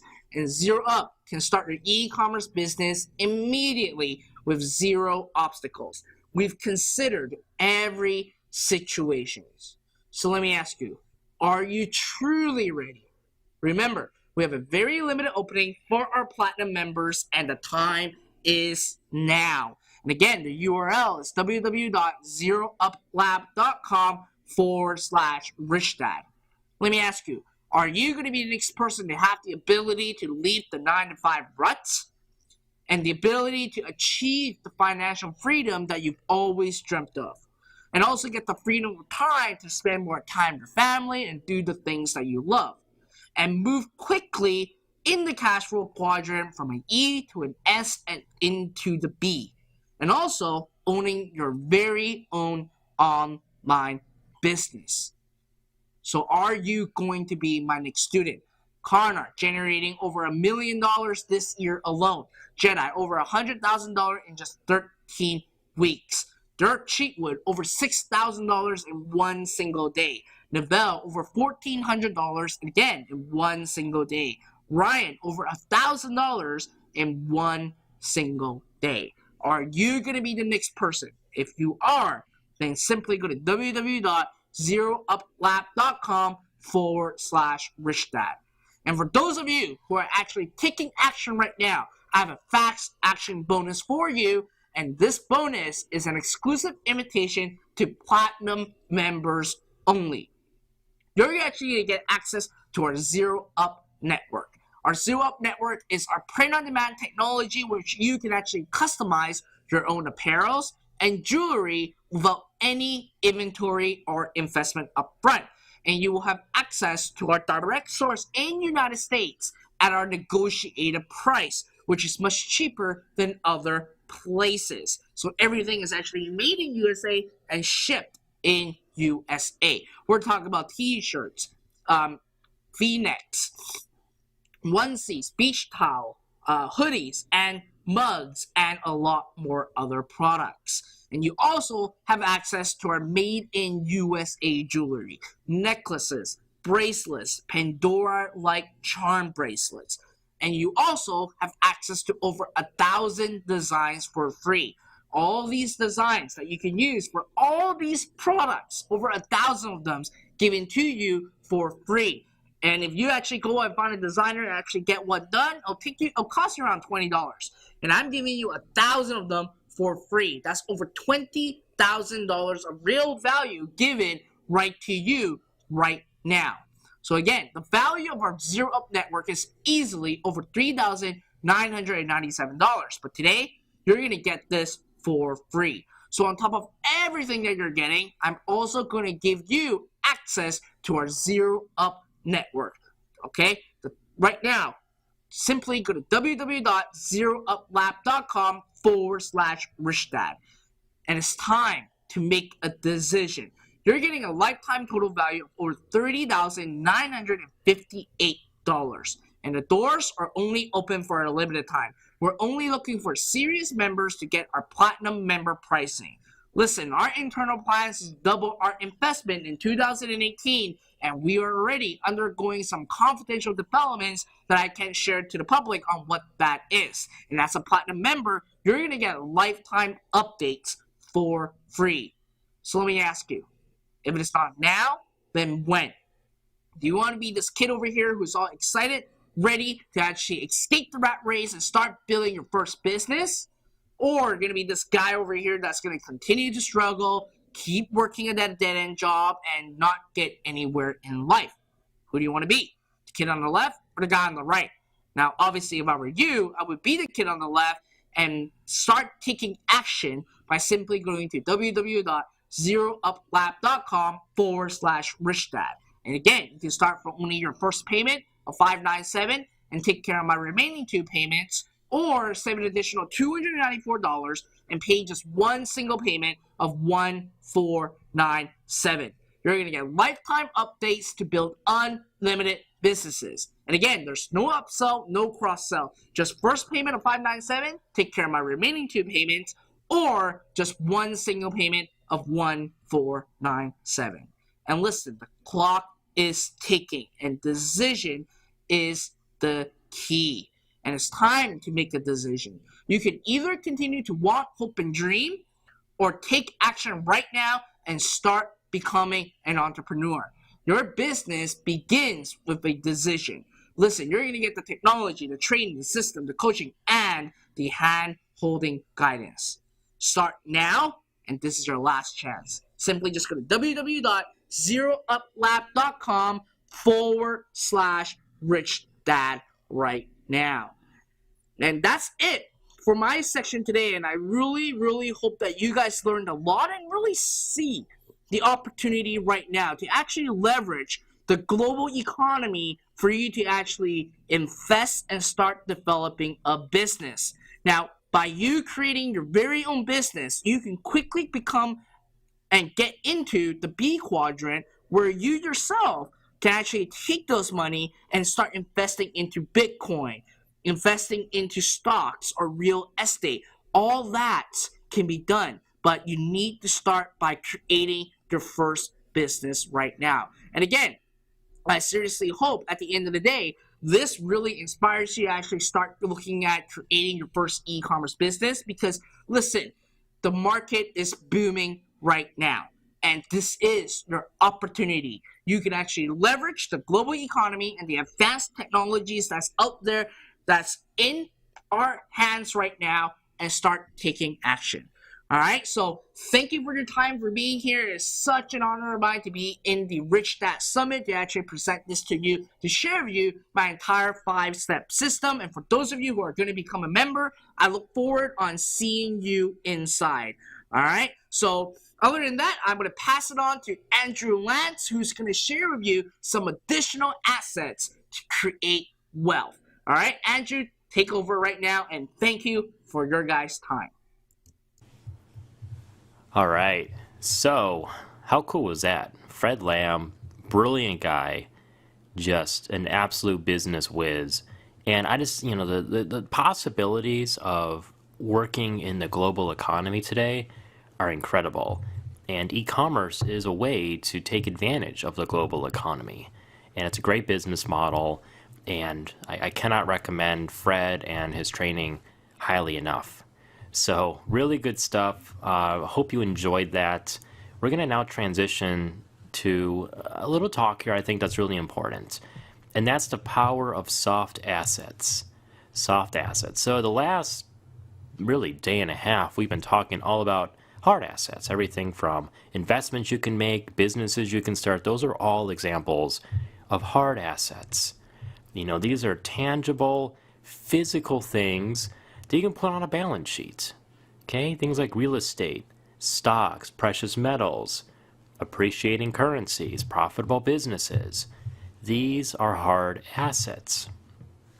They're things you acquire that directly put money in your pocket. That's what an asset is. A hard asset are tangible examples of that. And a general formula for becoming wealthy, of course, is to invest in assets and minimize liabilities. And we've talked already about the difference between assets and liabilities, and Andy went over that in tremendous detail yesterday. But what I want to talk about are some not so tangible things. And we call these non-tangible assets soft assets. These are things that do put money in your pocket. They really do. But they're not necessarily things you can put on a balance sheet, right? You can't put them on your taxes. We're talking about things like your brand and reputation. We're talking about patents, relationships, skills, education. These are all examples of soft assets. And let's be clear here. All of these things are essential to long-term prosperity. They really are. Think about the wealthy people you know in your life. These are people, in one way or another, have a lot of these soft assets. These are people who have invested their time, their energy, and even their money into building these different things.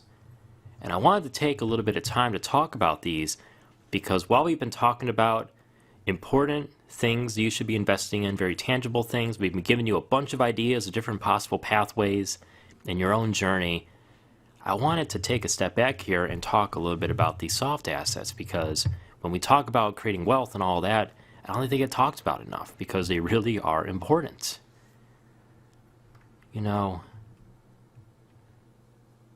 They're so important to invest in, and if you're going to create a real long-term strategy to building wealth in your life, then you need to invest in them. So let's start by talking about your brand and reputation, and I really feel like this quote summarizes the essence of how important a brand and reputation is. Warren Buffett said it takes 20 years to build a reputation and 5 minutes to ruin it. If you think about that, you'll do things differently. This applies both to a company that you own, and it also applies to you as an individual. Your reputation is so important. Okay, if you're going to go and you're going to make deals, you're going to invest in real estate, you're going to go buy a business, if you're going to go negotiate a contract with somebody, going to employ somebody. All these things, it really depends on your reputation, right? If your reputation is someone who's not trustworthy, who doesn't follow through on what they say they're going to do, well, you're going to have a tough time making good deals, aren't you? If you have a great reputation, things are obviously a lot easier. But whether it's you as an individual or your company, you need to really think through, what is my brand here? What's my reputation? What does our company stand for? And do we embody those values? I think a lot of people, it's really trendy in business to have mission statements and core values and all of that. But there's a reason why companies do that.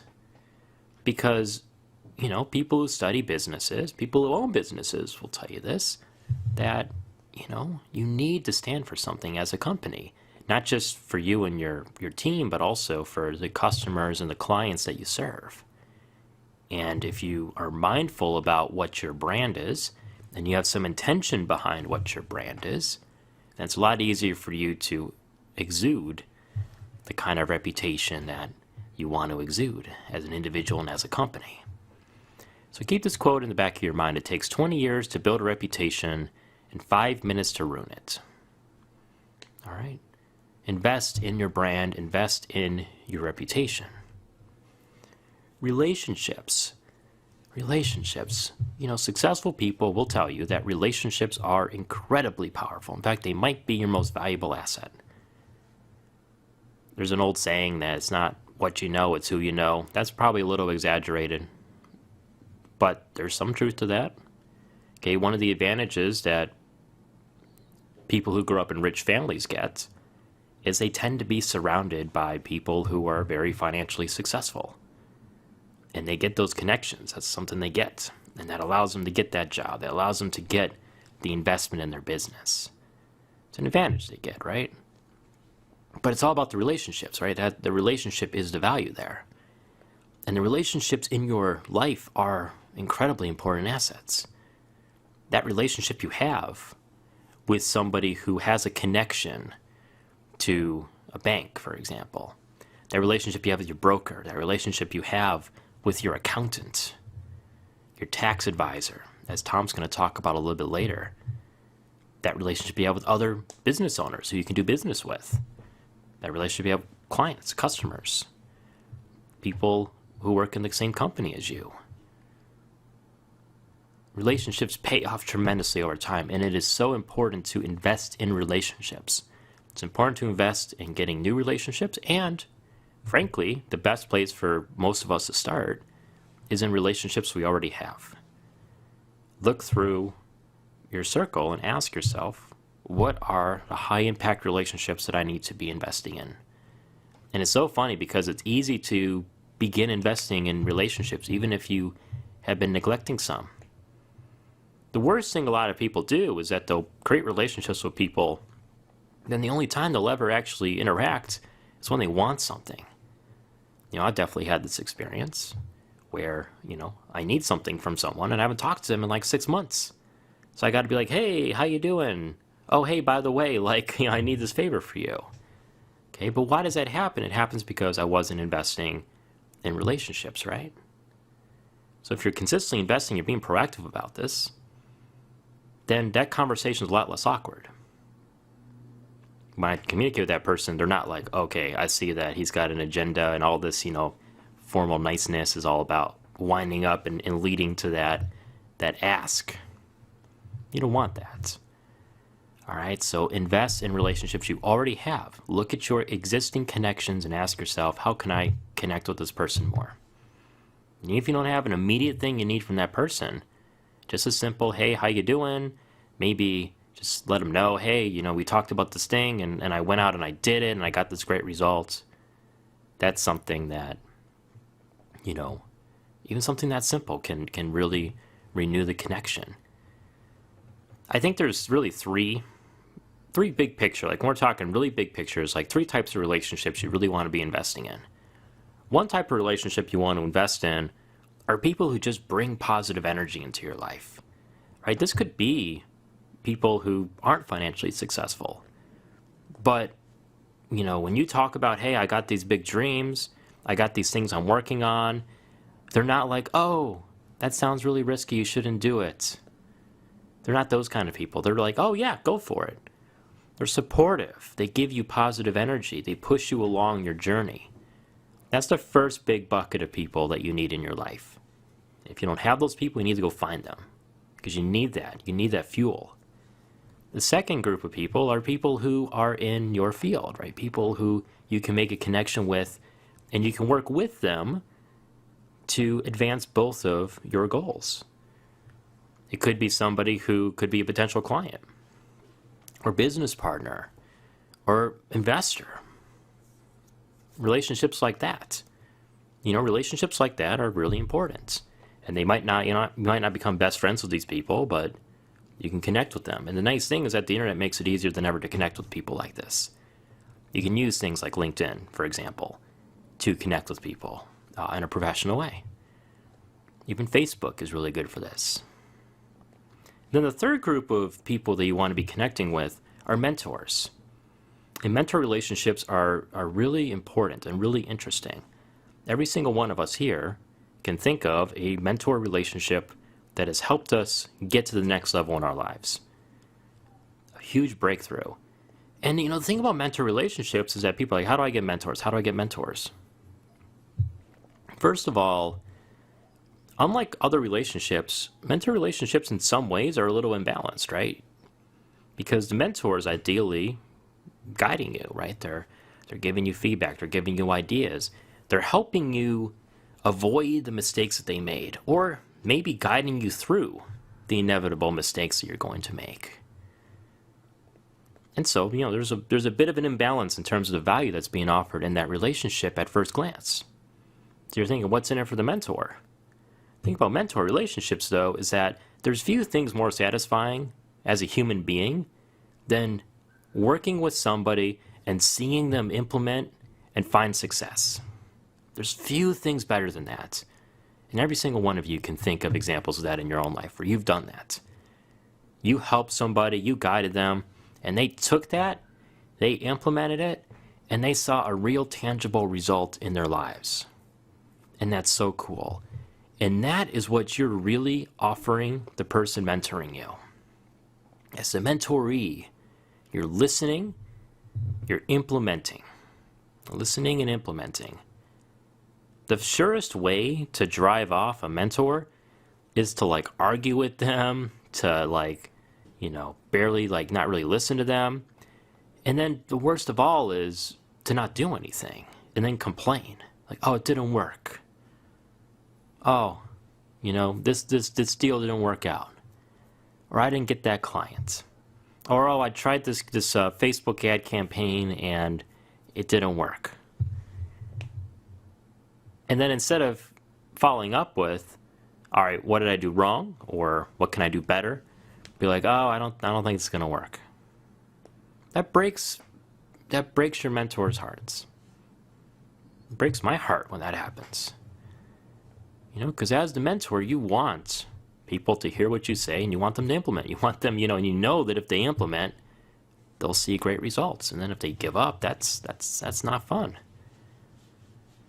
So, when you're investing in mentorship, then you make sure that, you're following through on what they're telling you. So, when you're building those relationships, be mindful of that. Follow through. Have a positive attitude. And if you do that, believe me, you're offering plenty of value to the person who's mentoring you. So those are three big relationships that I think everyone should have in their lives. People who bring positive energy, people who are important connections to have in whatever field you're in. If you're in real estate, you should be networking with people in real estate. If you're in business, you should be networking with other successful business people.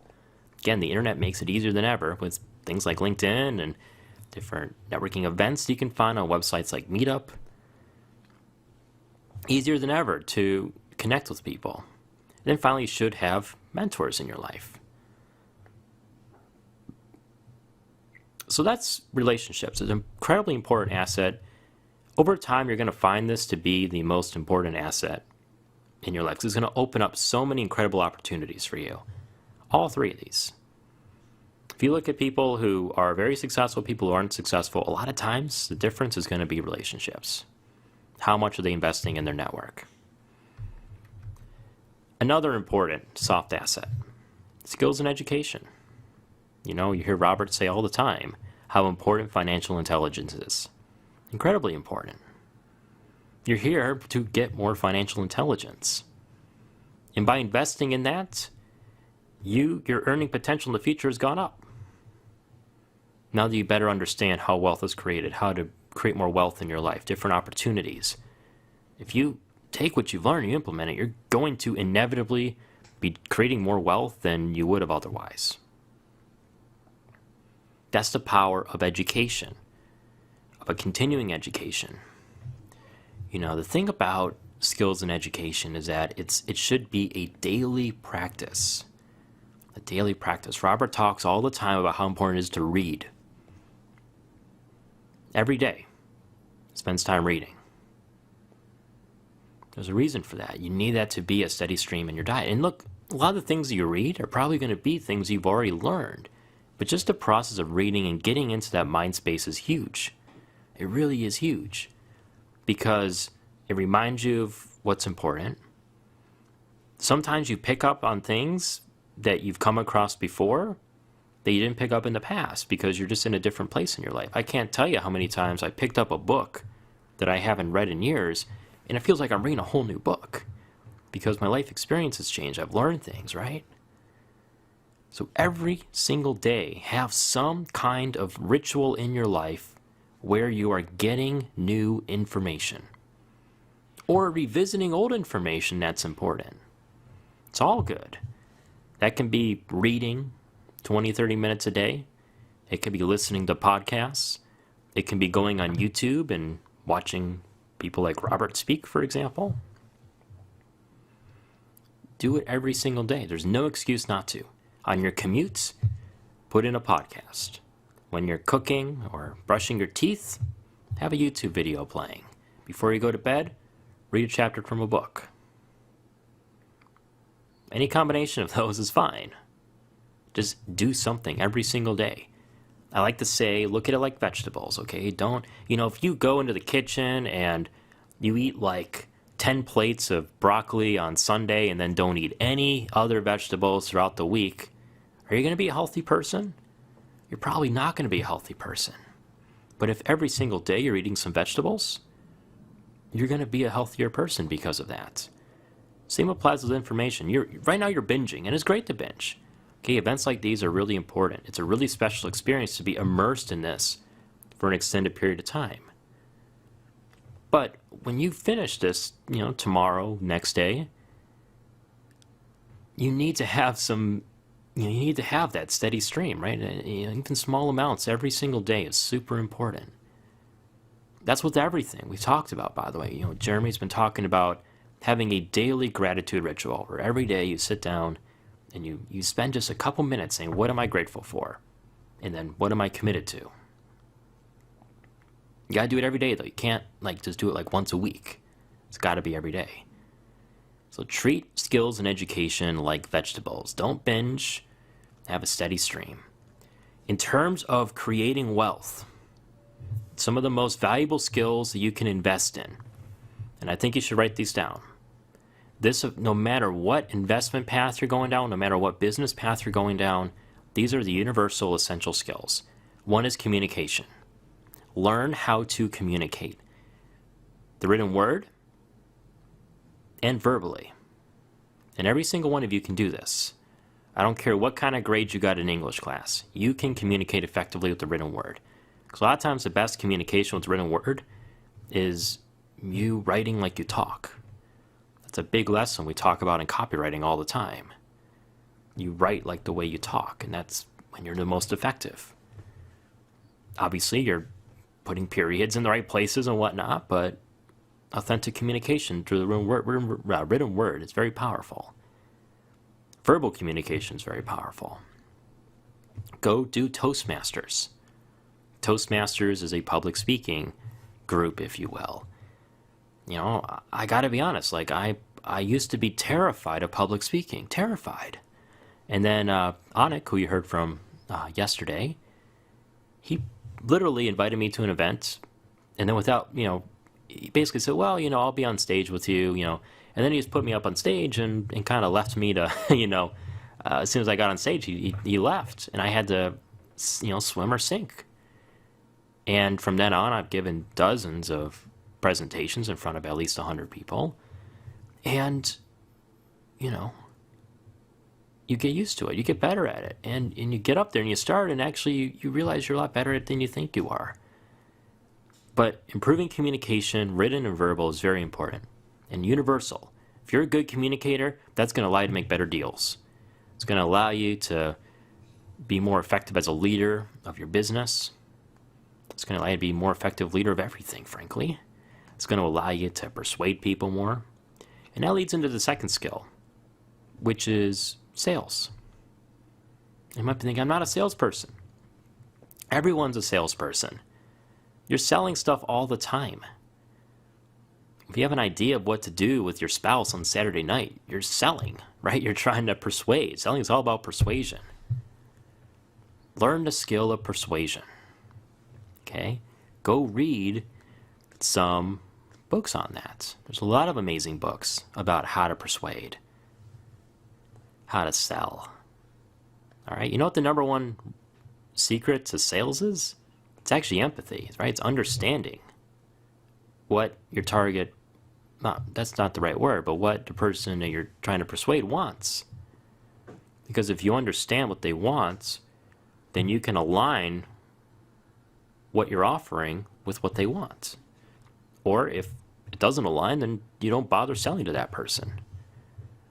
So sales is the second skill that I would recommend everybody learn. Study it. Because it comes up all the time, even if your specific path doesn't involve directly selling stuff to people. Because guess what? You're going to be selling ideas. You're going to be selling opportunities. You're going to be selling a lot of things in a lot of different contexts. So study sales. And likewise, study marketing. That's the third skill, is marketing. Even if you're not directly doing marketing, okay? If you are doing any kind of business, if you're any kind of entrepreneur, it is so important to understand marketing. Again, even if you're hiring, even if you have somebody that you've hired to do your marketing, you need to at least understand the broad strokes of it, because it connects directly with the revenue of your business. And something that important, something that the entrepreneur needs to understand what's going on. All right? That's why sales is important as well. Sales and marketing are going to tend to be the two huge sources of revenue for your business. So understand them, even if you have other people that you're working with on that. Those three skills right there are just so incredibly important, and if you study them and you make them a regular part of your life, your earning potential, your wealth potential is going to just continue to grow. Skills and education, so important. Bonus soft asset. And I wanted to bring this up because, sorry about that. I wanted to bring this up because it's something that I learned a lot from Jeremy. Jeremy and I talked about this a while ago, and I wanted to include all my presentation on soft assets because I think it's maybe the most important of all in your life. Health and wellness. Investing time, energy, and even money into your own personal health and wellness. All right, if you're starting a business, one of the most important assets of the business is you, the leader, the CEO, the entrepreneur. If you are unable to be effective in your role as the leader of your business is going to suffer. That means you need to take care of your mind, your body, your soul, your emotions. All right, you need to take care of it all. That means you need to invest in your nutrition, in exercise, in occasionally disconnecting, your social life that supports You as a leader, we talked about networking earlier, and I said that one of the important groups of people you need in your life are positive people who encourage you on. It's important to have in your life. And then gratitude, I think, is very important. Regularly feeling gratitude for all the blessings you have in your life. And we all have blessings in our lives, no matter what's going on. So it's so important to be investing time, energy, and money into your own health and wellness. Go to the doctor. All right? I don't like going to the doctor either, but you know what? You got to do it. You need to eat well. You need to get plenty of water. You need regular exercise of some kind. You need to disconnect sometimes. All right? Go 100 miles per hour. We've seen a lot of CEOs, a lot of public CEOs just kind of over time become less and less effective, less and less innovative, less and less powerful because they allow themselves to kind of deteriorate physically and emotionally. So don't allow yourself to do that. Invest in these things. So, so important. So those are some of the most common soft assets. And like I said at the beginning, you want to take investing in your soft assets as seriously as investing in your hard assets. All of these things require regular practices, regular things to be putting into your life. I'll give you a few ideas for them. So with your brand and reputation, I think the biggest thing with your brand and reputation is to regularly assess it. Give it a self-assessment. But most important and most difficult, ask people. Ask people. I'm talking both for your business and for you as an individual. Ask people, say, hey, look, this is really important, and I need you to be honest. If you were to describe my values as an outsider looking in, the things that I stand for, what do you think? What are the 3 most prominent values that you see me embodying? We do this all the time with our company, with businesses. It's so important. Ask the customers, ask the clients, and you as an individual, ask people who know you, especially people who will be honest with you. It's really tough. You're going to hear things sometimes that you don't really want to hear, or you might secretly know it, but it's kind of painful to hear somebody verbally articulate it. I know some people who do this practice actually like to do it via email. They'll send out an email because they feel like it allows people to put some thought and some time into what they're saying and not feel like they're on the spot. So brand and reputation. Sometimes you might need to explain it to somebody and then have them think about it and send you some feedback later on. Whatever the case may be, this is a really powerful exercise to get a clear sense of what the reputation is of you as an individual and your brand. Relationships. Some practices you can integrate into your life. We make connections with people all the time. And if you're not making connections with people all the time, well, you need to make changes in your life to where you are meeting new people. Okay? You need to get out more. Especially, you need to get out to places where you can interact with people. There's a lot of ways to do it. There's formal networking events. There are different activities, There's more to life than business, right? So, if you have hobbies and whatnot, you can connect with people. Somehow get out there and be connecting with people. And when you do, here's the practice I'll give you is be sure to always get some kind of contact information. It could be a phone number, could be Facebook and LinkedIn, whatever. And then you assume that you have to do the work. Assume that you have to do the work. Immediately follow up. It can be as simple as, hey, it was a great meeting the other day. I look forward to getting to know you better. Or I look forward to, helping your business in any way that I can. Always assume you have to be the one to follow up. And follow up consistently. And most of the time, have no agenda. Something I learned from Anik, because Anik is amazing at connecting with people who are like celebrities, right? And I ask him how do you make these connections and build these relationships? And he says it's because he doesn't go in with any agenda. And when you offer value to people, it's very natural for them to offer value back to you. So follow up, take the initiative, offer value. Don't have an agenda. All right? With skills and education, very simple practices you can do every day. You can read, you can watch really powerful YouTube videos. There's a lot of presentations on YouTube, a lot of speakers, TED Talks, all kinds of things. Listen to podcasts, listen to audiobooks. I'm a subscriber to Audible, big fan. It's a great way, like when I'm outside walking the dog, I have Audible on. Like there's a lot of ways to get really valuable information and education into your brain nowadays. So do something every day. Do something. It's like vegetables. Then with health and wellness, there's a lot of practices you can implement here on a daily basis. Cook more, maybe do meal prep.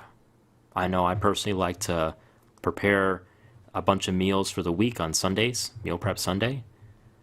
So it's really easy for me to put stuff together, healthy meals together. There's a lot of different things you can do, though, with nutrition. Exercise. One of the simplest things with exercise is just put more of it in your everyday life. Things like maybe parking at the back of your parking lot so that you have to take more steps to get into the building. Things like taking public transportation instead of driving, or, it's a lot of different ways. Taking the stairs instead of the elevator. Little things like that can really add up over time. Disconnecting. Taking days off. Scheduling vacations, scheduling them so you actually are accountable to it. Things like that. Social, things we talked about earlier. Gratitude, the stuff Jeremy's been talking to you about at the beginning of each day. So there's a lot of different practices that you can be implementing to improve all these areas. And if you're investing time, if you're investing energy, you're even investing money into these different soft assets, over time you're going to be much more effective. You are going to create more wealth in your life. So I hope you found this to be a useful talk, a useful presentation. I've had a lot of fun giving it, really passionate about giving it because it's something that has made a big difference in my life. It's something that has come up to me in conversations with other successful people, either with regret that they did not invest enough in these assets, or, being proud that they did and viewing it as a big part of their success. So thank you for listening. We're going to have Tom Wheelwright come on. He's going to deliver some amazing information on taxes. This is a topic that, look, it's one of the simplest ways to boost your income is to pay less money to the government, right? So Tom is going to break down some strategies on, as you're becoming more of a, moving into the B quadrant, moving to the I quadrant, there's some serious tax advantages with doing so, and Tom is going to break this down for us. So let's give Tom a warm welcome and welcome him to the Rich Dad Summit. Yeah, thanks, Andrew. And I just want to jump in here real quick, and before we bring on Tom, just reiterate that Tom is one of the best in the world when it comes to this. He's actually someone that I seek for personal guidance on building long-term wealth. So I would encourage every single one of you, before we bring him on, encourage every single one of you to get your notes ready. Be ready to write down and really receive and take in everything that Tom is going to walk you through, okay? So let's go ahead and let's bring the energy together. Let's collectively just take this to another place when it comes to what you're going to learn here, because I want you to be so focused and intentional with absorbing everything that Tom's going to share with you. So I want you to go ahead and type in Tom in the chat box right now. Go ahead and type in Tom. Let's get the energy up and be giving him a very warm welcome here. So like I said, Tom in the chat box. Type that in the chat box right now. All right, it's coming in. All right, you guys are ready. Let's go. Here is Tom Wheelwright. Thanks, Jeremy. So how many of you pay taxes? And how many of you would rather not pay taxes? And now think about this. How many of you know somebody that you think is not paying their fair share of taxes because they're cheating? Well, I want to thank Rich Dad Summit. I want to thank you guys for being here. Anytime you take time to educate yourself, I think is a fantastic use of time, and really appreciate your taking the time with me today to talk about what I think is one of the most important topics in the world, of course, and that is permanently reducing your taxes. Now, I started, I grew up in, a little bit of my background, I grew up in Salt Lake City, Utah, which is the heart of Mormonism. And as such, when I was growing up, all the young men, right, because this is a male thing, we were expected to go on a mission for the church when we turned 18, 19. And so my buddies and I in high school, of course, we were talking about where do you want to go, you know, what would be a good place to be. And without exception, everybody wanted to go to South America. They go, oh, South America, they're so nice, and they're, you know, it's so easy to get in the doors, and nobody ever rejects you, and oh, it's great, you know. So everybody wants to go to South America, and a bunch of my buddies go to South America, and I go to Paris, France. Which is where I learned the #1 rule for entrepreneurship, rejection. Because every single day, I'm getting doors slammed in my face. I'm getting people turning me down. And it was a great experience. And it actually prepared me really to be an entrepreneur and work with entrepreneurs like I've done my entire life. So after my mission, I went to school. I had my Bachelor of Arts degree in accounting from the University of Utah, and then went to University of Texas to get my Master's of Tax degree. From there, I went to one of the big accounting firms. At that point, it was called Ernst & Whinney. It's now Ernst & Young. And while I was there, I spent 3 years in their national tax office, developing courses and teaching other CPAs around the United States how to show their clients to ways to permanently reduce their taxes. From there, I moved to Arizona, and while in Arizona, I started working for a Fortune 500 company where I helped that company, it was a public utility primarily, so helped them reduce their taxes for their customers because it reduced their rates. And then from there, I started my own firm, which is now Provision, and that firm we started about 22 years ago, and really all we've worked with is entrepreneurs and professional investors in permanently reducing their taxes, teaching them how to do that. And in between there, I spent 14 years as an adjunct professor at Arizona State University, teaching Masters of Tax students how to help their clients reduce their state and local, their multi-state taxes. I actually developed that course and taught that course for 14 years. Since that time, the last 5, 6, 7 years, I've spent a lot of my time traveling the world with Mr. Kiyosaki. And we travel the world, all over the world. And it's fascinating that the countries are so similar in their taxes. And what's even more fascinating to me, though, is that it doesn't matter where we are. One thing's going to happen. It doesn't matter if we're in Bishkek, Kyrgyzstan, or in Moscow, Russia, or in Melbourne, Australia, or in San Francisco, California. Somebody by the end of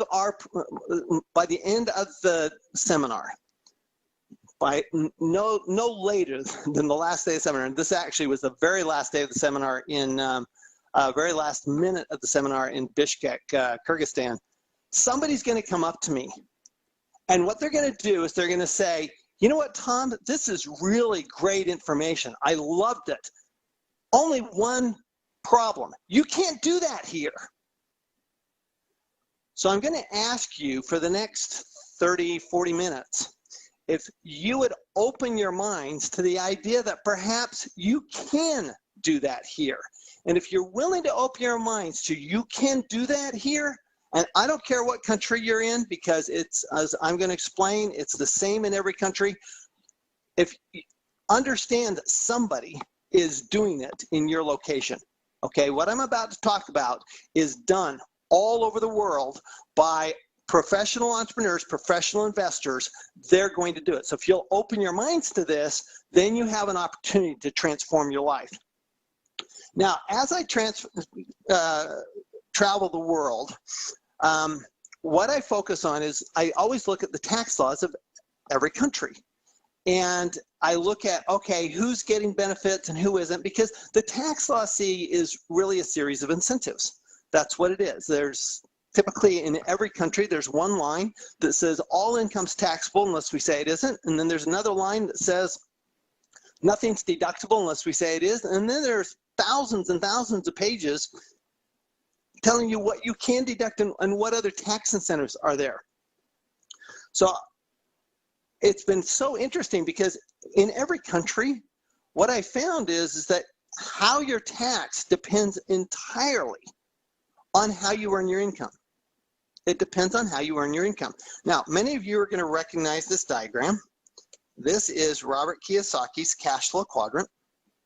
And I'm going to use this a lot today, okay, because this is a really good background for how the tax law works in your country. I'm literally telling you it works in your country. Robert and I travel around the world 2 or 3 times every single year to different countries. South America, North America, Asia, Australia, Europe. I mean, literally, we are traveling all the time. And this is what we notice is that, as many of you know, there's only 4 ways, really only 4 ways to earn money, right? You can earn it as an employee, that's the E quadrant. You can earn it as self-employed or a specialist, that's the S quadrant. You know, or you can earn it as a big business, that's 500 employees or more. Okay, I'm just going to put, sorry about that. Just going to put 500 there so it's clear. Okay, that's 500 employees or more. Or as a professional investor. Now, the I quadrant is not investing in stock, in mutual funds. Okay, let's be clear. This is a these are professional investors. These are people who invest in real estate and commodities and they're hedge funds that invest in businesses. They're not the businesses themselves. Okay, so these are professional investors. Now, how you earn your money determines what your tax rate is. It's really interesting. So if you look in your country, what you're probably going to find is that between income tax and Social Security taxes, as an employee, you're probably going to pay, if you make a good income, about 40% in tax. Now, if you decide that you're going to get a lot, let's just get some more education, okay? Let's get a professional degree. Let's become a doctor. Let's become a lawyer. Let's become a CPA, an accountant, professional accountant. Then what happens is you actually get to increase your tax to 60%. Now, it may be obvious as to why that is. Simply, you're paying, as an employee, your employer pays some of your taxes for you. As an employee, you pay, as a self-employed person or a specialist, you pay all of your taxes. So naturally, your tax rate's going to go up. As a big business owner, it's interesting, in most countries, your taxes start coming down. Now you're taxed at 20%. And as a professional investor, you can get down to 0. Okay, I have many clients who are down to 0 as professional investors. So I'm always interested in when there's a presidential election in the U.S. And I know I'm talking about the U.S. I know that everybody pays attention to presidential elections in the U.S. because they're just fascinating. They're really fascinating campaigns. This last presidential election that we had in 2016 was particularly interesting to me because there was actually a debate between the 2 primary candidates, and the subject of taxes was foremost in that debate. Mrs. Clinton was accusing Mr. Trump of not paying any taxes. In fact, she says, the only tax return we have shows that in that year you paid no taxes. And his response was, that's because I'm smart. Now, whether you think Mr. Trump is smart, crazy, or anything else, okay, you have to look at where these people are coming from as their perspective on taxes. Think about Mrs. Clinton. Now, Hillary Clinton is a lawyer, and her father was self-employed, okay, at a small business. So she would have been, in her life, she would have expected to pay 60% in taxes.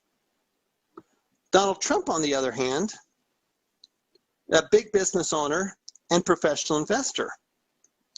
So he would expect to pay somewhere between 0 and 20%. In fact, I did a lot of press interviews during that campaign after that debate. And, you know, my take on it is, with the amount of real estate and debt that Donald Trump has in his investments, he'd really have to have the worst tax advisor on earth to pay very much in tax, okay? Because that's the way the tax law works, okay? I mean, you make your money as a professional investor, you just don't pay any tax. That's the way the tax law works. I'm going to explain a little bit more of that as we go, but I don't want to leave anybody out.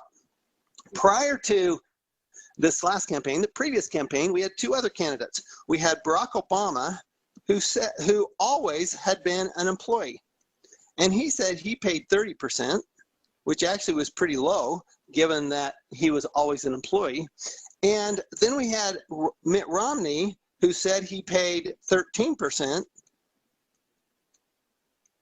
Okay, of course, he was always a big business owner and investor. Okay, so it makes total sense that these guys pay less tax. Now, the question I always get is, okay, but I'm not Donald Trump, I'm not Mitt Romney, you know, I'm not even, you know, Hillary Clinton or Barack Obama. I'm not making that kind of money. I'm not going to have, you know, casinos all over the world. I'm not going to have, you know, big hedge funds like Mitt Romney. What can I do?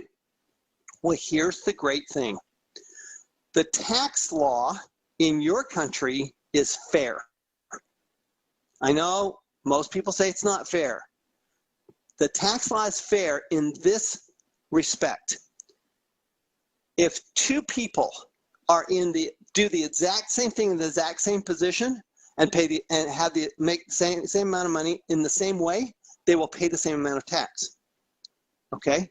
Now, what that means to you is that you don't have to be big to get the benefits of the big guys. The goal here is, and this is fundamentally the goal of Richdad, is to move from this side of the cash flow quadrant to this side. Move from the left to the right. Now, when you do that, okay, that's great, but you're going, but I'm not going to have 500 employees. Well, here's the good news. You don't have to have 500 employees. All you have to do is behave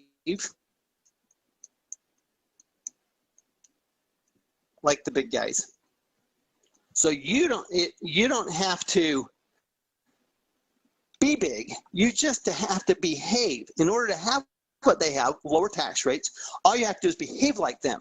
So let's look at some of the things where it's different between the left side of the quadrant and the right side of the quadrant. And I'm gonna redraw this just so that we can have a clean slate here and just make it a little easier to see things. Okay, so we're back. We'll get rid of Mr. Trump and Mrs. Clinton here. Okay, so we're back to our cash flow quadrant, and what we want to do is we want to behave like the right side of the quadrant. So the question is, how do we behave like the right side of the quadrant? Okay, because we want to go from 40, we don't want to go to 60. We'd like to go to 20 and eventually go to 0. Okay, so how do we do this? Well, let's think about some of the things, the behaviors that are different in the left side of the quadrant than the right side of the quadrant. Okay, let's start with audits. Okay, let's start with audits. On the left side of the quadrant, how do people feel about audits? Oh my heavens, audits are bad. Nobody wants an audit. If you're in the E&S side of the quadrant, nobody wants an audit.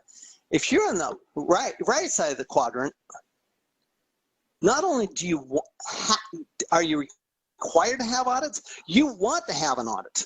Okay, because remember, as a big business, you've got shareholders is as a professional investor, you've got investors, okay? You've got people who are looking to you, okay, for what are you doing? Are you doing this right? So actually a big business will actually have two audits. They will have a financial statement audit from a CPA firm, okay?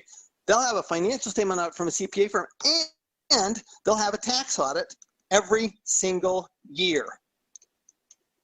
So when Donald Trump, I'd laugh, you know, he said that he was under audit, right? And so he would release his tax return when he stopped being under audit. They're under audit every year. It was a brilliant thing to say because he's always going to be under audit. So these people like to be audited. Well, why is that? Why do the E and the S? Why, as an employee or a small business? And I'm guessing that that's most people on this call. Okay, there's nothing wrong with being self-employed. Don't get me wrong. There's nothing wrong with it. You're just paying high taxes, and what we're going to do here in the next few minutes is get you paying lower taxes really quickly. Okay, so but think about some of the things that you do if you're in the E quadrant or the S quadrant. First of all, think about financial statements. What financial statements do you have? You have no financial statements.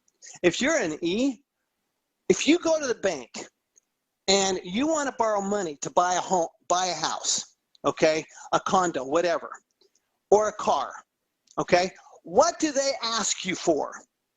What financial statement do they ask you for?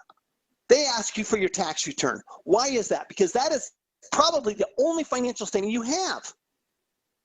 If you're in the S quadrant, probably all you have is a profit and loss statement or income statement. That's probably the only financial statement you have. You have no balance sheet, you have no statement of cash flows, you have no other financial statements. Well, what's the problem with that? The problem is that the Internal Revenue Service, the government, when they look at you, they're going to go, well, we don't trust your numbers because you have no checks and balances. You're not being audited. You're not getting a financial statement audit. And we're not auditing you all the time. So guess what? We're going to come in when we do audit you, we're going to audit you with a jaundiced eye. I mean, we're going to look at you so carefully. We're going to say, are you really doing what you're supposed to be doing? And so of course you're afraid of the IRS. Over here, these guys have a profit and loss, they have a balance sheet, and they have a statement of cash flow. Okay, so I'm actually going to show that in a picture in just a minute. I'm going to show you the difference between show you what those are. But these guys have three financial statements. They have a full set of records. Okay, the people over here, these people have nothing. Zippo, nothing. Maybe a P&L. Maybe that's it. Okay, so can you have a profit and loss? Can you have a full set of books if you're in the S quadrant? Absolutely. Our clients all do. Okay, all of my clients do, and they can be just startups, and they have a full set of books and a good set of records. Okay, because when you start doing that, you actually see your taxes go down because you're behaving like the big guys. And that's what the government wants you to do. You don't have to have 5,000 units, multifamily housing units. You don't have to have you don't have to have a 200-unit apartment building. You can have a fourplex, a duplex, a single-family home that you're renting out. As long as you behave like a professional investor, you will get the benefits from a tax standpoint of a professional investor. Now, another thing that we have on the right side of the quadrant that we don't have on the left side of the quadrant, and this is one thing I really want to get into, is on the right side, we believe in teams. We have a team, okay? On the left side, we believe in a very important philosophy called do it yourself. Because we've been taught all our lives that if you want something done right, then you need to do it yourself.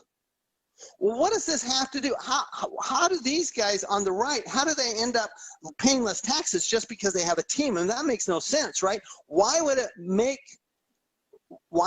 you pay less if you have a team? Well, I'm gonna start, and I'm gonna show you how, because I'm gonna show you the different financial statements, and how you look at your finances is going to determine how you look at your team.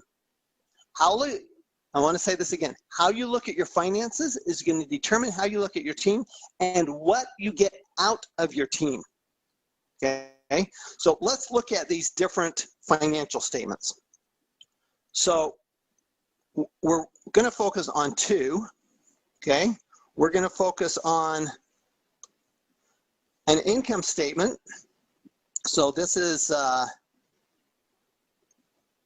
income and expense. And then we're going to focus on a balance sheet. This is assets and liabilities. Okay. Now, we're back over here, and I'll draw this just for point of reference. Okay. So we've got our cash flow quadrant over here. And I know I draw this all the time. It's critical. So if you're on the E and the S side, so you're over here, you're focused on your income statement, right? That's it. How much income is coming in, because your income comes in, right? It comes in and then it goes out, period. That's what happens. You spend it. You spend the money. It's gone. So if you're focused on the income statement, what are you trying to do? You're trying to do two things. You're focused on your income statement. You're trying to increase your income, and you're trying to decrease your expense. And any money you spend, you're thinking, that's taking out of my pocket. That's your thought process. Well, guess what? On the B and the I side, they don't think that way. On the B and the I side, they're focused on the asset. They're focused on assets and liabilities. And here's how they think. They want their income, rather than go to an expense, they want their income to flow out here and flow in here. Okay, that's where they want their income. They want it to build an asset. Okay, so everything they spend should be making money. In fact, they're also looking at expenses differently. When they pay an expense, they pay an expense out here. They expect that either to create an asset or to create income. But primarily, it's going to, an expense, by definition, by the way, should always create income. If you're investing or you're in business, if you have an expense that's not creating income, stop spending the money. All expenses should create income. Okay, so if it creates income, do you really want to decrease that expense? No. If you have, for example, let's say that you have marketing dollars, and your marketing dollars, for every dollar you spend, creates $4 of income. Don't you want to spend more money? I mean, seriously, if you spend $1 to get 4, wouldn't you like to spend 10 to get 40? Or 100 to get 400? Or 1,000 to get 4,000? Or 1,000,000 to get 4 million? You'd go out and you'd borrow in order to get the money to spend that money on that marketing, if you could do that all the time. If that's your focus, that's a different mindset. See, the whole difference between the left side of the cash flow quadrant and the right side, the difference here is context. Okay, how do you think about your money? So, okay, expenses create income, but what does cash flow do? All of your cash flow should create an asset.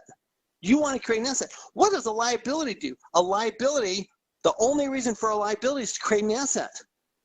So if you have liabilities on your books, now if you're in the ES quadrant, you may not know what your liabilities are. You better know that, okay? And I'm going to give you a lesson on team and show you who you need to have in order to be able to do that in just a minute. If you have liabilities on your books that are not creating assets, then you should be getting rid of that liability, okay? Because the purpose of a liability in business or investing is to create an asset. What's the purpose of an asset? Purpose of an asset? Create cash flow. The purpose of an asset is to create cash flow. The definition of an asset. Go back to Rich Dad, Poor Dad. Definition of an asset. Something that puts money in your pocket. Cash flow. It's all about cash flow. If you have a so-called asset on your books and it's not creating cash flow, get rid of it. It's not underperforming. It's not performing at all. So why would you have it? It's like back in 2008 when real estate prices went down all over the world. And I've have clients come to me and they say, well, I've got this piece of real estate and it's just lost all this value. If I sell it, I'll lose money. And I had to sit down with them and say, no, you've already lost the money. It's already gone. Okay, selling it doesn't change. Selling it or keeping it doesn't change that. Okay, if it's not producing, it's not producing. Get rid of it. Okay, it's really that simple. So this is one of the really basic things, and between the left side of the quadrant and the right side. If you're on the left side, you're trying to reduce your expenses, right? Everything, because it just takes money out of your pocket. That's what an expense is to you. It's taking money out of your pocket. So you want to reduce expenses. If you're on the right side, your expenses create income. And and what you do with that income is you buy assets. And those assets create more cash flow. Okay? So it's this great cycle that goes around and around and around and around and around and around. And what it does is it just gets bigger and bigger and bigger. Okay? So I started this discussion with talking about team. What does it have to talk about team, and what does it have to do with talking about taxes? Well, let me show you. If you look at your team,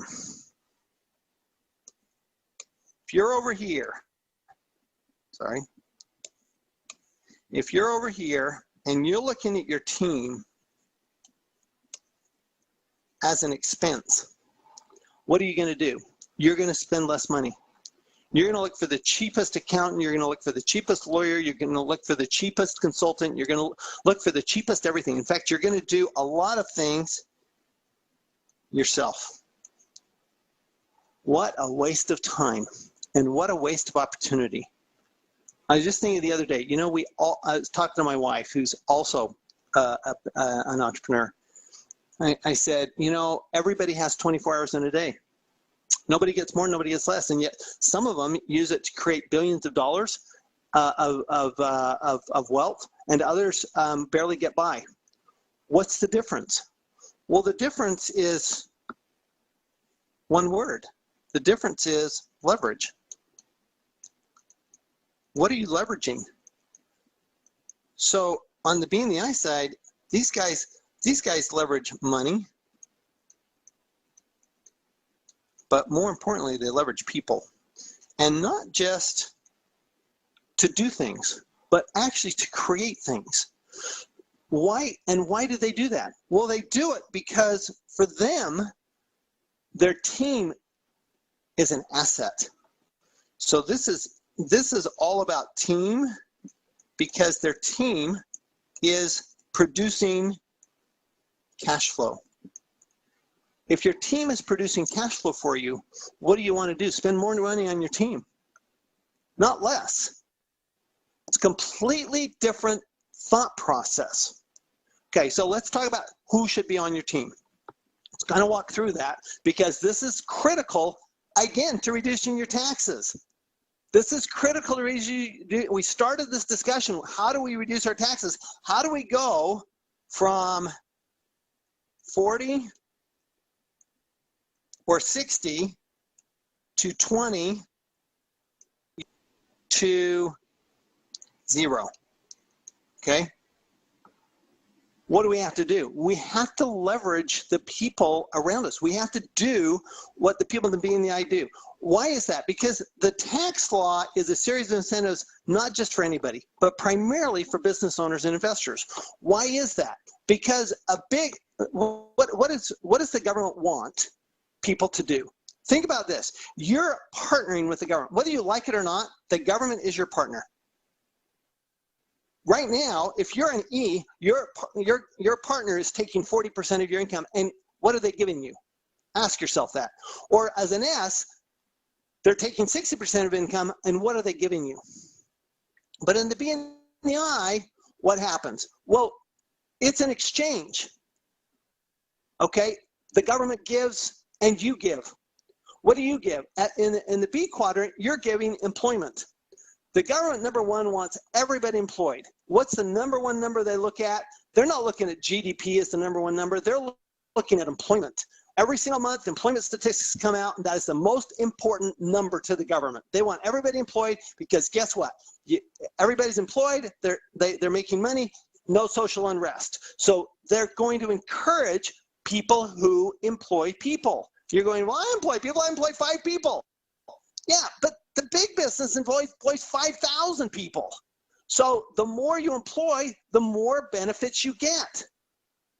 What about the professional investor? Well, the governments want you to create housing. They want buildings. They want some governments, the governments that don't own their energy, where it's private, like the U.S., they want energy, okay? They want clean energy. They want farming, okay? They want agriculture, okay? Anything that the government wants. In Australia, they want children. Seriously, the tax on Australia favors big families. Why? Because they need their population to grow. So whatever it is that the government wants, all you have to do is what the government wants you to do. That's all you have to do, okay, is do what the government wants you to do. Well, excuse me. So what does the government want you to do?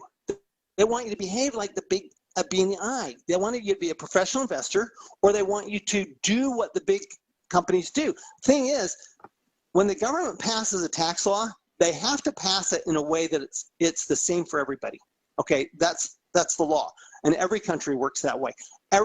In other words, they can't say, well, if you're over 500 employees, you get this, but if you're under 500 employees, you don't. No, what they say is, if you behave this way, then you get the tax benefit. If you don't, then you don't. Well, big businesses tend to behave that way, okay? So how do you know this? Well, a lot of it's going to be who's on your team. Your team is going to do this for you because we're going to leverage people. So who needs to be on your team? Okay, so let's draw this out. So first of all, we have the investor. We're just going to call you the investor, okay? So this is you.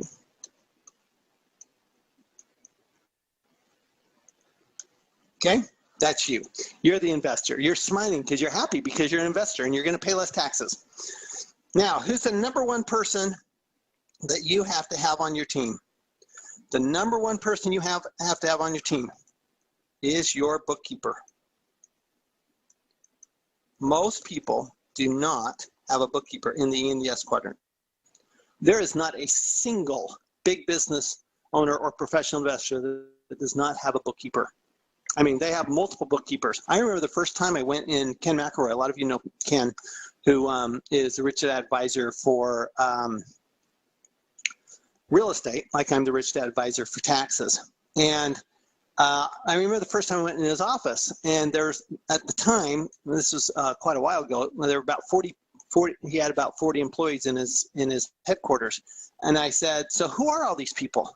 Because he's taking me around. He goes, well, 95% of them are accountants. And I'm going, this guy knows what he's doing. I knew exactly, and I didn't know Ken that well when the first time I went in his office. I said, but immediately I knew this guy knows what he's doing. I had another investor that I met with that was looking to get one of my clients to invest with him. And I went to his office and I said, show me your numbers. He goes, I can't do that. Well, why not? Well, I don't have them. Well, do you think that would you want to invest with that person? Of course not. Number one person is a bookkeeper because you have to have good financial information. if you're doing it yourself, plus bookkeepers are cheap. They're inexpensive team members, okay? So number one person is your bookkeeper. They're recording information. If you don't have good information, can you make good decisions? Of course not. Over here, there's no information. If you're getting a financial statement once a year in a tax return and all you're getting is a P&L, you have no information to operate on. Do you know what your cash flow is every day? Do you know what your assets and liabilities are? Do you know what assets are making money? Do you know what assets are not performing? No, because if you have none of those financial statements, you don't know. And you're not going to have that if you don't have a bookkeeper. If you're doing the bookkeeping yourself, what a waste of time. Why would you do that? You're not the expert, okay? I don't do my own bookkeeping, okay?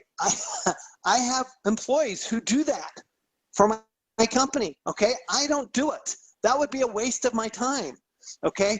But I need that good financial information, okay? And so I can't be out doing that and speaking and doing presentations and teaching the world how to reduce their taxes. I can't do it. I can't do all that, okay? Because I have to leverage. So after you have a bookkeeper, who do you have to have? Well, fundamentally, the first person you have to have is you have to have an accountant. You go, well, what's the difference between an accountant and a bookkeeper? This is a common question. It's a fair question.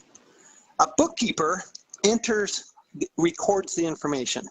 So this is a very important distinction. The bookkeeper records, the accountant analyzes. Okay, so that would be me. Okay, I'm the accountant. So what am I going to do? I'm going to analyze the information, determine what's the best way to report that to the government so we reduce our taxes. What things can you do? What behaviors can you change in order to reduce your taxes? So I'm talking to the bookkeeper. I'm talking bookkeepers to my clients on a regular basis. Okay, my team and I are talking to the bookkeepers on a regular basis. We're getting that information from them. We're asking them information. Because we need to make sure we understand completely so that then we can analyze that information and help our clients, the investors, make better decisions. Now, who's the next person you have to have? You must have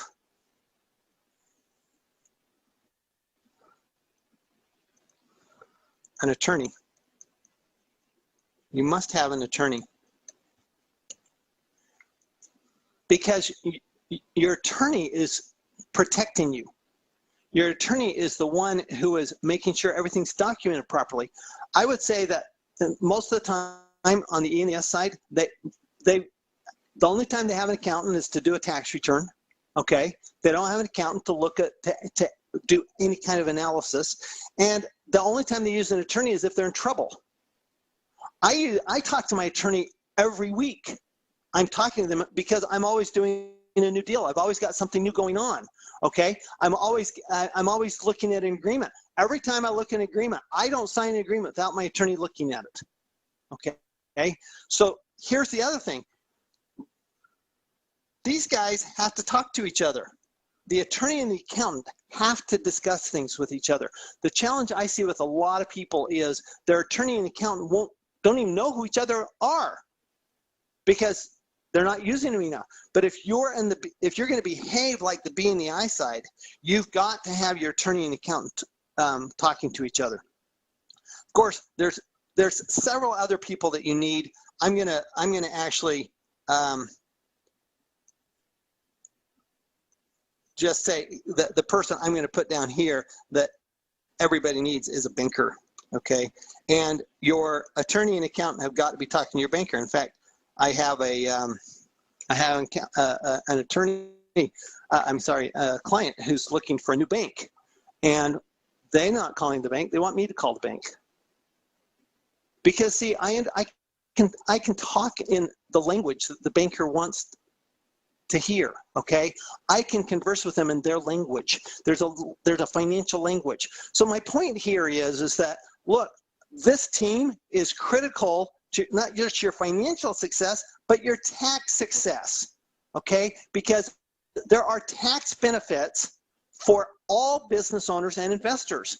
All you have to do to get those tax benefits, you have to have a team. You've got to have a team of advisors that will advise you on that. You must have a great tax advisor to begin with.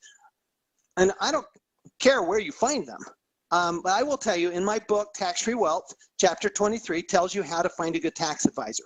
Okay, so if you go to Chapter 23 in my book, Tax-Free Wealth, you can find, how to find a good tax advisor. The reason is because of all the people in your life, outside of your spouse, the person that will have the most impact on your finances is going to be your tax advisor.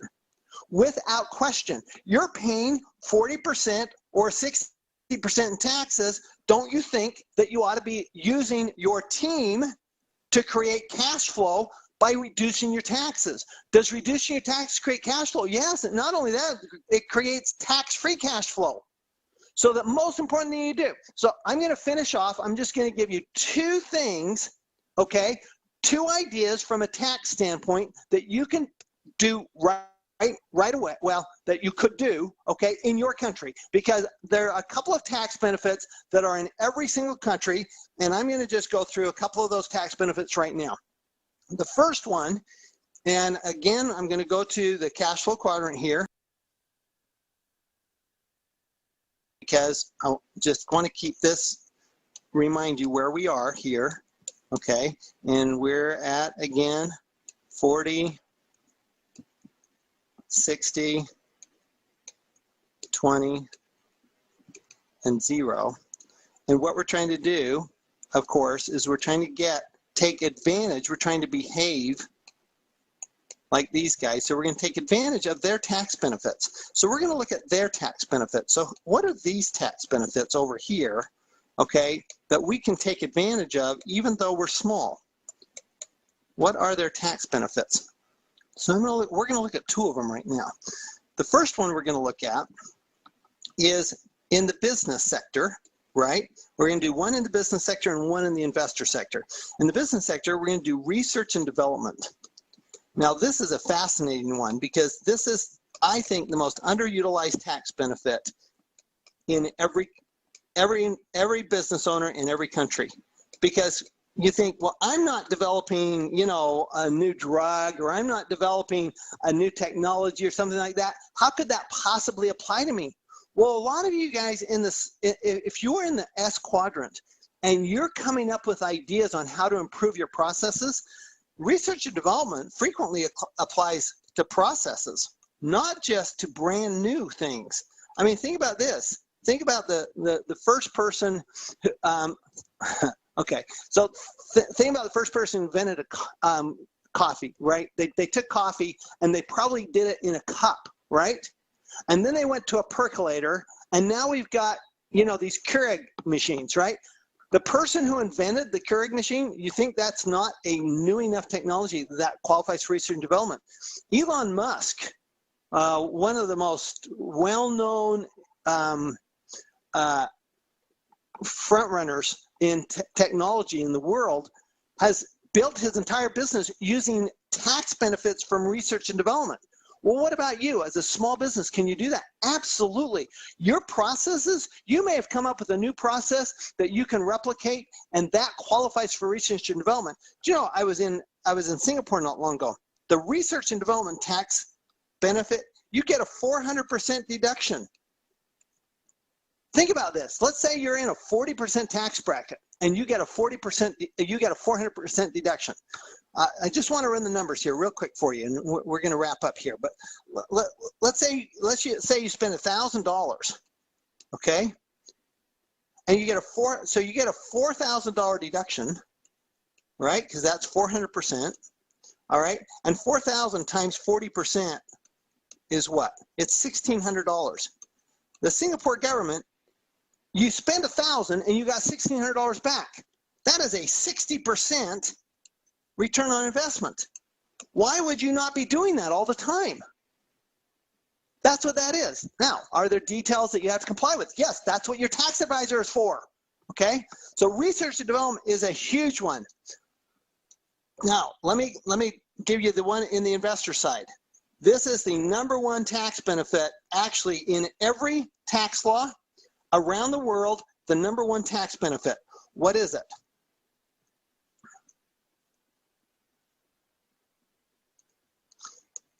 In the professional investor, it's called depreciation or cost recovery. Sometimes it's called cost recovery. Every country has this tax benefit. I've not been in a country that had a tax that did not have this tax benefit. Okay, they're applied differently, but they all have this tax benefit. So let's say that you buy a building, okay? Or you build a building, okay? You build a building. Do you expect that building to go down in value? No, that building you want to go up in value, but guess what? It reduces your taxes because you get a deduction as if it's going down in value, but it's not. It's going up in value. Depreciation is magic money. Chapter 7 of my book, Tax-Free Wealth, is all about depreciation. Read that chapter. Understand that chapter. It applies to your country. This is free money. This is absolutely free money. In fact, all of these tax benefits, there are thousands of tax benefits in your country. If you want to change your taxes, if you want to change your tax, change your facts. I can't do that for you. I can walk through it with you. I can tell you what facts to change. I can develop a tax strategy with you, a plan of action that every single day, this is what you're going to do. You have to do it. So I want to congratulate you for being here. I want to congratulate you for listening to all of these Rich Dad Summit presentations, because guess what? This is what transforms your life. If you want to have what these guys have, you have to behave the way these guys behave. When you do, your taxes go down, your returns go up, all of your expenses are making money for you, your assets are producing cash flow, and your financial freedom is closer than you think. Thanks. Back to you. Awesome, Tom. Thank you so much for really giving us clarity on exactly what opportunities there are to really be able to save in your taxes and really understand the opportunities with taxes, especially as an entrepreneur and an investor, and really the importance of becoming an entrepreneur and an investor so that you can really open those opportunities when it comes to taxes. Thank you so much for the incredible information. And guys, let's go ahead and we're going to transition now into being able to get clear on protecting your assets. We want to make sure that you guys have complete confidence when it comes to being able to protect your assets. And obviously, if you're going to build wealth in your life, then you're going to have a ton of assets that you're acquiring, that you're building, that you're creating, and that you're opening up in your space and in your opportunity moving forward. So we want to make sure that you are very clear on what it really takes to start protecting those assets. So let's go ahead and dive into it right now. I know that you guys are I know that you guys are really, again, just continuing the excitement. It's awesome. Continue engaging with each of the presenters. Continue really, getting engaged. Everything that you guys are learning. Again, we're going to dive in later to really how to start getting clear on execution with being able to apply this stuff and go out there and really, make the most out of it. So let's dive in right now to being able to get clear on how to protect your assets. Thank you for that introduction. It's a pleasure to be here today. Again, my name is Garrett Sutton. I'm an attorney in Reno, Nevada. I've been very fortunate to be associated with Robert Kiyosaki for, since 2000, the year 2000. We've traveled the world teaching financial education. It's been very rewarding. And I've written a few books in the Rich Dad Advisor series. The one that people really like is Start Your Own Corporation if you're getting started, if you're going to invest in real estate. Loopholes of Real Estate is very popular. Run Your Own Corporation is for people who've started a corporation and are asking themselves, now what do I do? Well, that's what Run Your Own Corporation deals with. Writing winning business plans. It's always useful to have a business plan when you get started in your business, and that book deals with that. And then buying and selling a business. You don't necessarily have to start a business. You can buy an existing business, and so that book tells you strategies for how to buy an existing business. So we're going to be talking about asset protection and how to protect yourself. And at the start, I like to ask a personal question, and that is, how many people have been sued? And you can raise your hand, and if you didn't raise your hand, the next question is, how many people haven't been sued yet? That's the society we live in. A little bit more background, I did grow up in the San Francisco Bay Area. I went to the University of California at Berkeley, Cal, and then I went to Hastings Law School across the bay in San Francisco. That's the University of California's law school in San Francisco. And I really enjoyed Lake Tahoe and the mountains and skiing, so I moved to Reno, Nevada in 1989. And we've also been very interested in using the state of Wyoming. They have great laws that we're going to be talking about. So we have an office in Jackson Hole, Wyoming. Let's talk a little bit about asset protection. As I mentioned, we do live in a litigious society, and we need to know what to protect, how to protect it, and where to protect it. I just kind of gave it away. There's some states that are better than others because everyone knows the why, and the why is we are the most litigious society on earth. There is an uptick in litigation in Sweden, and this uptick in litigation has been called by the Swedes the American disease. That's how popular we are over there with our litigation. Also, it's interesting, in the state of Louisiana, they took a survey of the residents of Louisiana, and they asked, how are you going to get rich? And the number one answer, not surprisingly, is winning the lottery. And the old joke is your chances are the same whether you buy a ticket or not. But the second way to get rich, according to the survey of the good people of Louisiana, is the litigation lottery. Suing someone was the second most available way to get rich. And we do have that element in our society. The person who, when they see a puddle in the middle of a supermarket aisle, instead of prudently walking around it, maybe even telling the manager that someone should clean it up, this person would intentionally slip and fall so they could sue the supermarket. That element does exist within our society. And the FBI has identified a subclass of individual in our society, the professional litigant, the kind of person who would intentionally fall so they could sue someone.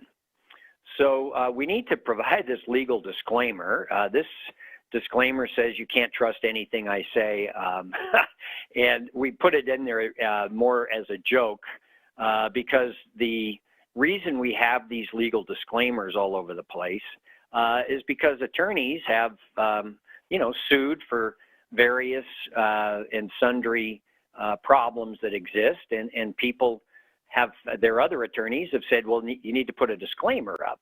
And if you look at the disclaimer on a ladder, the legal disclaimer basically says, don't use this ladder.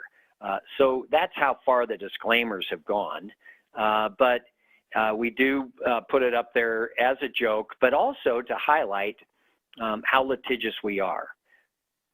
And as you start your business, as you start investing in real estate, stocks and bonds, you need to, at the same time you start building your net worth, you need to think about how to protect your net worth. And that's what this course is going to be about today, is how you, getting started out, whether you have a business or not, whether you've invested or not, at the very start, it's really important to start thinking about how am I going to protect my assets. So we have a little story involving a doctor who lived up the street. I live in Reno, Nevada, and my wife is a physician, and for some reason in a lot of communities, the doctors all live on the same street. So on our street, there are a number of doctors, and it kind of winds up towards the mountains, and people call it Pill Hill. So I live on Pill Hill, And the doctor up the street also lives on Pill Hill. And we had a barbecue for the neighbors. And the doctor who lived up the street asked me what I did. And I said, well, I'm an asset protection attorney. And he scoffed. He goes, oh, asset protection is a crock. My insurance agent told me I don't need asset protection. I just need enough insurance. And I thought to myself, well, I guess I'm not getting this guy as a client. But what happened was he, was a good surgeon, but every now and then a surgeon will have trouble. And he had a case, and a malpractice claim was brought against him. And he, as you might imagine, had an ego. And the attorney also wanted to make a name for himself, the attorney representing him in the malpractice claim. And he encouraged the doctor to fight everything. He did have insurance coverage for $2 million. The doctor wanted to fight everything. And so it went to trial. And the judgment was $5 million. And the insurance will cover $2 million of that, but there's $3 million that is not covered by insurance. And so when the doctor said asset protection is a crock, that's what my insurance agent told me. Well, that's the doctor who used to live up the street. He had to move. So we certainly want to have insurance. In all activities, we want to have insurance. But the second line of defense is our asset protection structures, the good entities that we're going to be talking about. So certainly you're going to have insurance, but as a second line of defense, you're going to have these good entities. Now, it's important to know what asset protection is and is not. Asset protection is a structure that makes assets difficult to reach. It's putting a portion of your net worth behind roadblocks. The more roadblocks, the better. It's planning for future liabilities and uncertainty. That's why we have the word future highlighted.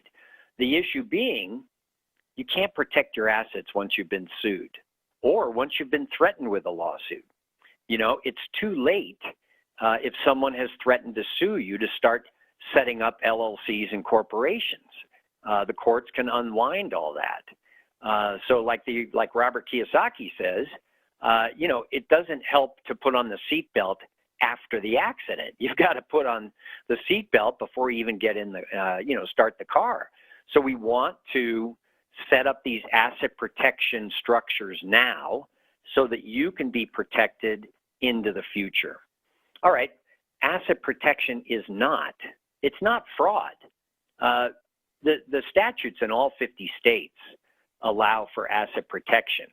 The various state legislatures would not allow the formation of LLCs and corporations if it was somehow fraud. You'll hear people kind of scoff and say, "Oh, that's on the edge. That's fraud." None of this is fraud. The people who know that we live in a litigious society are taking steps to protect themselves proactively, and this is not fraud. It's also not tax evasion. We're not going to put you in a situation that's going to get you in trouble. Now, you certainly can avoid taxes. That's legal. It's just you can't evade them. And the old joke is the difference between tax avoidance and tax evasion is 20 years, as in prison. So you can avoid taxes legally. You've heard Tom Wheelwright talk about strategies for that. We're going to encourage you to avoid taxes. We're not going to allow you to evade taxes. It's not transferring assets out of your control. People will say, well, all you have to do is if you get sued, just transfer the assets to your brother-in-law. Well, first of all, that's not allowed. And secondly, it's not fair to your brother-in-law. You're bringing him into the problem. And asset protection does not rely on stealth for its success. People say, oh, we'll just be, hide under the radar, pretend you don't own things. I'd rather have you have an LLC in which you're listed as the owner. And as we'll discuss, the LLC allows you to protect yourself. I don't want you walking into a court of law and lying about what you own. You have to tell the truth when you're under oath. And so we're going to provide you with structures so that you can tell the truth and be protected. Next steps. We're going to assess your assets and vulnerability. You're going to get competent advice. And like we said, we're going to get started before there's a problem. All right. I put up the slide CPA as a joke. Tom Wheelwright really likes this slide. CPA stands for cannot protect assets. So, you know, you certainly will use a CPA for tax advice. But CPAs are not attorneys. They don't really provide asset protection advice. They shouldn't. So you're going to have a team, and you're certainly going to have a chartered public accountant, a CPA, on your team, but you also need an attorney who can appreciate asset protection on your team. All right, let's get into these entities. We've briefly mentioned them. We do have the good, the bad, and the ugly for business, and then we'll talk about the good, the bad, and the ugly for real estate. The bad entity for business is a sole proprietor. This is where you start out in your individual name. You're a plumber. You go out and you don't form an entity, a corporation or an LLC. You just go out and start working on your own. And the law allows you to do that. It's easy to get going as a sole proprietor. But as we're going to see here, easy is not the best way to go. Easy offers no asset protection. If you operate as a plumber, as a sole proprietor, and something goes bad at a job, the homeowner at the job can sue you and reach not only the truck you use in your business and the tools, but because you operated in your individual name, they can reach all of your personal assets, the equity in your house, the money in your bank, your boat. So we need to know that this entity exists, the sole proprietor, and we need to dismiss it out of hand. You're not going to use it. Now, some CPAs will say, well, you know, you're just getting started.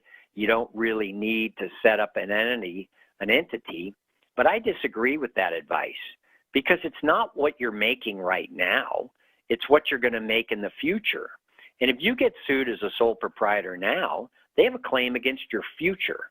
And we don't want that. I think it's very easy and inexpensive to set up a good entity, which we'll talk about here in a minute. Sole proprietor, the way to remember it is someday you'll lose everything. And also you'll be audited. Sole proprietors and general partnerships are audited at a 5 times greater rate than the good entities are. The IRS says, you know, if you're serious about your business, you would incorporate or set up an LLC. So if you're operating your business as a sole proprietor, maybe you're kind of fudging things and taking advantage of things. And they have a great success rate auditing sole proprietorships and general partnerships. So another reason to use a good entity. The ugly entity for business is the general partnership. That's liability times 2.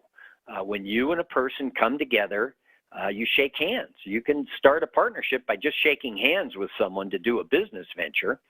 When you shake hands, you are partners with that person. And as in the sole proprietorship, you're responsible for your own mistakes. But not only that, you're responsible for your partner's mistakes too. So, you know, you don't want to be in a general partnership with a partner who's going to go obligate the business to things that you don't approve of, but then you become responsible for. So we look at a business venture. Here's Bill and you have a golf course landscaping business, and Bill decides to use or confuses the Roundup with napalm, and he of course ruins the golf course. And he's a popular guy in Australia, so he takes off for Australia. You didn't use the napalm on the golf course, but you're personally responsible for Bill's actions.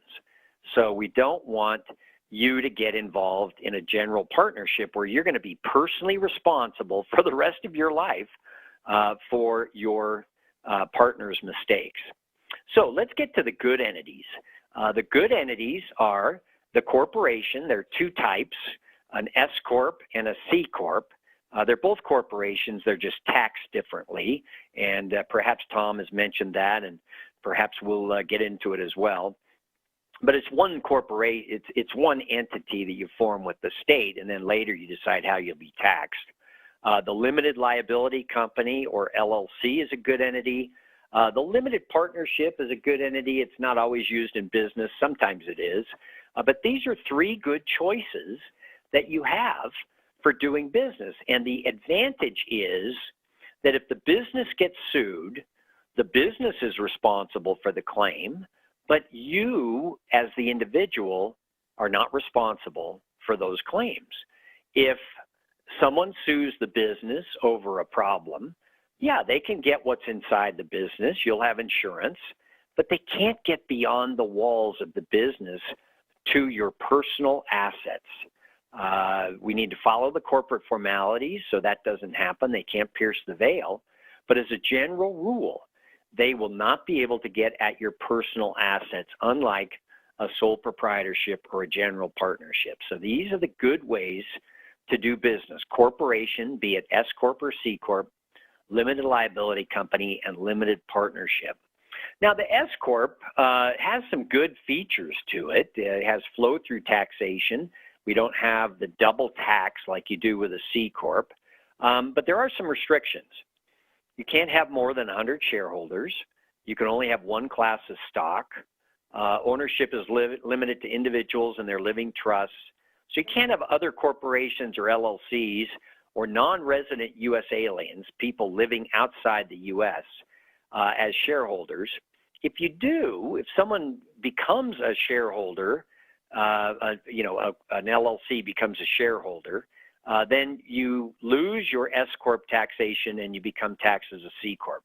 And with that double tax, that can be a real burden. So we really want to make sure that you follow these S Corporation rules so that you don't have an angry investor who's suddenly taxed as a C Corp.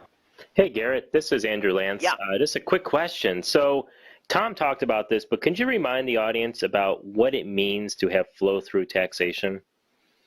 Sure. Thank you, Andrew. That's a good question. Flow-through taxation means that there is no tax at the corporate level with an S corporation. The tax obligation flows through the corporation to the individual shareholder or shareholders. So whereas in a C Corp, you'll have $10,000 in profit, the corporation at that level will pay a 15% tax. Then you distribute the $8,500 left to the shareholders, and they have to pay a tax on the distributions they receive. So essentially, you're paying two taxes on the same dollar of income. With the C Corp, the S Corp, everything flows through to the individual shareholders. It's more efficient tax-wise for a lot of businesses. There are some restrictions where, if you're operating certain businesses, you pretty much have to be a C Corp. But for the most part, small business owners are going to find the advantages of being an S Corp. And you're able to minimize payroll taxes as well with the S Corp. You pay yourself a reasonable salary. You, as an owner of the business, you have to pay 15.3% in those darn payroll taxes. You're not only the employee, you're the employer. So you pay, double that 7.65%. 15.3% is a lot. So if we can pay yourself a salary, pay the payroll taxes on that amount, but then the rest can flow through as distributions without payroll taxes, and that can save you a lot of money. Now, I know this is kind of complicated. I can just feel people's eyes glazing over on this one. So work with your CPA on it, but just know that by using the S Corp and using it to minimize payroll taxes, you can save $5,000 to $10,000 a year, even on a basic business. So that should get your interest. You can save $5,000 to $10,000 a year by using the S Corp the right way. Let's look at the language of good entities. We do have various terms for these entities For example, the term owner for a corporation is shareholder, and in the LLC, the term is member. For the operational roadmap at the bottom, for a corporation, it's bylaws. For the LLC, it's the operating agreement. And for the LP, it's the limited partnership agreement.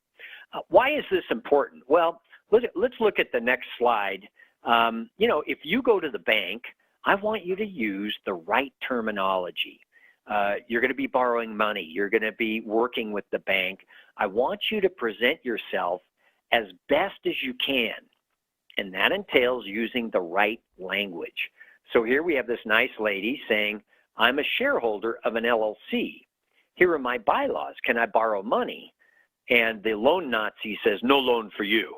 Now, what did she do wrong? Well, she's not a shareholder of an LLC. She's a member. She would not provide her bylaws. She would provide her operating agreement. And it may be a small thing, but some people have been turned down for loans by not being able to use the right language of these good entities. So that's why I put that in here, just to give you an advantage over the others by using the right language. All right, who selects who? In corporations, we have really three levels. We have the shareholders, who are the owners of the business. They elect the directors. The directors oversee the, the big picture issues for the business. The directors, in turn, elect officers, president, vice president, secretary, treasurer, who carry out the day-to-day activities. So the owners, the shareholders, elect the directors. The directors are charged with carrying forward the vision of the business, and they appoint the directors who do the day-to-day work. Well, in LLCs, you only have two levels. The members are the owners, and they elect the managers, who are a combination of directors and officers. So again, that's important to realize that with the LLC, we have a little bit more flexibility in management because we only need to elect managers as opposed to directors and then elect officers. So important to know. Choice of entity checklist. These are some issues that affect your choice of entity, whether you're going to be an LLC or a corporation. If you're going to be a corporation, or you're going to be an S Corp or a C Corp. Number one is always protection of the assets. Number two is taxation. But these are all issues that will come up when you decide which entity to choose. So let's look now at the good, the bad, and the ugly for real estate. Remember, for business, the bad entity was the sole proprietor. The ugly entity was the general partnership, liability times 2, and it's called innocent formation. You shake hands with someone to do a business deal without incorporating. You've innocently formed a general partnership, and now you are responsible for your partner's mistakes.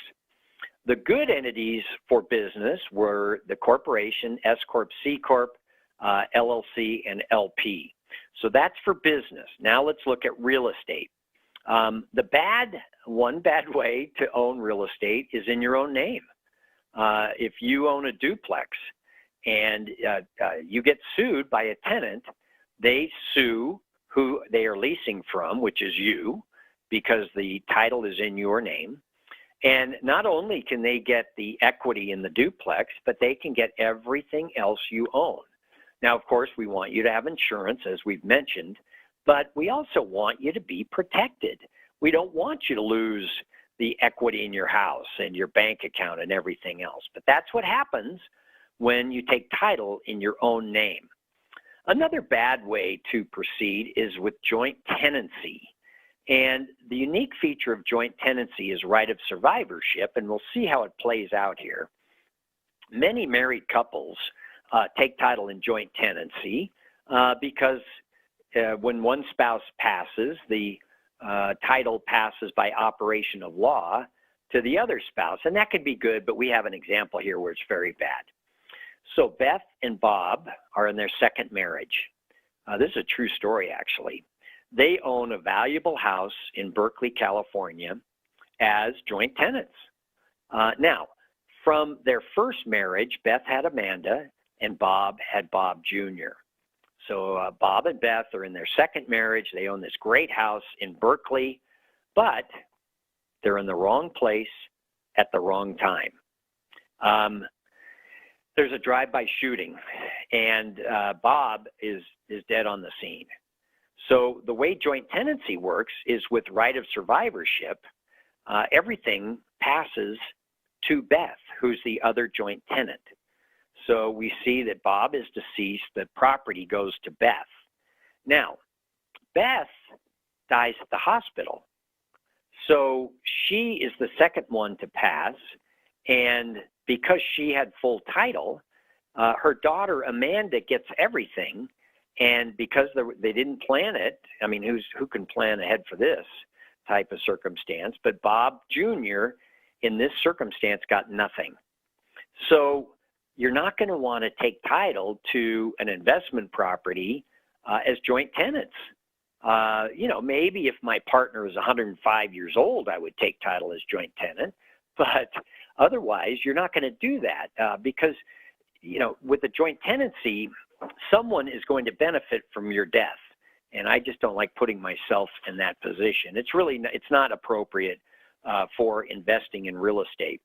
Another bad way to go is tenants in common.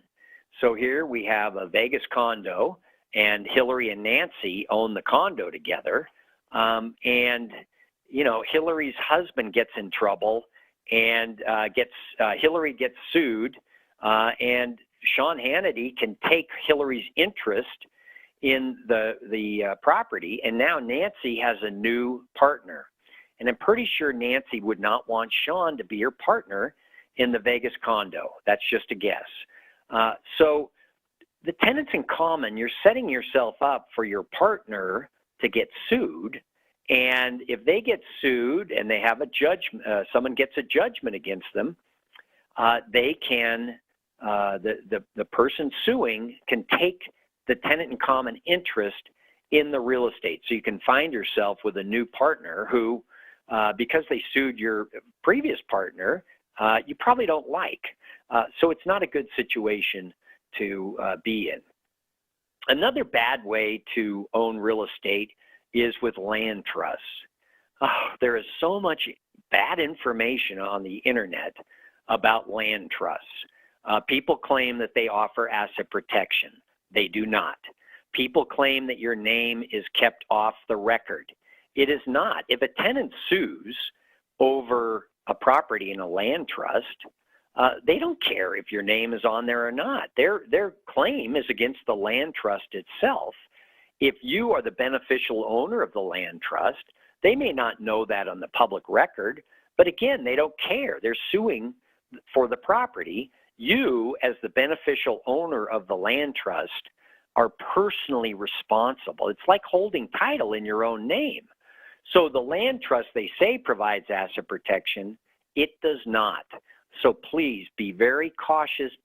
Stay away from these people who will tell you that a land trust provides asset protection.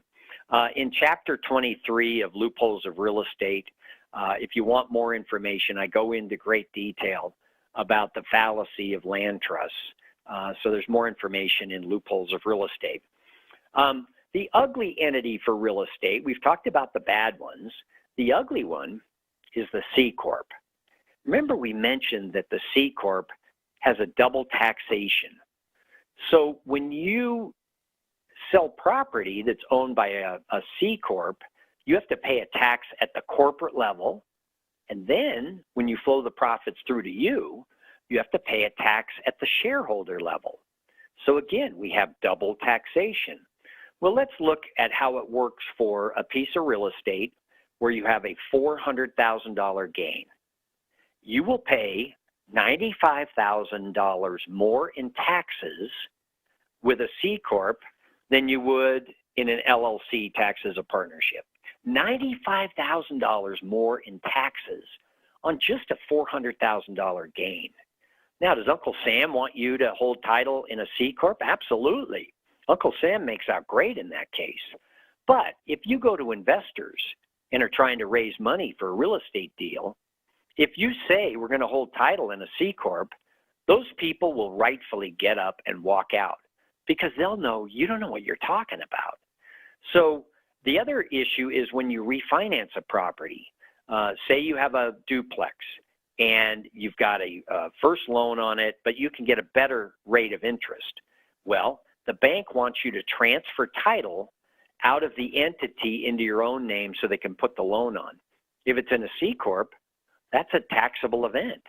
If it's in an LLC, it moves in and out. So you don't have the taxable event when you refinance. So what do you say to the professional who suggests putting real estate into a C Corp? I'll be leaving now. You know, you just get up and leave because that person doesn't know what they're talking about. All right, we're getting into the good entities for real estate. We've done the bad, we've done the ugly. Here are the good ones, the LLC and the LP.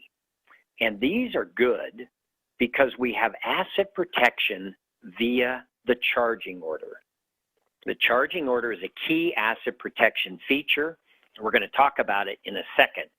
But first we need to know the difference between an LLC and an LP. The LP, the limited partnership on the right, is an entity. You form it with the state like any of these other good entities. An entity is chartered with the state. The sole proprietorship and general partnership is not chartered with the state, so you don't have the asset protection. So the LP is chartered with the state, and by definition, with a limited partnership, you have to have two partners. A limited partner who's limited to what they invested, and a general partner who's responsible for the activities and can be, like general partners were before, personally responsible for everything that happens. So that's not really a good position to be in. So down below the first image where the individual is exposed, we correct this problem. We form a corporation or an LLC to be the general partner. That unlimited liability of the general partner is encapsulated inside a limited liability entity. On the other side, the LLC shows that we only have to set up one entity. Everybody is protected within the LLC. We don't have a general partner issue where the general partner is exposed. The manager and members of an LLC are all protected. So the difference between the LLC and the LP is with the LP, we have to set up two entities to be fully protected. And in a state like California, that's $800 per entity per year. Wyoming is only $50, so it's not that much of a burden. But why even do that? Why have two entities when you can get away with just one? The LLC is the favored entity now. There are cases where you would use a limited partnership. For example, with a limited partnership, the general partner has complete authority and control. So say the general partner owns 2%, that's mom and dad as general partners through a corporation or LLC, and the limited partners, the kids, own 98%. Well, say the kids come to mom and dad and say, you know, we want you to sell the duplex inside this limited partnership. We're going on tour. We're getting the band together and we're going on tour again. And mom and dad, with as little as 2%, can say, no, we're not selling the duplex. We're in charge, and just, you know, go raise your money for the tour. So the limited partnership does have its benefits in family planning situations. But beside that, for the most part, you're going to use the LLC. Now, a lot of people have been out there promoting something called the FLP, the Family Limited Partnership, like it's some super secret, extra special entity. Well, there's no such thing as an FLP. So be aware of people selling you, illusory entities that really aren't anything special. We just have limited partnerships and we have LLCs. Now, these are both good entities because they both offer the protection of the charging order.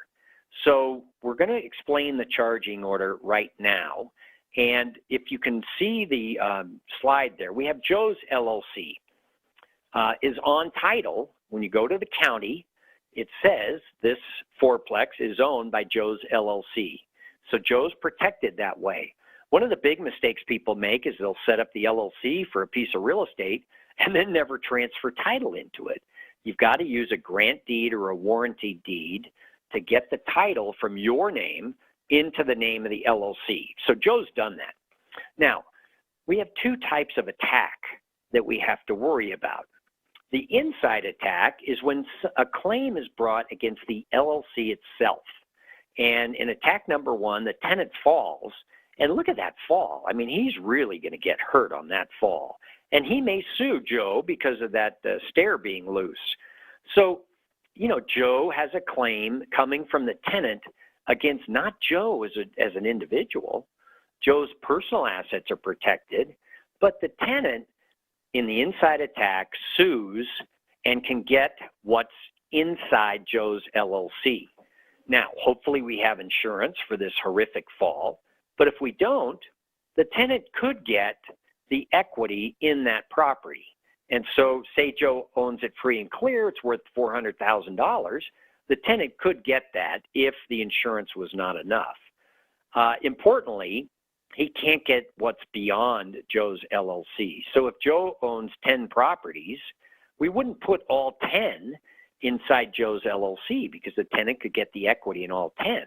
In this case, he can only get the equity in that one property that's in Joe's LLC. Now, the charging order doesn't come into play in attack number one. In attack number two, however, it does come into play. Attack number two is where Joe gets into a car wreck. Joe was at fault. Joe has cut rate insurance. The insurance doesn't cover the claim. So the person in the car wreck wants to get at Joe's assets. His main asset is Joe's LLC. Now, in some states like California, the court would say, well, car wreck victim, you're entitled to Joe's assets. You can go and force the sale of the fourplex. That is not good asset protection. California is a very weak state when it comes to asset protection. But let's look at some of the good states. So we have the slide on entity protection, attack number one. That's where the tenant sues. The creditor can get what's inside the LLC. The creditor cannot get what's outside of it, your personal assets. We mentioned California as being a weak state. If in attack number two, we're in California, the car wreck victim has a judgment against Joe, they can foreclose upon the interest and get what's inside that LLC. So we have the judge saying you were injured, you get the fourplex. We don't want to be subject to that weak of a law. So what we do is we set up entities in the strong states. So we have a strong state where the attack, the car wreck victim, gets a charging order. And the charging order says if the member gets money from the LLC, the car wreck victim gets that money. So they're charged with receiving what the member would receive. It's really a lien on distributions. So the charging order says, all right, car wreck victim, you are owed money. When the Wyoming LLC makes distributions to the member, you get that money. But if Wyoming doesn't make any distributions, you don't get anything. And that's not a really good position for the car wreck victim to be in. As well, the attorney who brought the case for the car wreck victim is on a contingency. That means he collects if he wins in court, and he collects a percentage of whatever comes in. If there's enough insurance, the attorney's happy and knows how to get at the insurance, but they're not very good at getting at these charging orders with strong state LLCs. You know, they have to wait around, they have to monitor the payments. It's not a very good use of their time. So if you have a structure whereby you have plenty of insurance. I always recommend my clients have an umbrella policy of insurance. For $300 or so, you can get an extra $1 million in coverage. You have plenty of insurance for the attorneys to get after. You have your other assets, your businesses, your real estate. If you have gold and bullion, if you have a brokerage account with some money in it, these are held in LLCs in strong states like Wyoming, and it is much harder for someone to get at those assets. In fact, if there's enough insurance or just a moderate amount of insurance and they can get that money, and then they have a choice of waiting around for the charging order or going after the next case, the next car wreck case that has insurance. What's a better use of their time? Going after the insurance money. So that's kind of how we like to structure things, have plenty of insurance, and then use these strong states where the charging order is the exclusive remedy, and that hopefully people are going to leave you alone. Now, in the next slide, we see that, John has obtained the charging order. I get what you get. Joe is saying, I don't get any distributions, so you get don't get any distributions. That's how it works, and people are deterred. So we have the judge saying, here's your charging order. I'm ordering you are charged to receive the member's distribution. You may be waiting, and that's what the charging order does, and that's why we like using strong entities. Now, in 49 states, if in attack number 2, the car wreck victim goes after the shareholder, the creditor in that case can get the shares in the corporation. It's not like the charging order with an LLC. They can go straight after the shareholder. If they get the shareholder shares, they can control the corporation. So it's important to realize that we want to use LLCs in strong states with the charging order versus the weaker corporate structure in 49 states. Now, Nevada is the only state in the union at this point who has said we're going to give the charging order to corporate shareholders. So if you need to set up a corporation, we should set it up in the state of Nevada because they provide the charging order to the shareholders. So the next chart, we see that we have a corporation perhaps for our business, we have an LLC for real estate, we have an LLC for a brokerage account. If the corporation gets sued, the LLCs are separate and apart. If the individual gets sued, the assets are in protected entities. And we offer a free 15-minute consult. If you want to call the office, we can discuss, an incorporating specialist can discuss how we can best protect yourself. And on the next slide, we have brokerage accounts. Most people will put them into an LLC. If you're day trading, there are cases where you would use a C Corp. They're very specialized. So, be sure and talk to your CPA about whether you should use that. If you're investing in U.S. real estate, LLCs or LPs, if you're coming in from outside the country, you definitely want to talk to your home accountant about the best way to do it. Australians typically use LLCs. Canadians use limited partnerships. The Canadian tax system seems to match up better with limited partnerships in the U.S. It's important to realize that you've got to treat these investments as a business.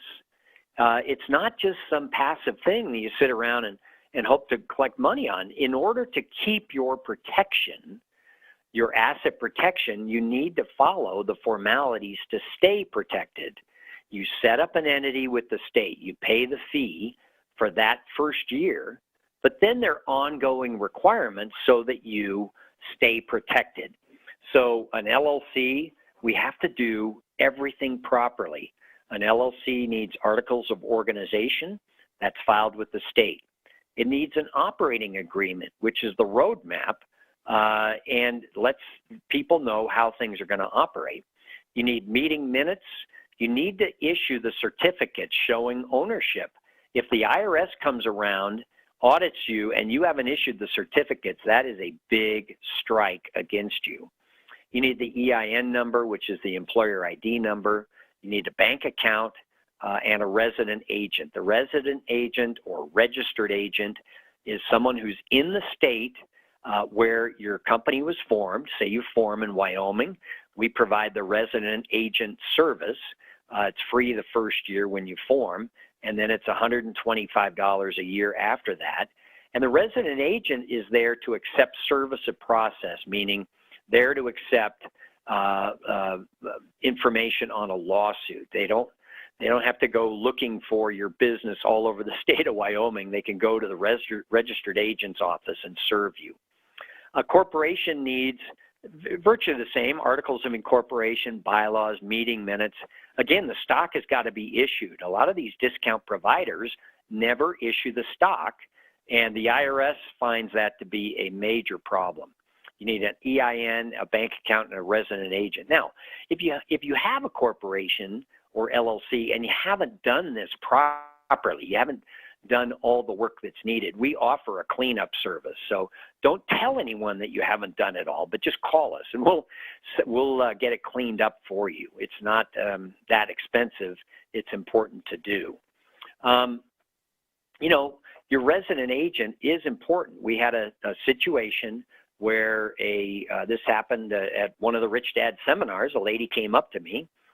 She had a Maryland LLC. It was formed in the state of Maryland, and it owned real estate in Missouri. And the real estate happened to be a mobile home park where there were a lot of people on meth. So these people on meth are grinding their teeth all day and figuring out how to screw people. So what they did was, because the Maryland LLC listed her home address as the resident agent, you've got to have someone in the state where you're formed and where you do business. Well, because she listed her home address as the resident agent, the meth heads went on the internet and found out that she lived in this really nice house and in Maryland.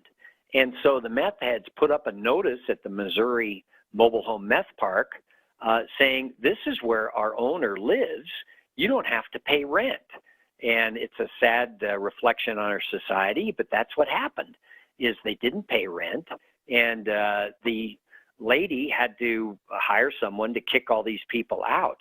You don't want to put your own address as the resident agent. We provide that service for $125 a year. You just don't want people knowing where you live. You want some privacy in all of this, and a professional resident agent for $125 a year can do that. Piercing the corporate veil, it's the most litigated. Yeah. So the resident agent, they basically are there to represent your interests. Is that right? They are there to accept a lawsuit and to accept notices from the government. Okay. Within the state, yes. Mm-hmm. So if you get sued and you don't have a resident agent, or you have a resident agent that's gone out of business, this is a good point, Andrew. I'm glad you brought it up. If your resident agent said, hey, you didn't pay me, or they went out of business, the person suing goes to that address, sees that they're out of business, or they claim that they don't represent you. Then they get to go back to the court and say, Your Honor, we tried to serve him. He wasn't there. The court says, okay, well, you can publish notice in the newspaper. And, you know, you see those notices where you've been sued. It's in the 2-point type at the back of the newspaper. You'll never read it. But that gives them the ability to provide you with notice, which you won't get. Then they go back to court and say, Your Honor, they didn't respond to the notice in the newspaper. And the court says, okay, well, you tried. You have a judgment against them. So you lose the case.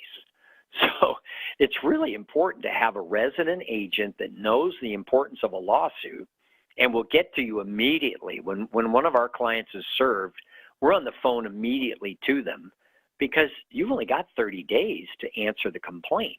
So you need to get an attorney and get going on answering that complaint. So it's really important, Andrew, to have a reputable resident agent on your team. Interesting. And a question about getting served like that. So you mentioned that if you get served, you have 30 to 60 days to respond. Assuming you have a resident agent, like are there scenarios where you could be served without being aware of it, even if you have a resident agent in another state? Well, if you have a resident agent who's a mom and pop and doesn't really appreciate things, they may say, yeah, okay, we'll accept service of process. Some people use mailboxes, et cetera, or whatever, as their resident agent. And then the lawsuit gets put in a mailbox and isn't sent for a period of time. That's not a good situation. You need a resident agent that's going to let you know the day that you get served. When we represent thousands of companies. When we get a lawsuit, we are scanning that document to the owner of the company within minutes, because you need to know right away that you've been sued. Okay, and you said like the price point you gave was under $200. So for under $200 a year, you can get a resident agent for in most case situations that can do a good job for you and represent your interest properly in these situations. Right. We charge $125 a year. That fee is free the first year when you set up an entity with us. So it's $125. If you form in Wyoming and say you qualify to do business in the state of California, well, you need the resident agent in Wyoming at $125, and you also need a resident agent in California at $125. But we do it in all 50 states for people. So I wanted to mention before we finish up here, Andrew, piercing the corporate veil. This is the most litigated issue in corporate law. We have to follow the formalities. We have to have the annual meetings. We have to pay the fees to the state. And we have a picture of Stephanie here, our bookkeeper. We tested out a service that, said they'd set up a corporation for $99, and she got two pieces of paper. One was the articles of incorporation filed with the state. The other was the invoice. So that's not enough. You need the other documents to be protected. So in piercing the corporate veil, what happens is in attack number one, this is an attack number one case, the corporation has no money. If the veil is strong, it stops right there. But if the veil is weak, if you haven't done the minutes, if you haven't paid the fees, they can go after the shareholder who has the money. Now, you've spent the time and energy to set up the entity. You should follow the formalities every year so they can't pierce the veil on you. And this applies to LLCs as well. So, the corporate formalities, you have the annual meetings, and then you need to write them down. They're called minutes. They're not called corporate hours. They're called corporate minutes. It doesn't take long. You need to do the annual fee to the state. You need a good resident agent, separate bank account, separate tax return. Under capitalization, you can't start a business with $500 if it's going to cost $500,000 to get started. You can't make improper distributions, and you've got to issue those stock certificates. So we help people with the corporate formalities. Why Nevada and Wyoming? We like both states. They both offer excellent asset protection. There's no state tax, although Nevada has a gross receipts tax now.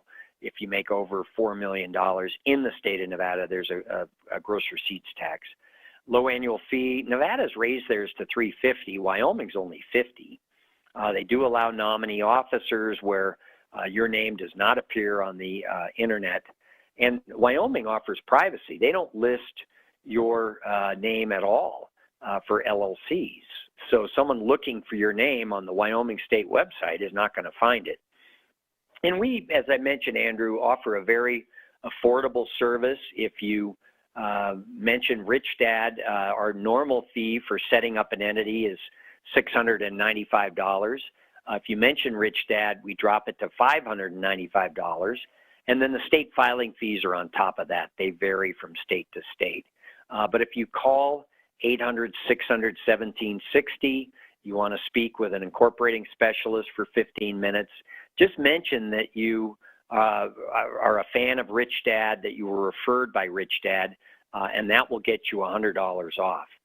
As well, our website, corporatedirect.com, offers a lot of resources, a newsletter on what's happening with asset protection and legal issues. So I encourage you to visit corporatedirect.com for more information.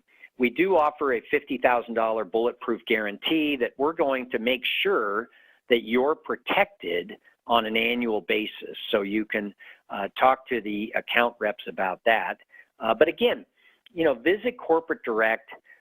Feel free to call us at 800-600-1760, and be sure to mention Richdad and get $100 off the formation of an entity. We really look forward to working with you on your asset protection strategies.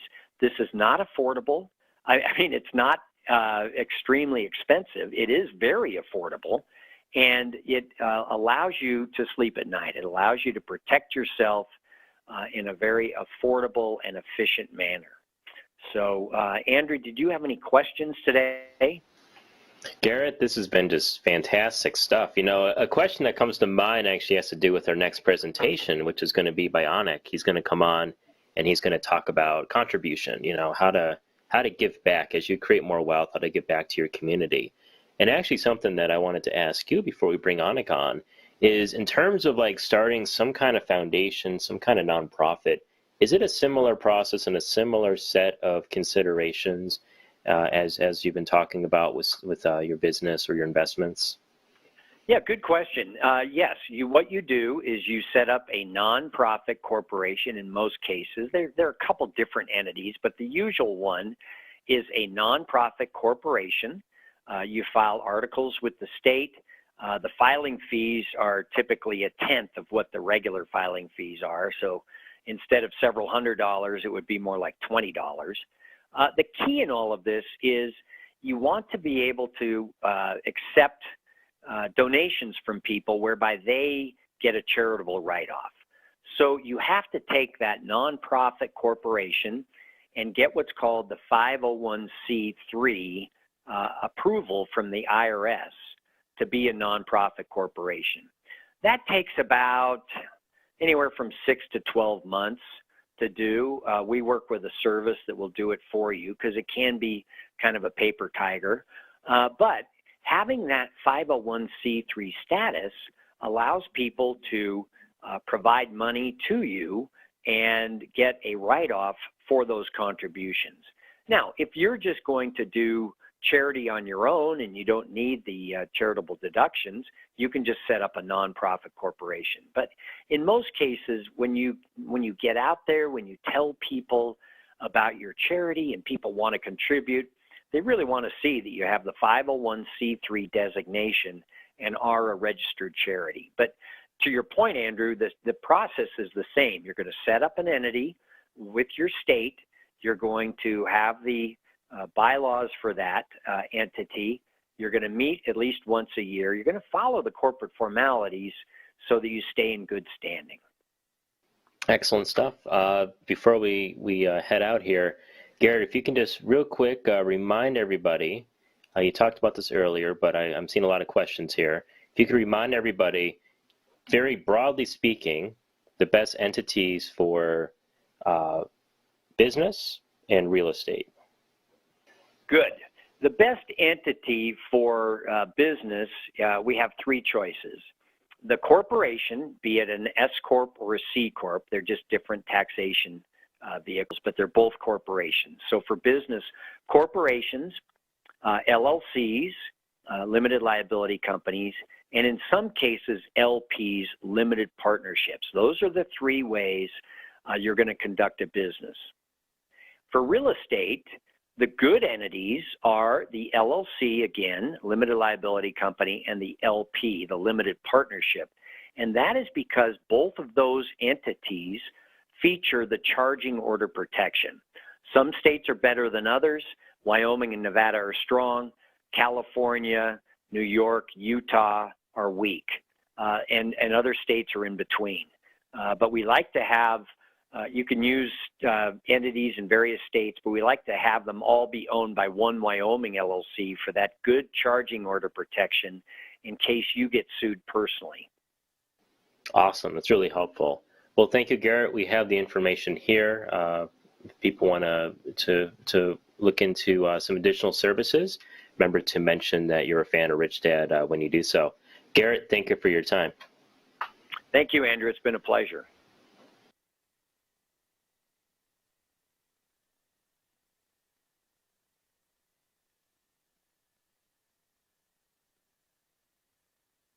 All right, thank you so much, Garrett. That's pretty incredible stuff. And guys, it's so important to understand how to protect your assets. And here's why, is because it allows you to then have the confidence to be able to contribute.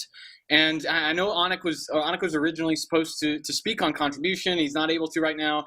And I think you've seen, though, he's done quite an amazing job of foreshadowing at many different points throughout the last 2 days this power of contribution. And before I dive into it, let's go ahead and let's acknowledge all of the presenters and the leaders here this weekend. Let's go ahead and put in the chat box a big thank you to all these amazing leaders and presenters that have shared with you this weekend, that have invested their time, money, energy, effort, and focus to giving you all the best possible information for you to go out there and get educated and continue this growth. Go ahead and send a thank you to all of them in the chat box. Go ahead and write in thank you in the chat box. All right, there you go. See, you guys have got a lot of love. Thank you. Awesome. Very cool. Thank you so much. Jamie says, wow, this is the best experience in my life. Well, hey, when you can start building wealth at this level and start opening opportunities to serve and to give,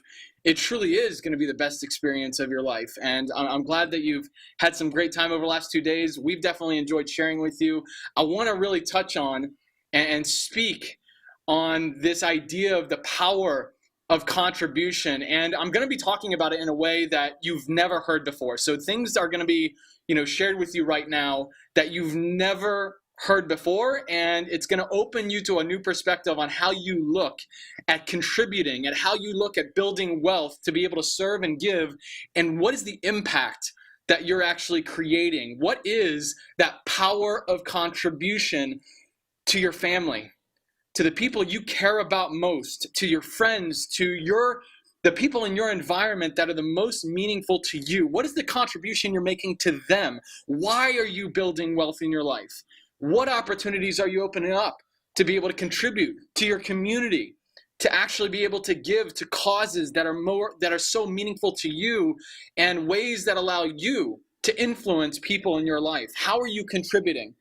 And we're going to go through some ways. I'm telling you right now, what you're going to see and what you're going to learn here, you will not be able to unlearn. This is going to be some powerful stuff on how you see being able to contribute and being able to really just give back in a meaningful way, in a way that actually empowers people. And you know what's important? And a lot of people don't think about this when they think of contributing. And just think, so many people, and you maybe have been in this position, where you're just giving and giving and giving and giving and giving, and you feel like nothing is ever being reciprocated. How many of you have ever felt that? Go ahead and type in a 1, where you just feel like you're giving all of your energy and effort and all this stuff away, and you don't ever feel like it's coming back to you. How many of you have just felt this? A lot of you. And that's the thing. We've got to completely transform how you see contributing in a way that empowers people around you. And the person you get to start with is you. Start contributing to your own growth, to your generating of all the energy that you get to share with the world. Because here's the thing, you're not going to be able to help very many people broke.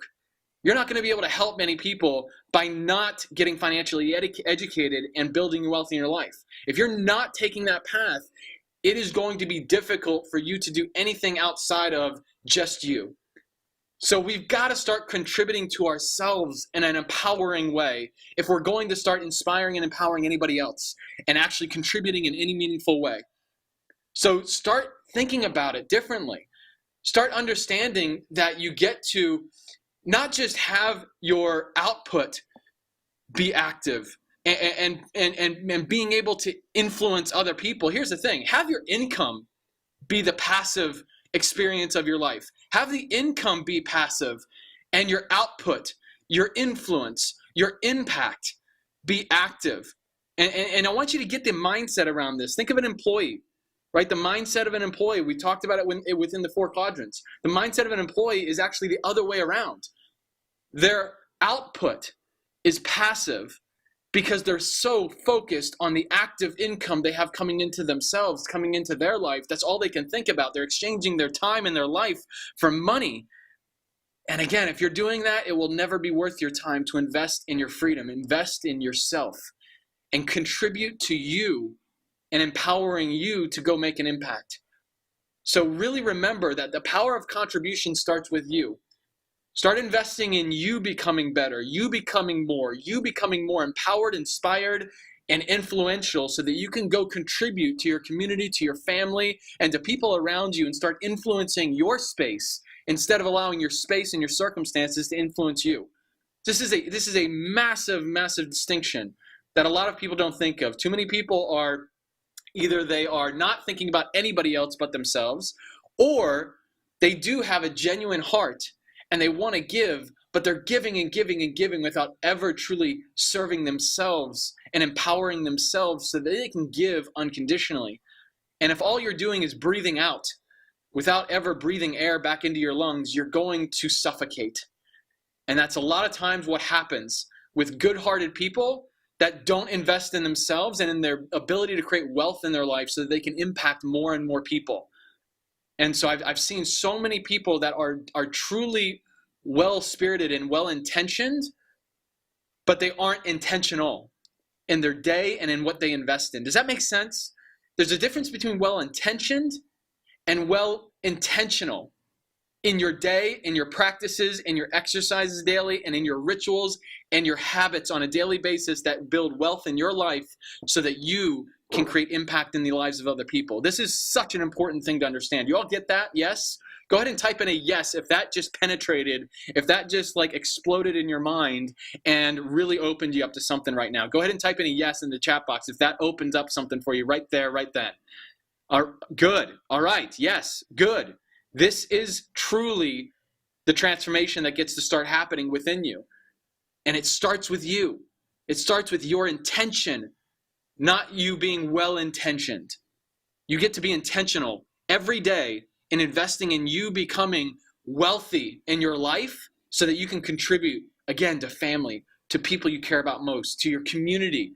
Actually start adding value out there in the marketplace. And here's the thing. I want this to be very, very clear. All right? This difference and distinction between contribution and charity. Now, I want to make it clear, I'm not talking about charities or causes. There are plenty of amazing charities and causes out there. There's many that I'm very passionate about and support. And I hope that there are for you as well. There's causes, there's things that you really want to get involved with. I'm not talking about charities. What I'm talking about is the concept of charity that a lot of times that's what we think of when we think of charity. Like go ahead and type in the chat box. What's the first word that you think of when you think of charity? Go ahead and write down the first word that you think of when you think of charity. Yep, there you go. A lot of people are typing in the word give. The word give is the root of the challenge and really one of the biggest problems with charity. Because too many people give passively, and they give haphazardly, or they give unintentionally. There's not a lot of intention in where they give. They just simply give to a cause, and they kind of don't think beyond that. And here's the thing. A lot of the reasons why people give to a charity, a lot of those reasons mainly is because of if it truly is holding, like actually trying to, cover some level of guilt, then you're doing it for the wrong reasons.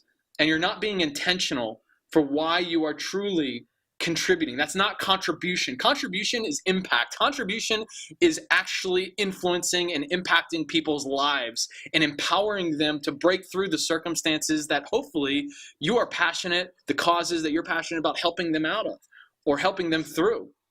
And so let me introduce you to an idea and a distinction, again, between contribution and merely charity. Contribution is really what you should be moving towards in building wealth in your life, contribution. And I want to introduce this idea to you because it's something that, bottom line is how you do one thing is how you do everything. If you're simply giving without intention, I guarantee you most of you are investing into your day unintentionally and without intention. And so we've got to make sure that our contribution is more than just giving. And let me introduce you to an idea. Let me introduce you to something really powerful. This concept and this idea of for-purpose business and entrepreneurship that impacts the lives of those you're serving and contributing to. Being able to have this for-purpose vision to actually empower others. And again, this is a slide that you saw earlier. You guys saw it yesterday when Anik and I were talking about the impact that, what we're doing with Learn and the Dream Centers here and what he has created and actually influencing the lives of children across India and in slums that would not otherwise have any other opportunity to be able to make it out of those slums, let alone actually be able to dream about making it out, to actually have a dream of going beyond their circumstances. And right now, we're building schools for children living in the slums all over India. And again, this model that Anik has developed here is something that he delivered a TED Talk on. And you guys can go watch it. It's called The Dreams of the Bottom Billion. It's an amazing TED Talk. It's an incredible popular TED Talk when it comes to the difference between giving versus empowering. And how are you empowering individuals that you are trying to contribute to? Are you simply just giving them a handout and walking away and just feeling good about no longer having the guilt that you actually did something? Or are you truly contributing in a way that impacts them, influences their life, and empowers them to overcome any circumstance they could ever face? What are you truly doing with your contribution? Is it mere charity? Or is it empowering some level of impact? Really consider this. This is a massive distinction. And the bottom line is when you start stepping into really being able to give and serve at that level, you start seeing the level of impact that you have. These are schools right here on screen right now. This is Anik walking you into a school that he has created in India to literally uplift children in that community completely out of the circumstances that they're living under and being able to dream, being able to step into what their dream really is, being able to actually look beyond the circumstances around them and start living a life that they are empowered to create a better future for themselves, for their family, for their community. This is more than charity. This is more than giving. And again, key distinctions. This is not about charities or causes that you are passionate about.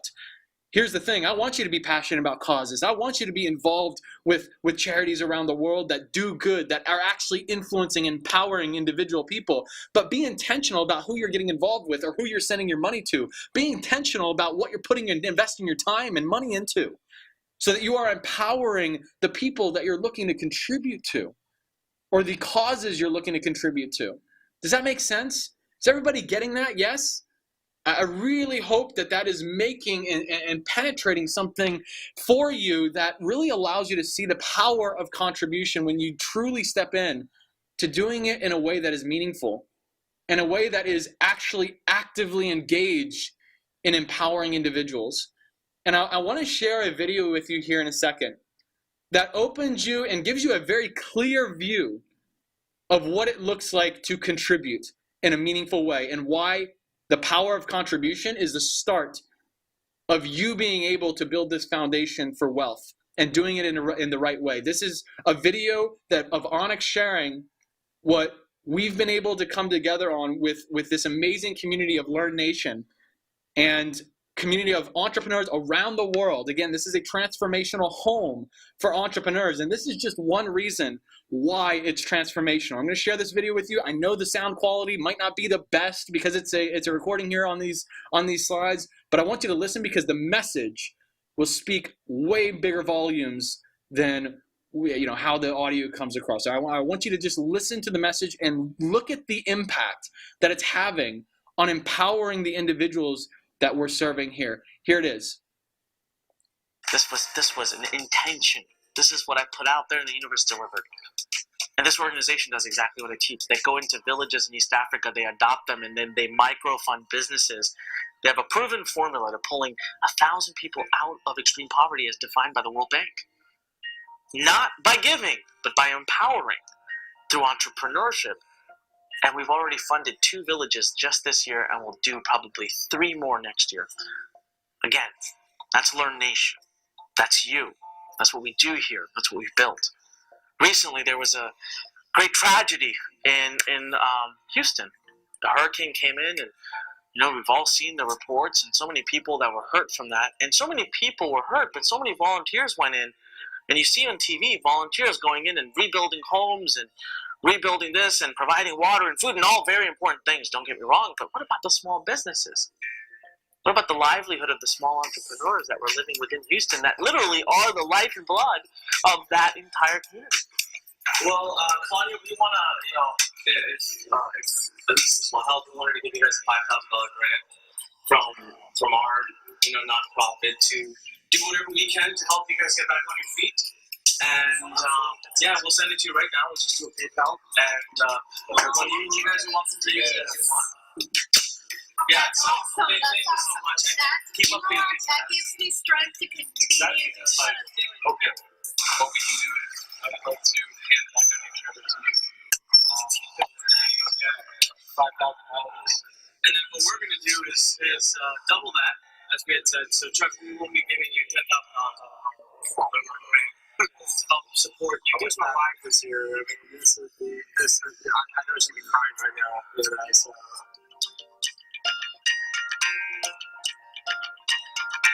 Thanks to everyone who's watching and all of our Learn Nation, we raised $50,000 to come and help just small businesses and people and entrepreneurs in need in Houston area.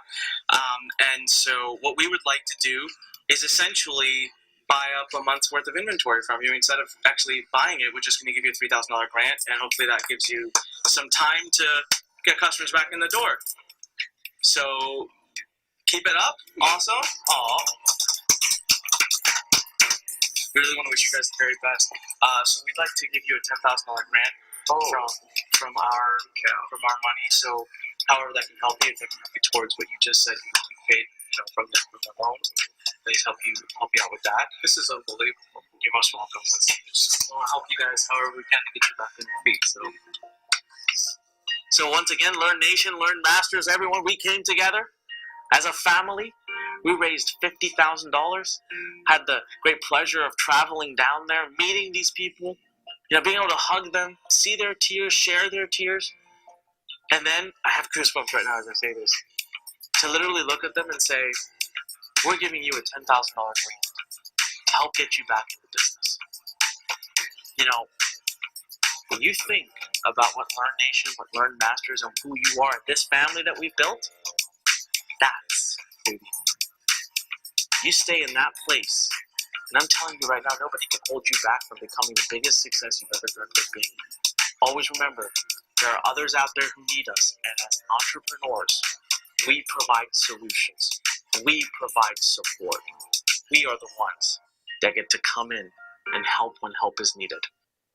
So, I don't know about you. I mean, if you are in tears right now, then join the party. I mean, this is serious. If that doesn't touch your heart and truly articulate the power of contribution and your ability to step into contributing in a meaningful way, I don't know what is. I thank you guys for commenting and sharing some love in the chat box because of that. I'm glad you're getting it.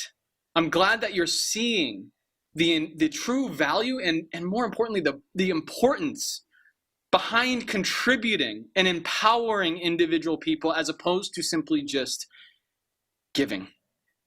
Actually empowering people. And I want to speak to a couple of things that Anik mentioned. The first thing that you saw when he came on, he was talking about this amazing organization that Learn partners with to build villages in Africa to be able to actually uplift people out of complete poverty.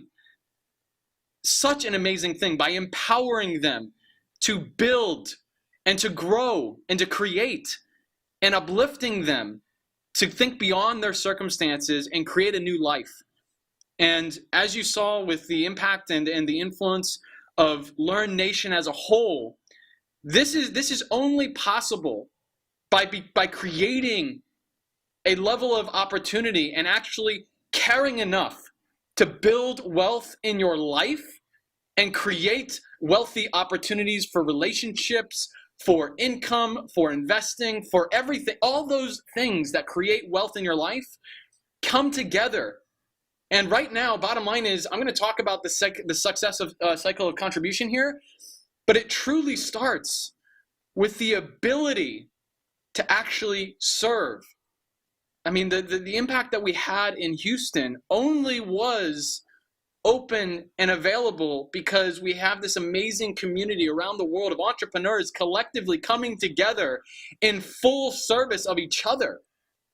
And bottom line is, that's what was created right there. That's what you just saw, was entrepreneurs from around the world coming together, donating to actually have an impact on people's lives directly and empowering them to overcome circumstances that, quite honestly, you saw it right there. I don't know if anyone on this summit right now has experienced something like that, but just imagine your entire life, your entire business, everything within a moment gone. Within a moment, completely wiped out. These people were hit in Houston with this, this storm of Hurricane Sandy. Not Hurricane Sandy. Hurricane Sandy was in New York. Hurricane Harvey. And the reason I say Hurricane Sandy is because I was there in Hurricane Sandy when New York hit, doing humanitarian aid work with the American Red Cross in 2012. But this was Hurricane Harvey here in Houston. And overnight, literally overnight, they were drowning in circumstances, quite literally drowning in circumstances that are just unbelievable to think of. And right now, I can't even imagine, just imagine losing everything because of circumstances like that. And yet people out there are worried, or they give up because, an opt-in page isn't up and running, or, they stub their toe during their entrepreneurial journey. It's like, let's go.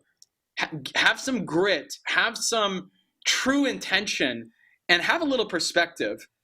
Because these people went through circumstances that you can't even imagine, and they came out the other end of it with such a genuine level of appreciation for what they have, and such a powerful level of energy, knowing that they're going to be able to rebuild and rebuild even better, and they're going to be able to create something meaningful from those circumstances. And when we went there, that was the most inspiring thing I've ever seen, is seeing within them, within those business owners and entrepreneurs that we went to go support and to contribute to see how inspired they were, even after circumstances like that, was remarkable. But the only way that we had the gift of being able to contribute was because of the level of intentionality in building wealth and relationships within Learn Nation, the opportunities we have with these amazing entrepreneurs from all around the world. Many of you are involved with it. And that is what comes from contributing and having a foundation of being a truly contributing person, an individual, and coming from a place of service. And I'm telling you why this is important is because just think of the cycle of success as in a business, for example. Do you think that you can go out in business and all of a sudden just start taking and taking and taking and taking and absorbing and absorbing and absorbing and trying to bring all of this energy from the outside in? Is that how it works? No. What is the first foundational element to being successful in business? You must add value. Adding value, extending that energy out, contributing in a meaningful way, actually adding value to the marketplace, actually just putting yourself out there. That is necessary. Here's the other thing that's necessary to be able to allow this cycle to come full circle. You absolutely must be able to impact people's lives, actually get results for people, actually be able to serve and contribute in a meaningful way. This is essential in the cycle of success in a business, in life, in relationships. You must add value, you must impact people, and inevitably what happens? The meaning and the fulfillment grows. The meaning in you, the meaning in the practice of what you're engaging in, whether it's a relationship, business, contributing in any meaningful way, the meaning in the fulfillment grows exponentially. And here's the final part of this cycle, and I want you to just think of this as a cycle because it continuously comes back and revolves, and it's inevitable building of a success snowball. And if you start with adding value and contribution, you go through this cycle of success, this success cycle of contribution. Because this final element is inevitably wealth flows into your life. Wealth flows into your life. Just think of the quadrants, right? Just think of the quadrants of what you've been learning. The left side of the quadrant, what is the core values? The focus is safe, secure job, be able to collect a paycheck, to be able to get income. Who is the main focus in that equation? It's you. All of your focus is self-centered. I want security. I want a safe job. I want a paycheck. I want to trade my time to be able to get money so I can feel safe. The conversation is all about you. And if you can truly bring that conversation out, and the first step you make is adding value, you start making your way to the right side of the quadrant and your freedom. I see some comments like massive breakthroughs, massive light bulb coming off here. Are you guys seeing how important contribution is? This is the power of contribution. This is the way to shift to the wealth side of the quadrant and building freedom and opportunity for yourself and for people that you care about most, and for actually contributing in a meaningful way. Think of the core values behind it. The core values are actually in reverse.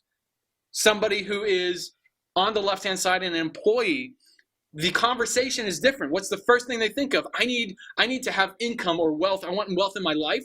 I need income. I need money. No, you don't need money.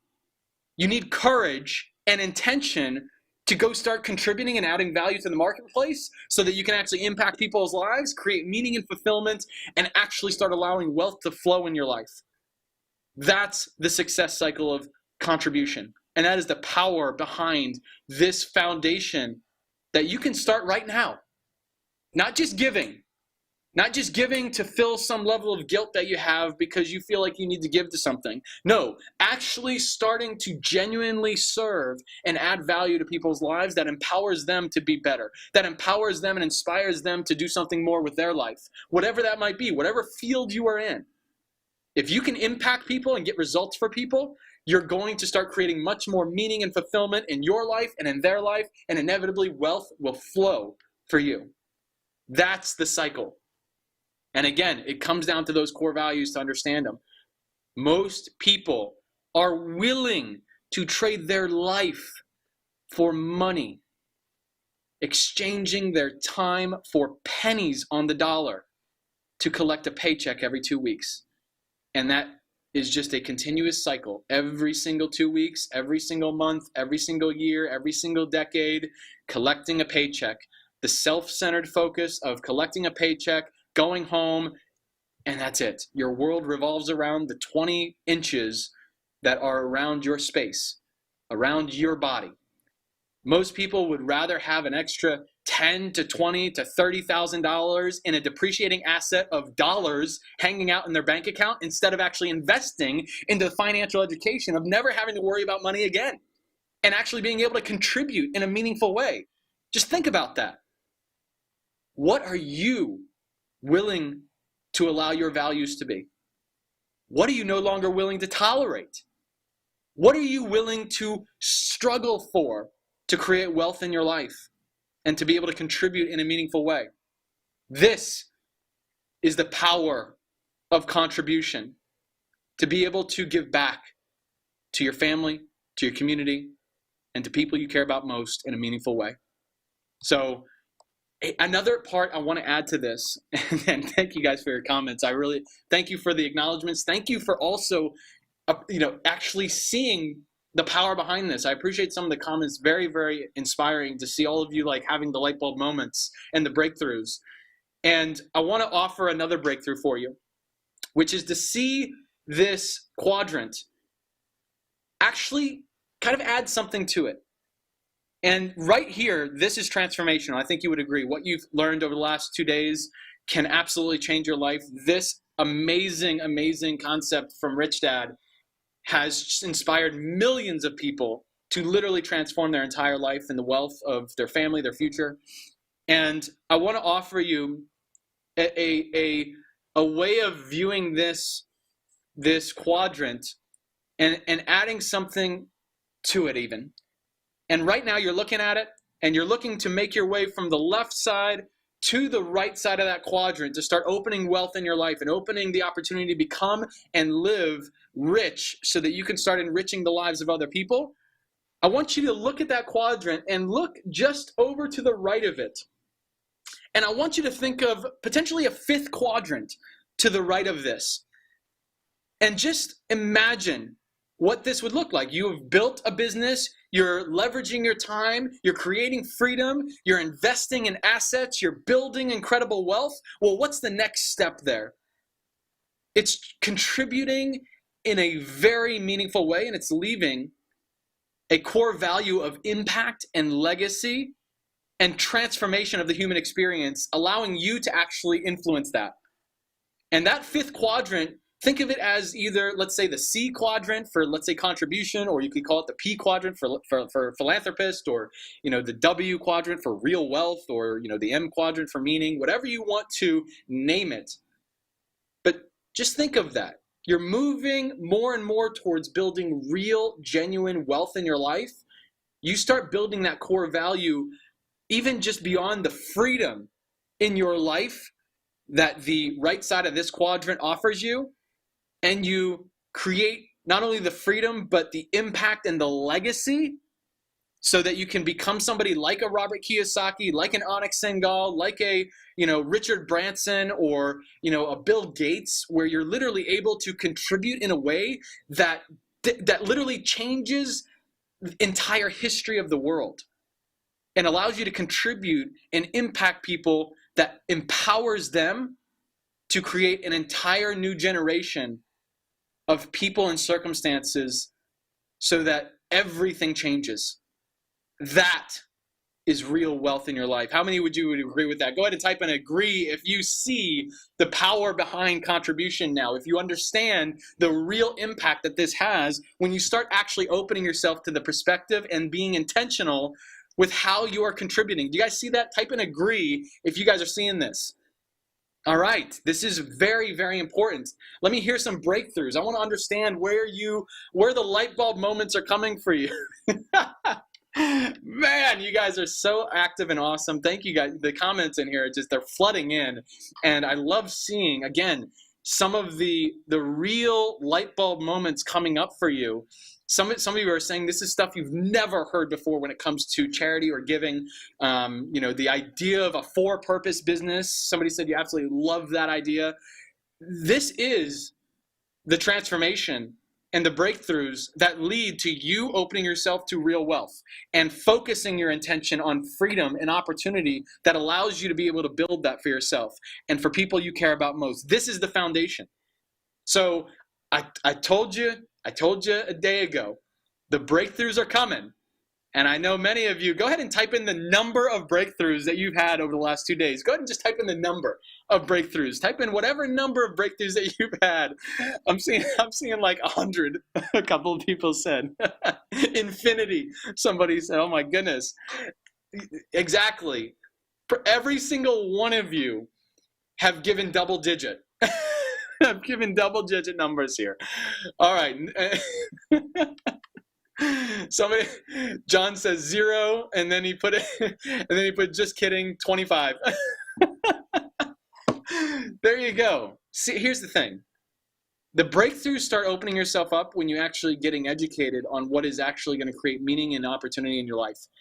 So continue this path. continue this path of building this financial education and this entrepreneurial intelligence to go out there and contribute in a meaningful way, here's the thing.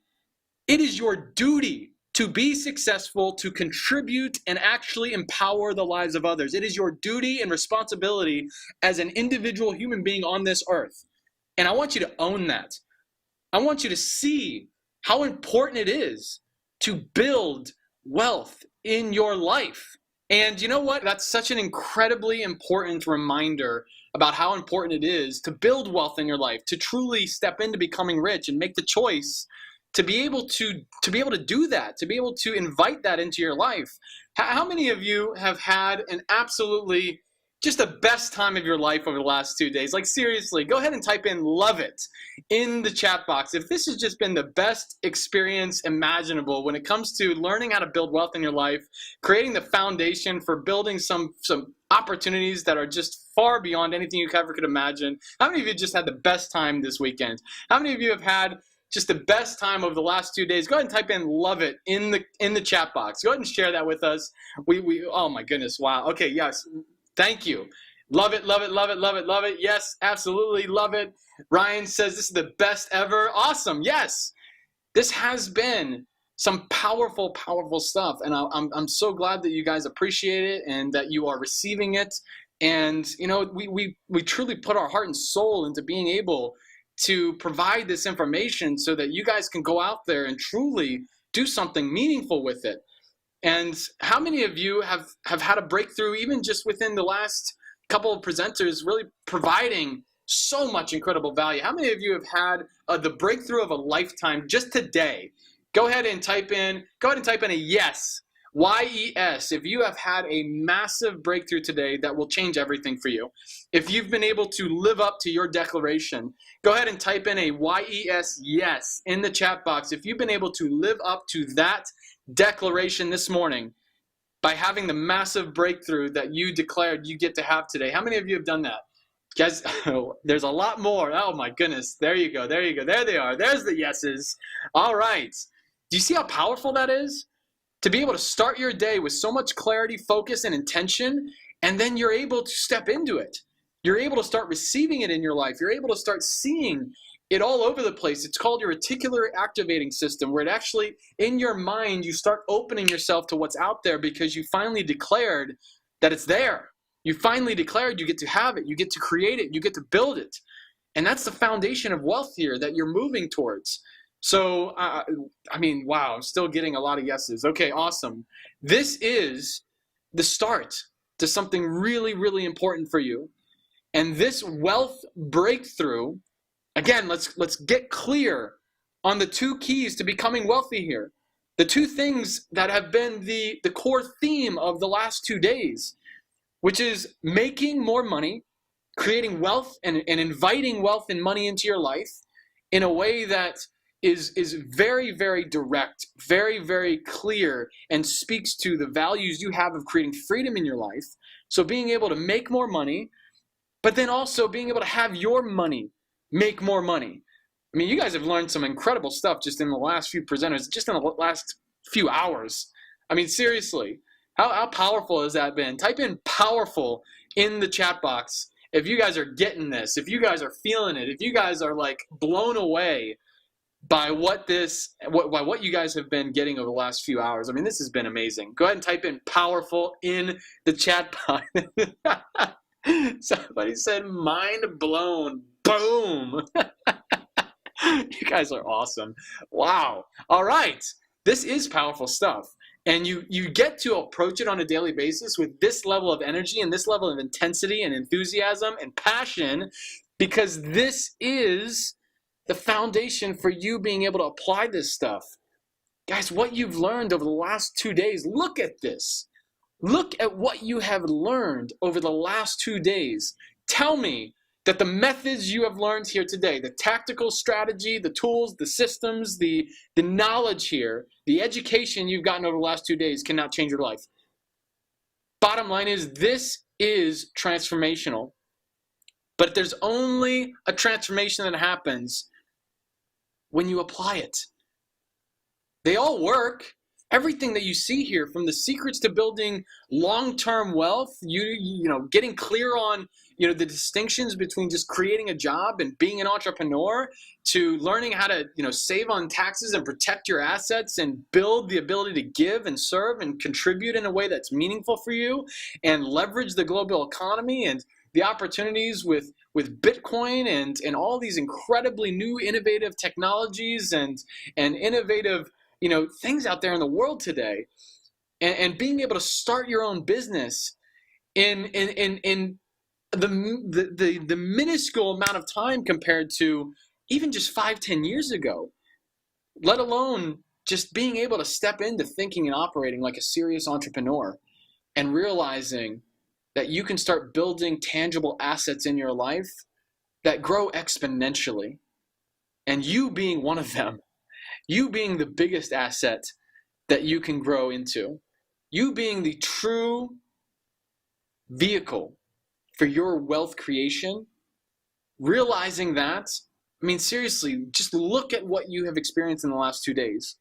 This is transformational. This right here, all of these work, again, be open to the ones that align with you most, that truly speak to you, that you feel confident with, that you know you want to start pursuing immediately, and take action. Start applying it.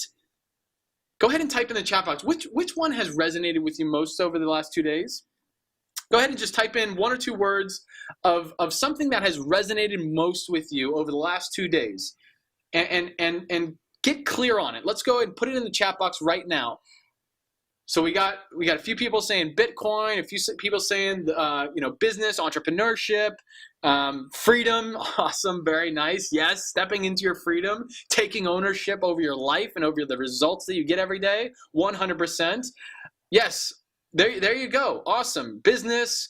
Again, we got a ton of Bitcoin. That's probably because it's, you know, it's the hot thing right now, and the opportunities with it are just incredible the way it's growing right now. But I see also a lot of people really passionate about entrepreneurship, which is awesome.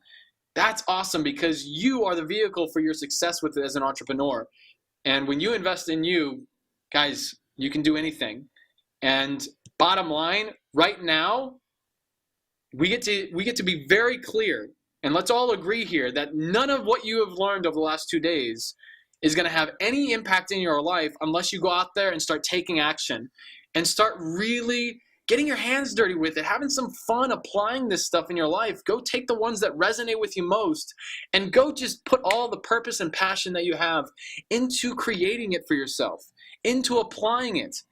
Can you guys be on the same page there? Go ahead and type in a 1 if you guys are getting this and how important it is to break through with executing this in your life. Execution is essential. You want to make it to the right side of the quadrant. You want to make it to the right side of creating freedom and opportunity and ownership in your life. Execution is essential for you now. You have the education. You have the information. The only way that transfers into any level of transformation in your life is if you start executing it. You get to start executing this. Successful people are relentlessly executing in their day and in their life. Successful people relentlessly execute. Whatever it is that they are passionate and driven to do, they will relentlessly execute until they achieve it and break through whatever barrier is necessary to be able to do it. They're not going to back down. They're going to be resourceful. They're going to be decisive. They're going to act and be committed on whatever is necessary. And so we get to start being clear on exactly what that looks like for you and what it looks like for you to start creating it now. Not thinking about it, not taking all these things that you've learned over the last 2 days and sitting on it for the next month or sitting on it for the next year. Because I'm telling you right now, a month turns into a decade very quickly. How many of you agree with this? Type in agree if you agree with that. If you've seen it, maybe whether it's in your own life or in other people's lives out there, type in agree in the chat box if you agree that sitting around on something that really, truly resonates with the deeper essence of who you are, sitting around on that for a month can turn into a decade real quick. How many of you agree with this? Yes? Okay, yeah, exactly. Some of you, it's hitting a little bit, hitting home a little bit harder than you'd like, right?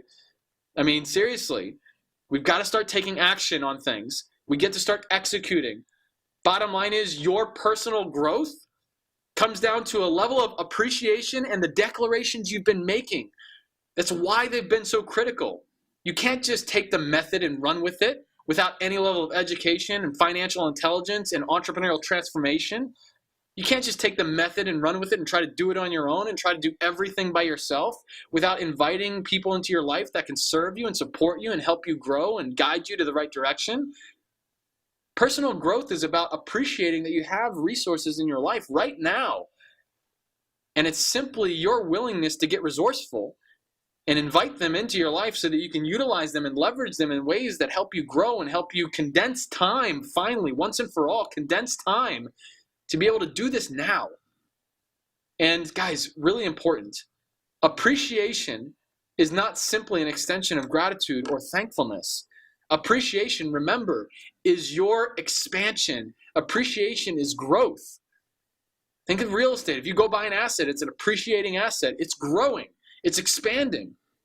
Well, guess what? The universe is expanding. So congratulations. Welcome to the show. Why resist that force? Why resist expanding yourself? And appreciation is you stepping in to that expansion finally, once and for all, and realizing the power that you have to actually declare today that you get to create it in your life. And so remember, that is the foundation we have set over the last 2 days. You have started every single day over the last 2 days. You started both of these days in a very, very powerful way, which has led you to creating some massive breakthroughs, haven't they? How many of you have experienced this? Type in a 1 if you have experienced a breakthrough simply by starting off the day every day like we have in the last 2 days. Pretty powerful, right? Allows you to start retaining a lot more, right? Allows you to start really absorbing in a meaningful way all the things that you've been learning, hasn't it? So your personal growth is absolutely essential to you being able to execute. You want to execute? Work on you. You want to execute? Do the little things. The little things that most people aren't willing to do, which is the things that we've been doing every single morning that you've been here. Most people would have just gotten out of bed, get to join the summits, get to hang out with Robert Suzaki and Jeremy and Onyx. That's going to be fun. I get to learn some cool stuff. This is going to be cool. Most people start their day off like that. What we get to do is we get to be masters of our domain and our day and our life. And we get to step into starting every day where we are vibrant and ready to rock and retain the information that's coming to us so that we can create a transformation in executing the results that we really want in our life. And again, does that mean that you have to be completely off the wall energized? No, it doesn't. Everybody has, bad moments in their life. But guess what?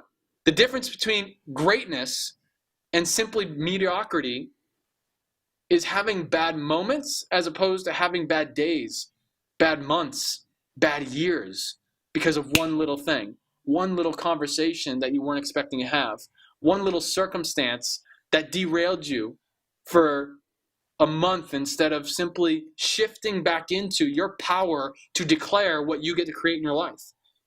So that's the key. It's always about condensing time. Time is the most valuable thing here, guys. Very important.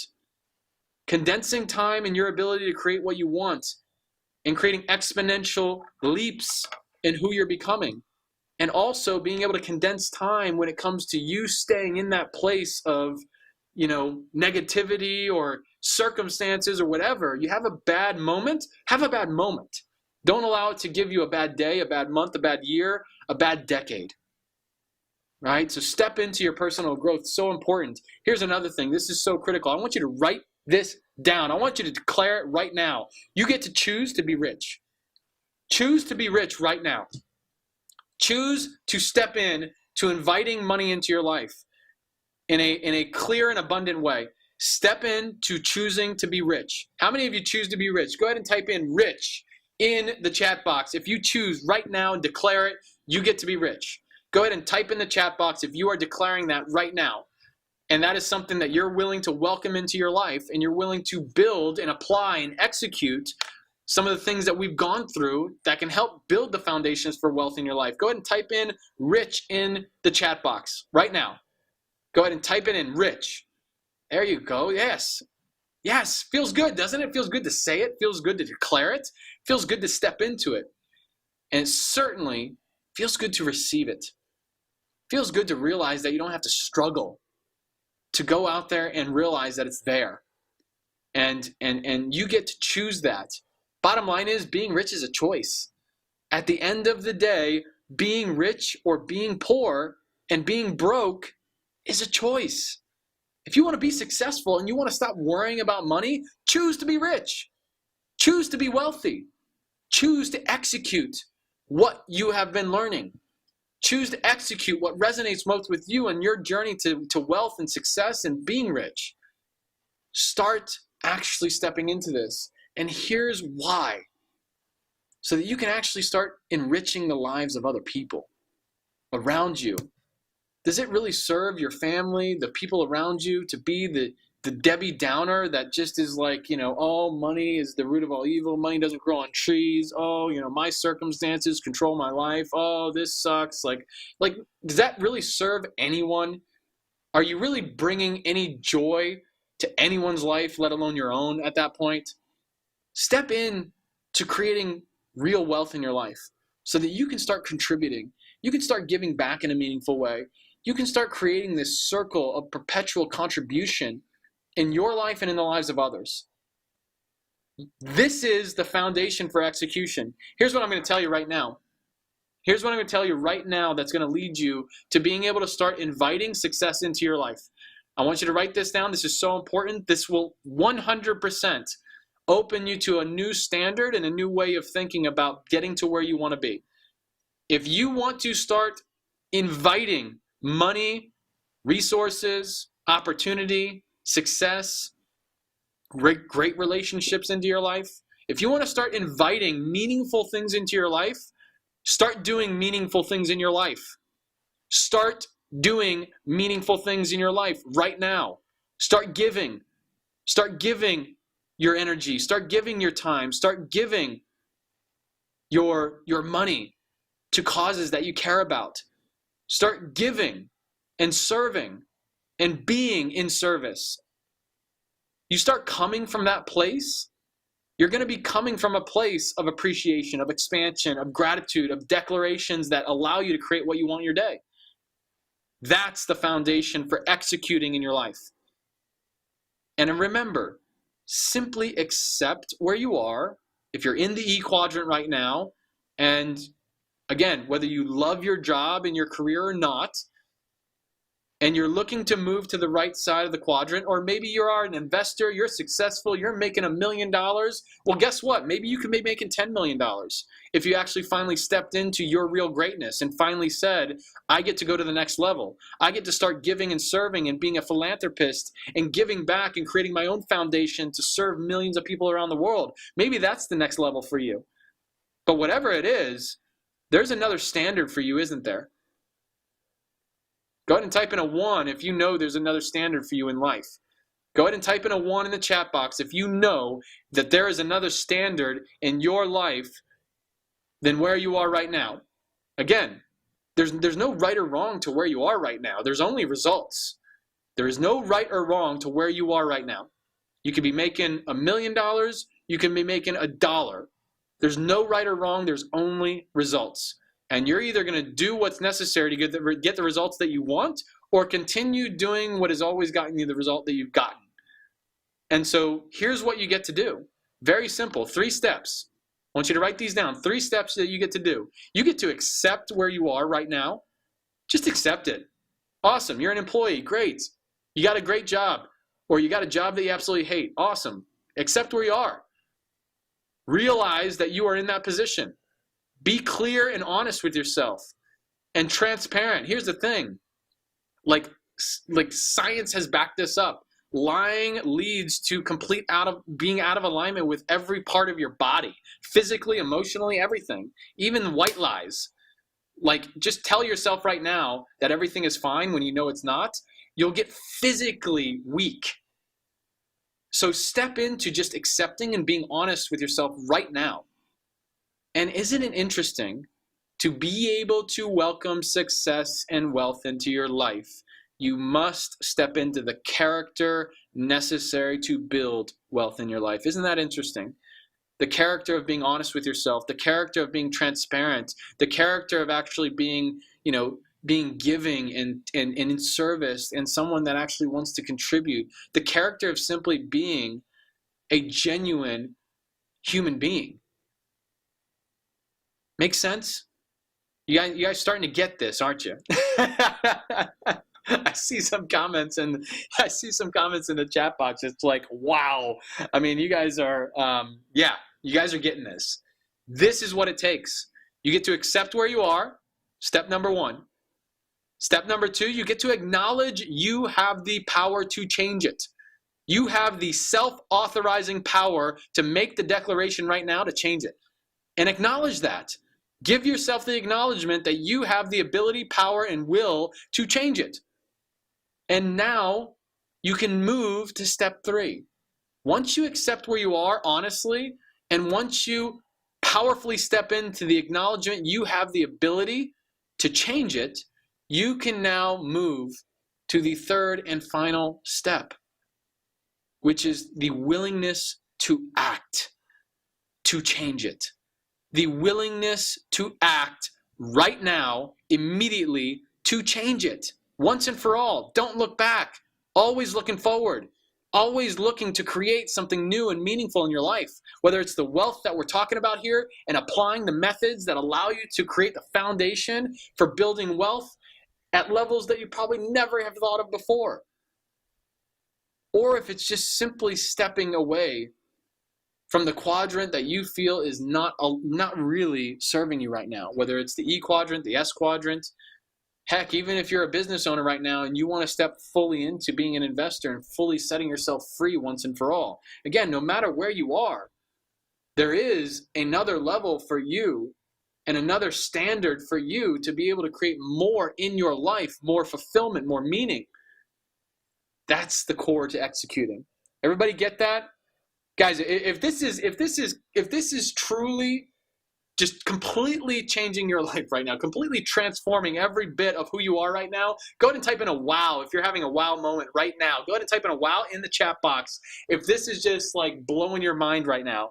Go ahead and type in a wow if this is like the best way possible that you ever could have imagined being able to close out this transformational weekend, this incredible Rich Dad Summit. If this is the best way possible that you could absolutely imagine closing out the last 2 days, go ahead and type in love it in the chat box.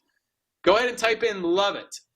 Love it in the chat box. If you guys are loving what I'm sharing with you right now, if you guys are loving this stuff, if it is opening up something new for you, if it is opening up something transformational for you right now, go ahead and type in love it in the chat box right now. Love it. Right. Obviously, you guys love this. Awesome. This is the core of it. This is it. Go execute this stuff. Execution is essential. Here's the thing. Remember, invest with intention. Now that you have the core for executing this stuff, you get to start investing with intention. Your time, your money, your energy, your effort, your focus, your attention, your resources. Go invest it with intention, people. All right? It's penetrating. It's opening up something new for you. Go invest with intention. Invest in financial education and wealth building. Invest in personal guidance and leadership. Invest in you being able to open up a network that creates your net worth. Bottom line is, invest in you. Guys, you're the best deal in town. If you were to go to Vegas right now and start betting, and it was the difference between you and blackjack, or you and spinning, whatever, would you really not go all in on you? You are the best deal in town. Start realizing and opening yourself up to that reality, and the real potential in your life will start showing up. Invest in you. Invest in your financial education. Invest in your transformation as an entrepreneur. Invest in building wealth in your life and personal guidance and leadership to help you get there. Invest in a network that holds you to a standard that allows you to really speak to your higher calling. Invest in you. You guys getting that? Go ahead and type in, I am committed. If you are committed to investing in you moving forward with intention, go ahead and type in, I am committed in the chat box right now. I am committed to declaring my freedom. I'm committed to setting my path forward to build wealth in my life. I'm committed to serving and contributing in a way that is meaningful. I am committed to finally saying enough is enough. Whew. Feels good, doesn't it? I am committed. Nothing else, nothing less. You guys got this. I have loved spending the last 2 days with you guys. Thank you so much for the energy, for the engagement. Again, remember, your financial education and emotional intelligence and entrepreneurial transformation is the key to you being the steward of the wealth that you invite into your life. And you being able to truly do something meaningful with that. And more importantly, go execute. Go do what's necessary to apply this stuff. Again, all this stuff works. Find what really aligns with you and go run with it. Go invest in yourself. And so, all right, I got a few. So a few of you are asking, what was because you mentioned personal guidance and leadership. You were asking what was the workshop that Anik and I had mentioned before, and so being able to apply for it and all that stuff. Yes, the 5-day in person. Just go to learn.com/RD Summit. So learn.com/RD Summit, and that's where you can find the application and everything like that. I saw a few of you asking about that, and again, you're committed to investing in yourself. You're committed to learning more. You're committed to growing yourself. You're committing to the breakthroughs and transformation. Bottom line is you got all the ability with Richdad to be able to set the financial educational foundation for you building wealth in your life. And you've got a home here for your entrepreneurial journey and creating transformations along the way here with Learn. So you've got an environment and a network of leadership and true leadership here behind you. It's now time for you to just step forward and just execute. And whatever that looks like for you. If it looks like for you putting in an application at learn.com/RD Summit, if it looks like putting an application there and investing in yourself to come and build your business, awesome. If it looks like you continuing to invest in Richdad, education and understanding more how to build wealth in your life and opening yourself to the financial intelligence that truly allows you to break through to the right side of the quadrant and finally set yourself free, whatever it looks like for you, that's what you get to create in your life. And start doing it now. Start doing it and taking action, whatever it looks like, and do it now. And start investing in you. Because there's one thing that I can guarantee you, and that is you are the best deal in town when it comes to your life. You are the best investment you can make. Bottom line. And so again, thank you guys for showing up. Thank you for joining us. Thank you for being a part of this. Thank you for just the energy, the effort, the engagement. Thank you for truly bringing to this last 2 days. It's been an honor for me to go through this journey with you. I hope that I have in some way inspired you and really opened a whole new world of how you get to approach your day, how you get to receive the incredible things that you're learning and incredible things that you're inviting into your life right now. I mean, I hope that you have opened up a whole new world for yourself. And it's been an honor for me to go along that journey with you. And, as someone that lives for creating transformations in the lives of others, I really hope that something has opened up for you that has created a breakthrough. I know so many of you have commented. I told you at the beginning, I'm telling you now, you continue going down this journey, the breakthroughs will come. The opportunities will be in your life if you continue executing and pursuing the real success that you're looking to create in your life, that you really want. Not that anybody else tells you should have, not that anybody else says that's success. What is that you define as building wealth in your life? And go chase it. All right? You guys committed to that? Yes? We good? We're on the same page. You guys have been awesome. Thank you. You guys are, oh, wow. All right. Thank you so much. I really appreciate the acknowledgments. Somebody said, Jeremy, you changed my life. That means the world to me. That means the world to me to be a part of this journey with you. It means the world to me and it's truly an honor to see and experience your breakthroughs throughout the last 2 days. Continue this. All right. Continue this journey. Continue this breakthrough. Continue this transformation. All right, you guys are doing what is necessary. Continue that and take action right now on whatever aligns with you most to creating freedom in your life. All right? So remember, go build this for yourself. Go out there and start chasing this. So again, thank you. Thank you for being a part of this incredible Rich Dad Summit. Awesome last 2 days, isn't it? We got people from all around the world. You guys stuck with us. Guys, go out there and apply this stuff. Thanks for being a part of this incredible summit. Go out there, and we're going to go ahead and sign off. Have an amazing, amazing rest of your day, rest of your year. Go create something incredible with your business, with your life, with your foundation for building wealth. Go contribute, and go out there and start chasing your dream today. We'll see you guys later.